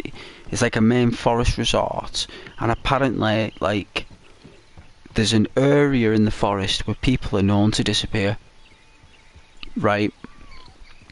And she went in this area without knowing it. It's not as if she deliberately wanted to go in there, but apparently like it's basically like dodgy. Like there's something in that part of the forest that people just avoid. No one goes in there, but she did. And then like she said, like she'd be there, like she had a tent, you know, so she'd be camping out, and she'd be lying there in the tent, and she'd hear footsteps crunching in the twigs outside a tent. But when she'd look out, there was no one there, right? So like she said, like she was like lying there petrified. You know, because this was in the 90s, and there was no mobile, like good mobile reception back then. She had a mobile, but it just didn't work. Maybe that's why people didn't go there, because you didn't have a mobile signal. It was just dodgy area. And then, like, she camped out again the second day. And then the next thing is, like, she hears more cracking in the footsteps. Like, there's, like, 2 sets of footsteps outside. She looks out dead quick. No one there. Like, there's no one there at all in the pitch darkness. It sounds as though it's right outside. You know, but it's probably not. It's far away. It's just her perception is so on survival mode that she's picking up the audio real close because it's kicking in, and she's petrified.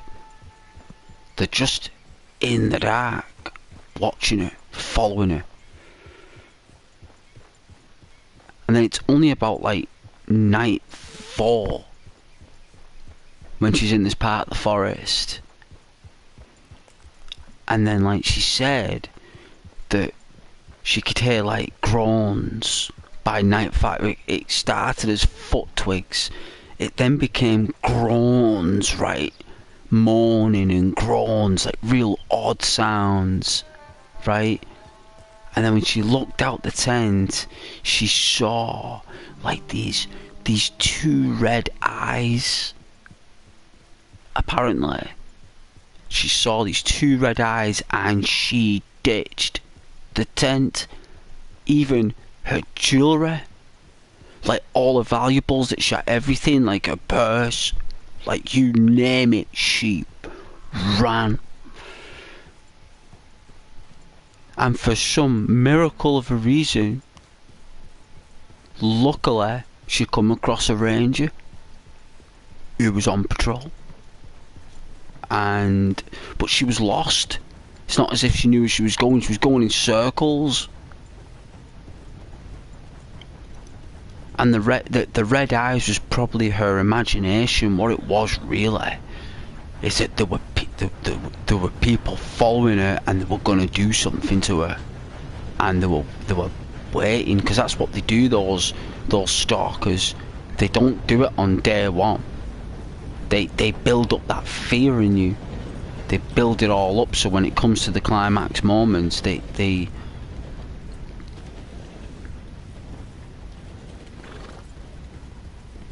strike.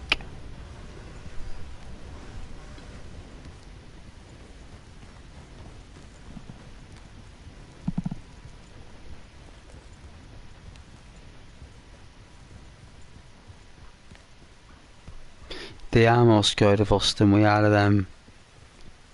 That is a well-known fact, that national parks are a no-go zone for many people go missing. Why? Who knows? Well, the thing is, in a lot of them, you know, the national forests, under the forest, right, like, you know, underneath the grass, right, there's water flowing somewhere, like, at some points, extraordinary speeds, right? Water. Like, you can't hear it. Sometimes you'll feel it on your feet. If you're wearing no shoes, you might feel flowing water. It's very rare. Only if it's powerful enough. You'll feel it. And apparently in those national parks, there are water currents under the grass that what they're doing is they're eating away at the grass from the under foundations of the roots, because grass, even though it's small little shards at the top, the roots is a combined plant. They're massive, aren't they?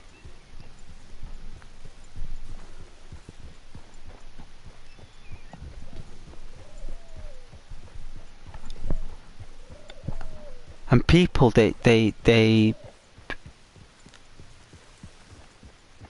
walk on these grass layers that look safe.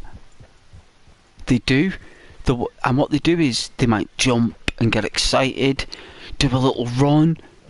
You know, like, hey, no, you just get excited for a moment, guys, and you're on your own and you're having fun, and you might be a child again, you know, and do a little jump, and you'll have enough force. Next thing is you'll go right through the floor.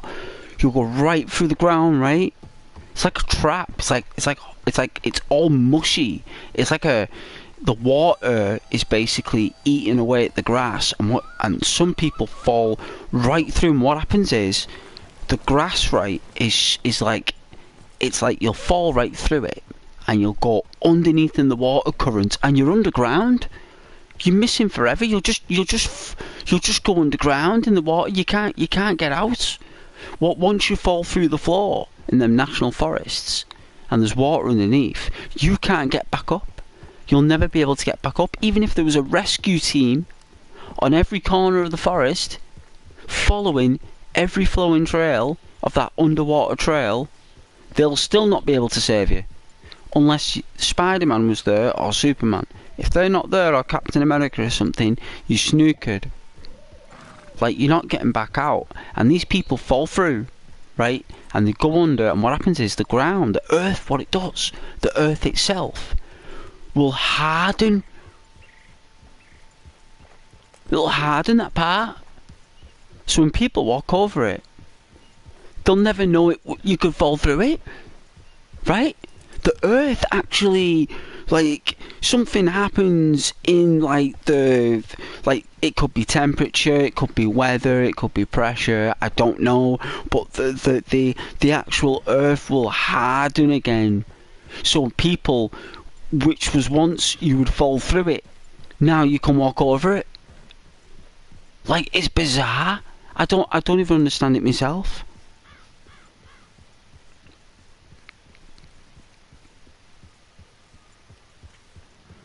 Yeah, they do still live in the woods. There's things that you can't see and hear that scare us. You spent your whole life in and out of the woods, and there is some freaky stuff out there. There is freaky stuff in the woods. Shadows and light. That's what it is. It's all shadows and light. Shadows and light is everything in our universe. It's what makes our universe, shadow and light.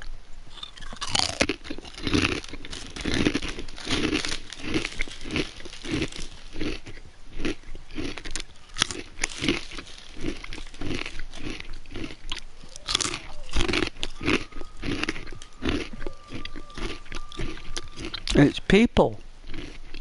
The freaky stuff you've seen in the woods is people, right? It's not an animal. It's just people. Weird people. They're lurking about in the dark. Or just in the woods. They're just there. There's loads of people in there. People travel through and everything. They're just people. They're just people. Sometimes you'll come across really awesome people. Really kind people. Trustworthy people. Sometimes you won't. Huh?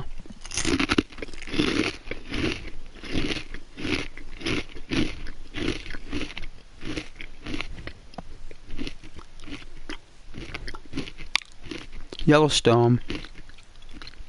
Yeah, and people go missing. Yeah. Because it's other people. It's other people. There was one guy, right, who liked to go fishing, right? And he went out on his own. His friend was supposed to come with him. His friend couldn't make it, so he went out on his own, right? He ended up going fishing, and then all of a sudden he phones his wife, I think, and he's running, right? He's running in the woods, and she's like, "What's up, honey?" And he's like, "They're after me. They're gonna get me. They're all after me. They're gonna get me.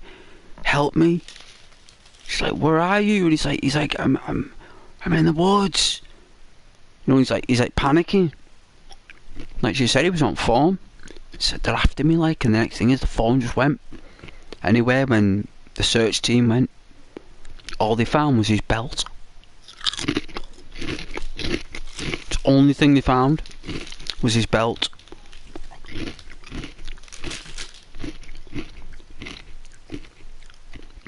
And then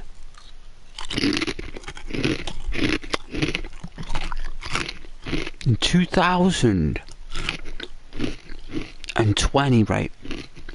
It was like 2020 or 2021, like 30 years later or something, right?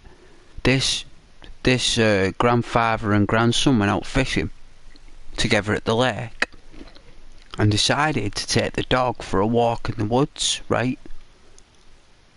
And they're walking in the woods with the dog. Next thing, the dog starts sniffing around this tree, right? And they're like, hey, but what are you doing? The dog wouldn't obey. So the owner went over to the dog, like, what are you doing? It's only they looked. There was a body that was, like, in the tree. Like, it was sat, but like the tree is, or the tree was in it. Like, it was something, the guy couldn't believe it. Even the dog was frightened about what it saw. Like, as if that this tree just, like, took this guy. And it's only until, like, they phoned the police, and it turned out it was that guy who phoned his wife and said, they're after me, they're gonna get me, right? She says, who? He says, them, they're gonna get me, come help me. And then the phone went dead. Well, it turns out that guy is the guy that was missing. They found his body 30 odd years later with a tree that had gone through him. Like, he was in the tree. It was apparently horrific. Like, you know, like apparently, like, I don't know, it's a bit squeamish, actually, some of the things that they said that they found there. But he was fully clothed as well. You know, fully clothed. Real scary story. Like, it was like the trees that were chasing him. The trees were chasing him. Isn't that scary, guys? And he was found in a tree. That is really scary. That's like frightening. The trees chasing him. I wouldn't know what to say.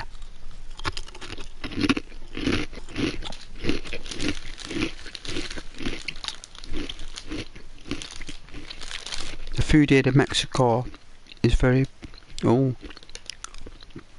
yeah, pizza. Nice, a taco. Laugh out loud. In the tree, that is so strange. It is strange. You know, Ghost, I was told by a very old native lady, she told me the trees can speak and are alive, yeah?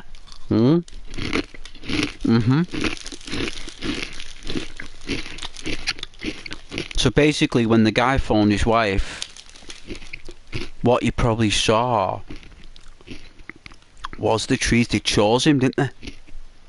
He was the one that they'd picked for the life force, right?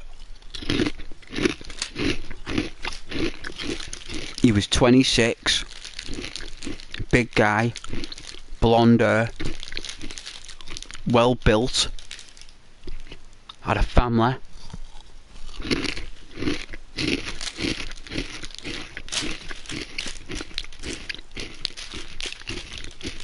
Trees took him.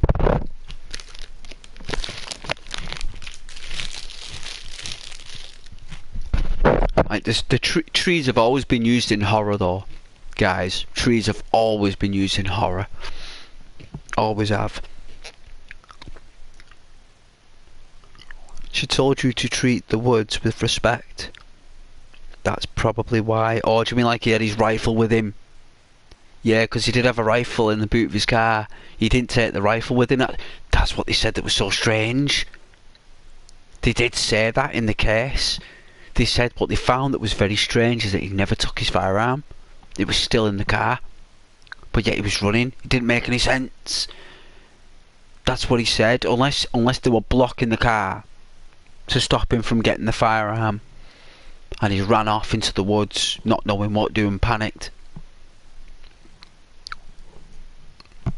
Or he panicked so much he forgot he had a gun in his boot of his car. It was a shotgun as well, if I remember rightly.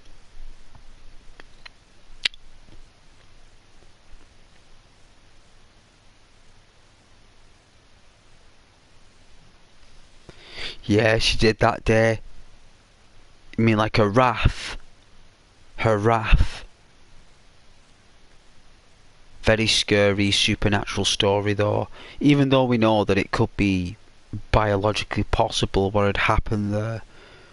You know, like it's possible that over time, over decomposition and the skeletal remains and the clothes, it just all happened that way. It's just the way. I mean, obviously he's basically been something's happened to him. They've done something to him. He's passed away on the tree. They've left him there, and nature's just done its course on him, just been lying there for 30 odd years. Trees grow a lot in 30 odd years. It's quite possible the tree just grew through. But it's just scary, like when he's phoned and he said they're after me, they're going to get me. He was taken by a tree. It's just like, whoa, even in Snow White, the main enemies are trees. You know. They are. In old Disney, it's always trees that the enemy aren't. The tree is always either a good thing, like Pocahontas was about a tree, wasn't it?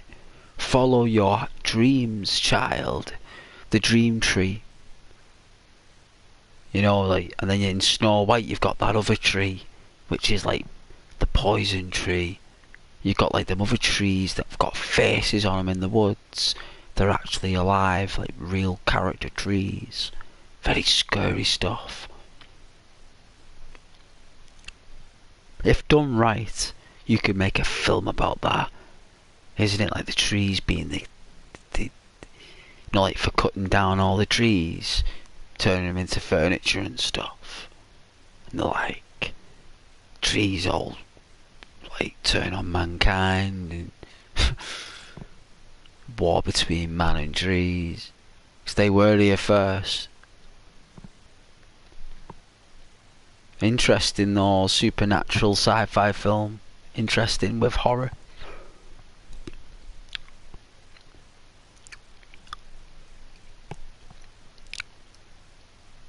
There was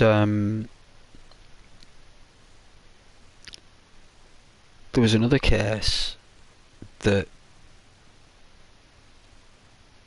I'd seen where this guy broke down in his car in one of the national forests on one of the main road lanes for cars. Broke down, and he basically had to walk to get reception. So he starts walking in the pitch dark, and the next thing is he phones his dad, right?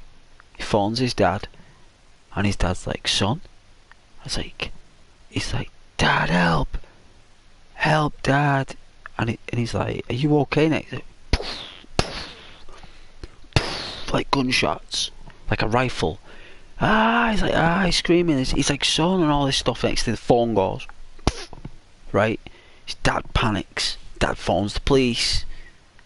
They go a massive search for this kid. He's like 25 or something, 23 or something like that.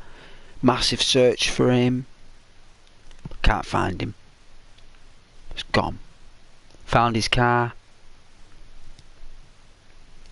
Dogs traced him where he walked. Dogs could still smell him. Got to the place where they predicted where he phoned his dad. By the footsteps, the sound effects he was making while running, it matched where they were and on the road and stuff, exactly the same. Predicted that. Looked round there, not a trace. Dogs lost the scent. Right? About 5 years later, they find him alive. Right? The only thing was, he lost his memory. Lost his entire memory. Right? Ends up in Canada, right? Ends up in Canada. From America, right? Ends up in Canada. Ends up knocking on, like, there was some lady in a garage or something. He's talking to this lady in the garage, and he has no memory of how he got there or what he's been doing. Like, his memory came back, right? It came back. Like, when they found him, obviously they must have, there must be exams and tests and stuff they do to kind of trigger your memory. They must do something. You have these psychologists that can do that. And he actually did. He was like, oh my god. Like, he has no memory of what he's just been doing for 5 years. He can't even... He says he remembers phoning his dad. But he said after that moment, the phone went dead. His memory went. Like, that just doesn't make any sense. So basically, he broke down. He was an undiagnosed schizophrenic, right? So he was schizophrenic, didn't know it, had no medication, was probably like, I don't know, dealing with it in his own way somehow, like hiding it or whatever he was doing. Then what's happened is, when he's run, he's said something to someone, or he's had an episode, right? He's had an episode while he's looking for reception. He started to panic. When he started to panic in the pitch dark looking for reception because he broke down and he got scared, his schizophrenia came out, right? He said something to someone who probably is a local there, who probably lives in the woods, got out his rifle, seen him as a threat, starts to shoot at him. He's ran, phoned his dad in this like this mid schizophrenic episode, right? Phones his dad as he's clinging on to all parts of him that's left. And then when the phone went dead, the schizophrenia took over completely without any medication. So when they found him, like 5 years later, he'd been living with this person, like, I mean, Lord knows what he'd been doing, right? Lord knows. There's more in the case about it. But it's only until they gave him treatment, his memory started to come back. What he was doing was like, oh my god, like, yeah, you're like schizophrenic. And you had an episode and you had a memory loss. Because that's what normally happens when it's untreated. Schizophrenia makes people have episodes where they're no longer them. They have no recollection of the mums or dads. They don't know who they are until they get treatment, because the brain gets took over by like an over, like, it's like a chemical. Schizophrenia, it's a chemical in the brain, and it floods the brain full of it. It floods it. I think it's dopamine, you know. I think dopamine floods the brain so much that it's just sensing, it's not good for the brain. Then it becomes bad for the brain when there's too much of it. We're only supposed to have little tiny bits of that, but in schizophrenia it's like the brain gets took over by all these chemicals. And it's funny how most of these cases that I've watched and researched, they've normally had schizophrenia. You know, like, but it's undiagnosed. No one just knows that they've got it.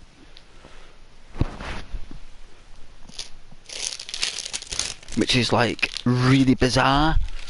Really bizarre. There's been another case of schizophrenia with a guy in an airport who said that they're after him. The guys. That's what he was calling him. Went to, I think it was Vegas. Went to Vegas with his friends. And his friends were really worried about him, said he was acting very bizarre and very strange. They were all gambling at the table. And he comes running over, he says, they're after me, they're going to get me. They're like, you alright? Who's after you? Who's going to get you? It's like, they are. Then anyway, he said he was going up to the hotel room, they went up with him. They were in there, he was starting to panic. Anyway, there's a doctor on site in every hotel, right? There's like a doctor. So what happens is the doctor arranges for him to come visit the doctor in the hotel, and then the doctor sits him down, and then he's like, next thing is they have stewards that are in these environments in case patients get violent with the doctor. So they have like these stewards, right? They wear high vises. The next thing is these two stewards come in to make sure the doctor's okay, to check on him. This guy just loses it. Says that that's them. These are the guys. These are the guys that are after me. And the doctor knew then there was something not right, because those stewards are the doctor's guys, not the guys.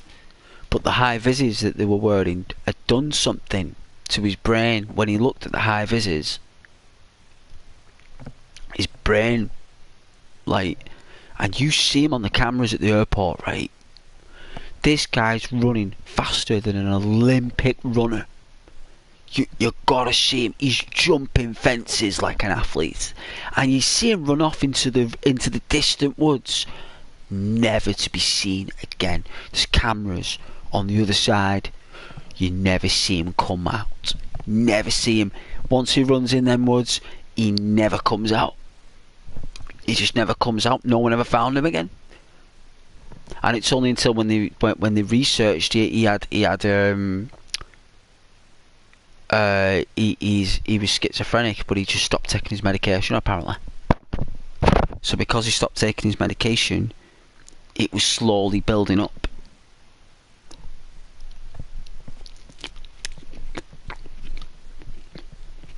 There's been loads of cases where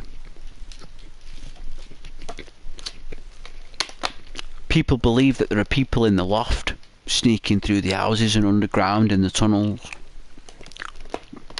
It's a psychological thing. It's an actual thing, right? Where people believe that there are people, even though that does really happen in some horrific situations. You do get those weird situations. But you also get these people, no matter where they live or where they're staying, they always believe it's happening, no matter where they stay. And what they do is, there was a case where this guy kept going to the police saying they're in my loft and they're underground and they keep on coming up and taking me stuff. My tools are going missing, money's going missing, all this stuff. Police go round, realises after talking to him there's something that just doesn't add up about everything. Like they just felt that something just wasn't right. And anyway, after all this time, he kept on going to the police station, and in the end, he just stopped going around and stopped. Like, he just became annoying, right? So he felt, because no one was listening to him, he built loads of traps, right? He built loads of traps in his house, so when they come up or come down from the loft, these traps would get them, right? So he builds all these traps. And like he sits there and he waits, right? And like days and days go by and these traps, nothing goes off. And then one day he basically wakes up, and when he wakes up he forgets that he's laid all these traps, right? This guy, he forgets that the traps are there. He set them himself, right? And what he did was, and he said he can't even remember doing it, right? Like, he never did this. A shotgun, right, blasted him from the floor up and blew his foot off. His entire foot blew off his leg, right? Like his entire foot. And you see him crawling out of his house like that with no foot, blood trailing on the ground like that, right? And he said it was them. And it's only until the police went back it was one of his own traps. And it's only until, like, after lots of study, he'd had about 5 or 6 girlfriends, right, before all this. And every single girlfriend they spoke to about him said that he said, no matter where they were, no matter where they stayed, or where they lived, that there were people in the loft, and there were people underground. And he had to stop them. And that's when they left him, they said. They said once he started talking about that, he said that, she said, I called it a day.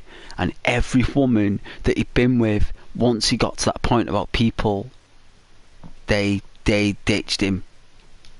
You know, and I think, like, that was a case of a like a schizophrenia. And how it can be, how it can affect people. And it's such a shame, because I remember when I worked in a healthcare environment, we had to watch loads of videos about people with schizophrenia, and it's like how they see it in their eyes, the world.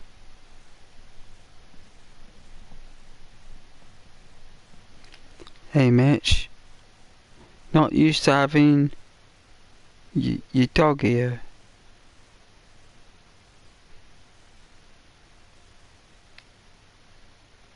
Oh, it's nice having a dog.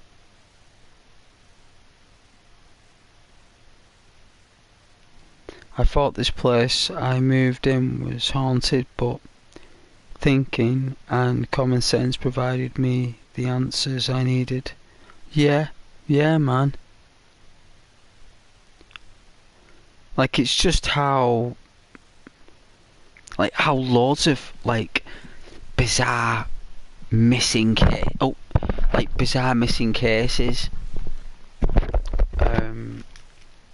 like happen, and like they find them years and years later. Like, just whoa, like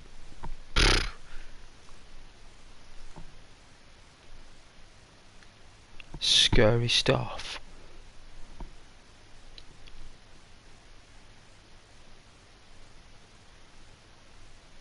Hey, likes, eh?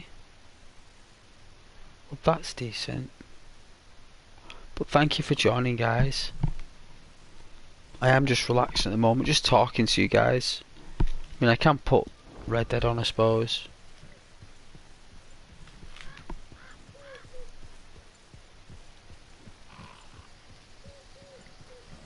Oh yeah, you see him. Yeah, I've seen because I don't really want to creep you out, you guys, with like stuff that the brain makes, or dreams, or half dreams and half reality.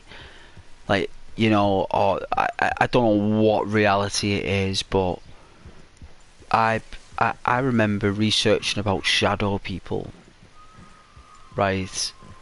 And I remember I woke up about 3 o'clock in the morning, and it was when the moonlight was shining through, and I swear, guys, right, this shadow being was sat down, right?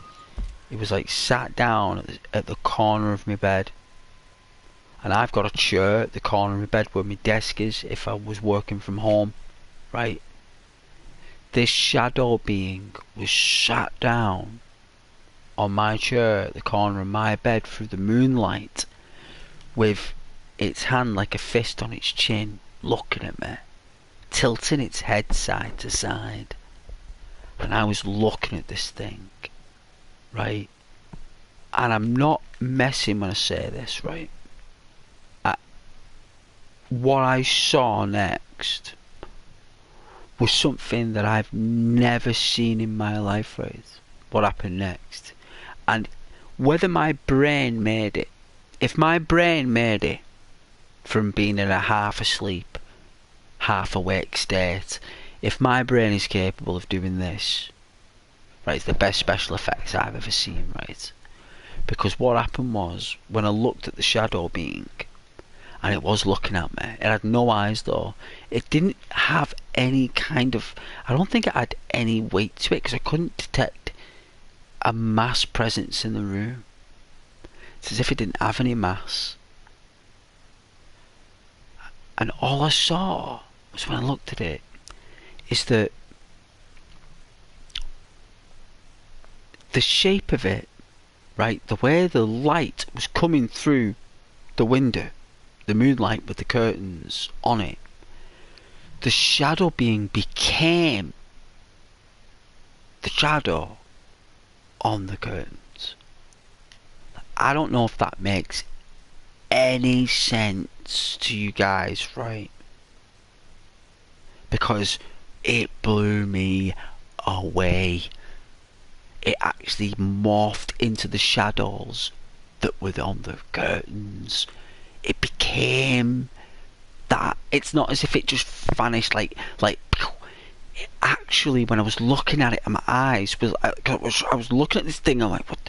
But I didn't like scream or anything. I was just looking at it, and it's looking at me. I'm just like shocked with looking at this thing. And then the next thing is, as I'm blinking, just like hoping like it's a figment of my imagination, and it's not. It just basically goes into the it's as if it went into the shadows behind it where I was looking. Oh, I can't explain. I think you guys know what I'm trying to say. It became the shadow. It's as if the shadows are aware. They envy us because it's like Peter Pan and the shadow, isn't it? The shadow was always teasing Peter Pan. And it's like everyone's got a shadow that follows them around everywhere. And when I was researching this shadow being, they said that what I was doing at the time, like, I believed I saw this thing, but when I looked at the more logical approach to it, it was apparently sleep paralysis. And sleep paralysis causes you to have hallucinations, very graphical ones and very lucid. And apparently, like, because I couldn't move, right, I was frozen, I couldn't move, right, when I was in the bed, I was laying there, I couldn't move, I couldn't even talk, right. And it's only till I researched, like, sleep paralysis, you can't talk, you can't move, you can't do anything, and it's basically where you've had the worst nightmare, right, but you can't remember it. So basically you've just had the most horrific, most disturbing dream you've ever had, but because you can't remember it, that's what happens.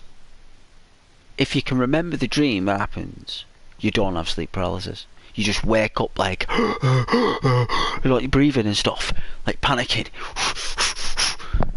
If you've had a really bad dream, you wake up, don't you? You panic, you're breathing, you check around your surroundings. Oh, I'm in reality, this isn't the dream anymore, I'm in reality. You're panicking, get your breathing back. But if you can't remember the dream nightmare, you're freezing, like that. You're just frozen, because you're in shock. And when your brain is in a half dream, half awake state, it's in between the two. So it puts whatever images you've had in your dream, it puts it in reality. Your brain makes them real. Your brain makes the characters in your dreams real. Right? It makes them real in your mind. It makes them real things. But because we can't control our mind completely, these moments when you have dreams and you have sleep paralysis, there's nothing you can do about it, apparently. There's a famous painting of an imp on someone's chest, paralysing him, not being able to move after having a nightmare. I can vaguely remember it though. I think that's why the paralysis probably didn't last that long, the sleep paralysis. I think like, I do remember running from something.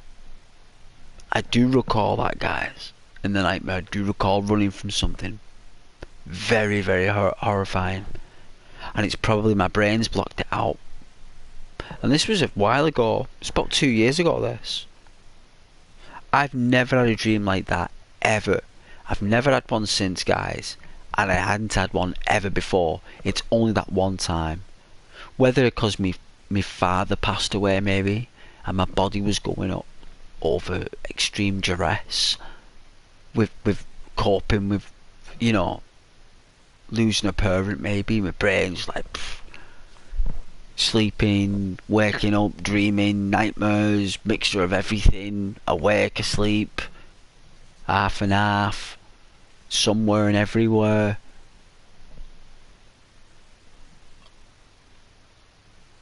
One of the most, like, strangest dreams I've ever had, right?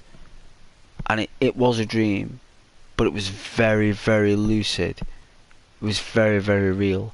It was everyone in the family that had passed away, even ones I'd never met before. And I went into like this, it must have been a pub of some kind, and I went in there in the dream, and it was like a whole lobby thing, and I walked in there, and everyone was there, everybody, and I was shocked.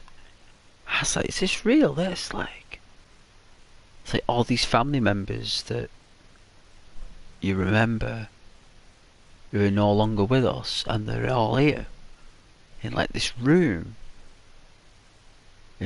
But I don't remember entering the pub as a premises. It's just a room. I don't remember going outside to inside. I was just in there, right? And there they all are. About 12 of them. All saying hello.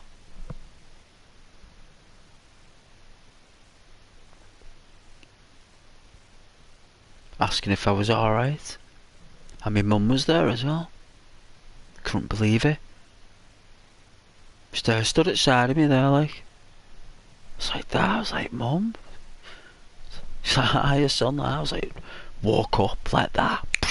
As soon as I saw my mum like that, woke up. I was like that. I was like, no. I was like, no, like that. Wanted to, you know, like stay longer. Wanted to be a bit longer. I was like, Mum was so, like, you know, like when you're an adult and you wanted something and you have no control over whether you get it or you don't, and it turns out you don't get what you wanted, and it's like something that's priceless, worth more than anything. There's no money that could do it. No money could match it. And you're lying there and you're just like, what? But for that one moment there, it was like, it must have been about 2 seconds, guys, if that. I just noticed my mum was there at the side of me there. And I was like, no way, my mum there.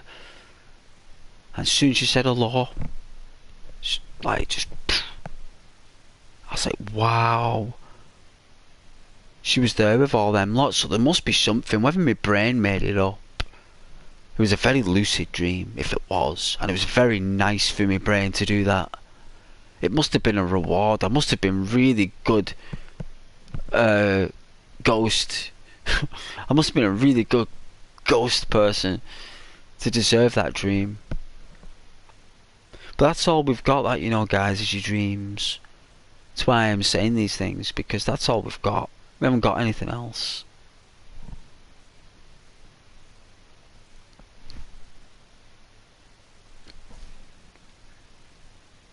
And I do like my lucid dreams. I do. Very much so.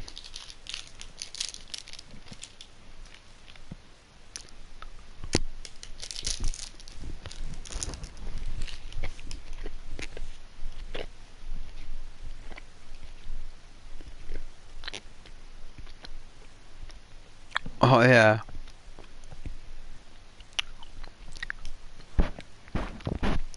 Take advantage. It's dreams though. It's the human mind. That's what I'm saying to you guys. It's like obviously there was nothing there. Your mind makes things. It's like there are some things in your body and your being you can't control. No matter how awesome you are, no matter how clean cut you are, or how calm you are, or how smart you are, or how much you've got it together. Everyone has bad dreams. Everyone has dreams. Everyone sees bizarre things in the dreams, right? And sometimes you'll be in a half awake, half dream state, and there's a word for it, and it's basically where somewhere in between you're mixing the images your dreams created, and it's mixed in with reality at that moment, but it's only for a short amount of time before your brain knows, right? Like it flushes out because there's no more fuel to power the dream. You see, there's no sleep to power it because you're awake, but you're half awake. You're not fully awake, and because you're only halfway there, the dream that was powered is still temporary powered for a few seconds. But it's in that few seconds, if you see the change between dream and reality, I think I saw it, and I'm telling you, it's scary. It's not nice. If anyone says that in between place, it's not nice. It's scary. It's frightening. It's scary because what I saw there wasn't welcoming. It was definitely not welcoming. It was quiet. It was still. There was nothing alive about it. I don't know what it was. It's likely that my brain had taken the shadow that was on the curtains, right? The light coming through. My brain has taken the shadows on the curtains and clothes that are on the chair, right? It's taken all the shape of the clothes, the shadows on the...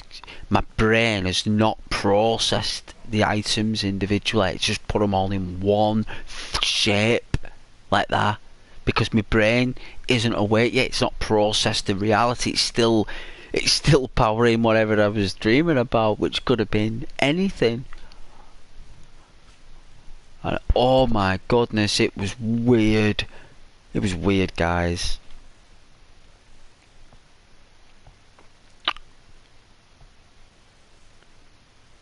No, I've not. No.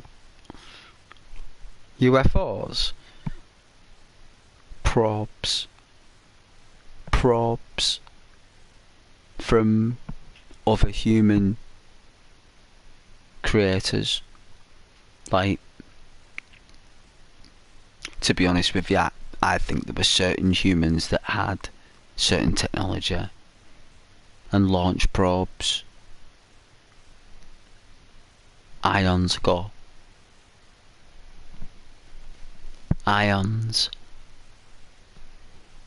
Like Roswell was a human probe that was launched probably, could have been hundreds of thousands of years ago, by another species of human who made a spacecraft. Just that one. Not loads, not thousands. Just that one. Right? They made that one and they launched it, Roswell, and they said, we'll have that orbiting the planet. But what happened was that species died out. Or they'd forgotten about it was ever up there. Something had happened, time went on. And then what's happened is no one's been able to keep track of it or maintain it. In the late 1940s, the probe crash landed. And inside that probe was Kevlar armour, fibre optic cables, light emitting diodes, Velcro, right? Velcro, they found in it. right? And one other little thing, the transistor chip. And what they did was they took all that stuff back and they backward engineered it. And now it's Kevlar armor is one of the most popular armors in the world. The transistor chip is the main reason we got smartphones and game consoles. Fiber optics is our internet. And light emitting diodes is our light source. So everything that came off that probe is what we use today as our main source of technology. It was the same thing on that Roswell ship probe. Unmanned, made by Earthlings before humans were even a thing. Sophisticated, intelligent species that created a alien kind of looking probe that was launched with a rocket that they made themselves and launched it, and it's been lost over 100,000 years, and it's just been in space over 100,000 years, and it's finally crash landed because the Earth takes everything back, right? Whatever you send out, doesn't the Earth get it back? Isn't that why she's called Earth? Because of her magnetic field.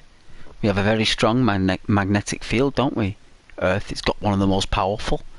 Because we're one of the most heaviest planets in the system, aren't we? Compared to our size, we're one of the heaviest. Even though we're one of the smallest, we're one of the heaviest. And we pull everything back in, don't we? We don't let anything escape. And this probe had just been getting closer and closer and closer. Apparently as well, the craft dissolved into foam in the end. Craft just dissolved. That's what they said. After like it crashed, they got it, took it back, and then it just started to dissolve. That I find a bit far-fetched. I just think they just basically took it, and basically everything we use today is based off that product. And I think that the butt hurt that we're not the first, and that another species like 100,000 years ago sent up space probes, and we've probably gone up there to get them all and salvage them. We've probably done it already. Probably sent up teams and teams of astronauts salvaging all that ancient technology. They've probably been picking up probes from all types of areas, but they found satellites and probes from 80,000 years ago, 200,000 years ago. Because it's not that long ago, really. I mean, it is for us.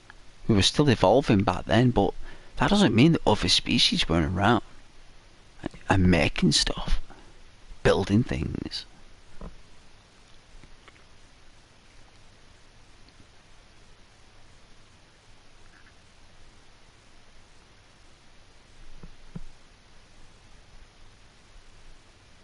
But I do love my conspiracy of UFOs.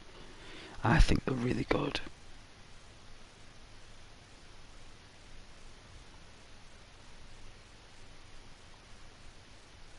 I do enjoy them very much.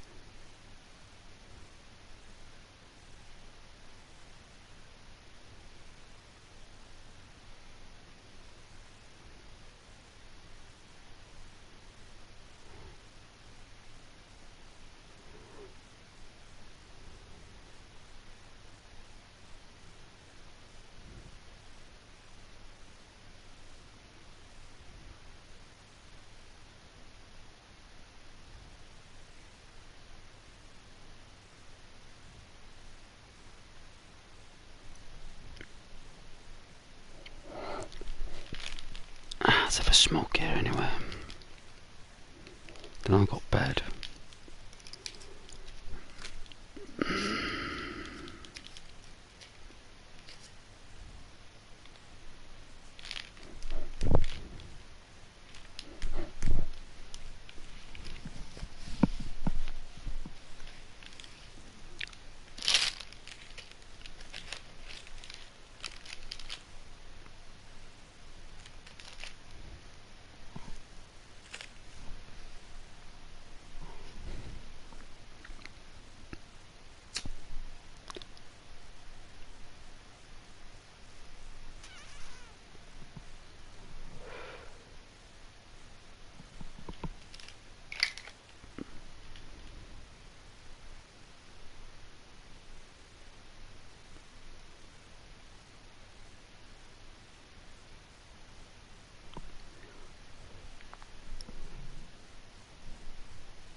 Looking forward to getting some sleep.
Pretty tired me, you know. It is quite late.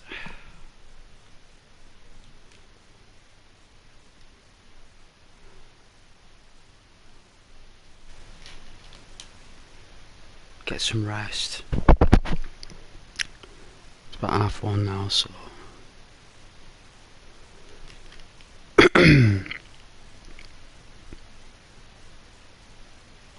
yeah, I'm off to bed.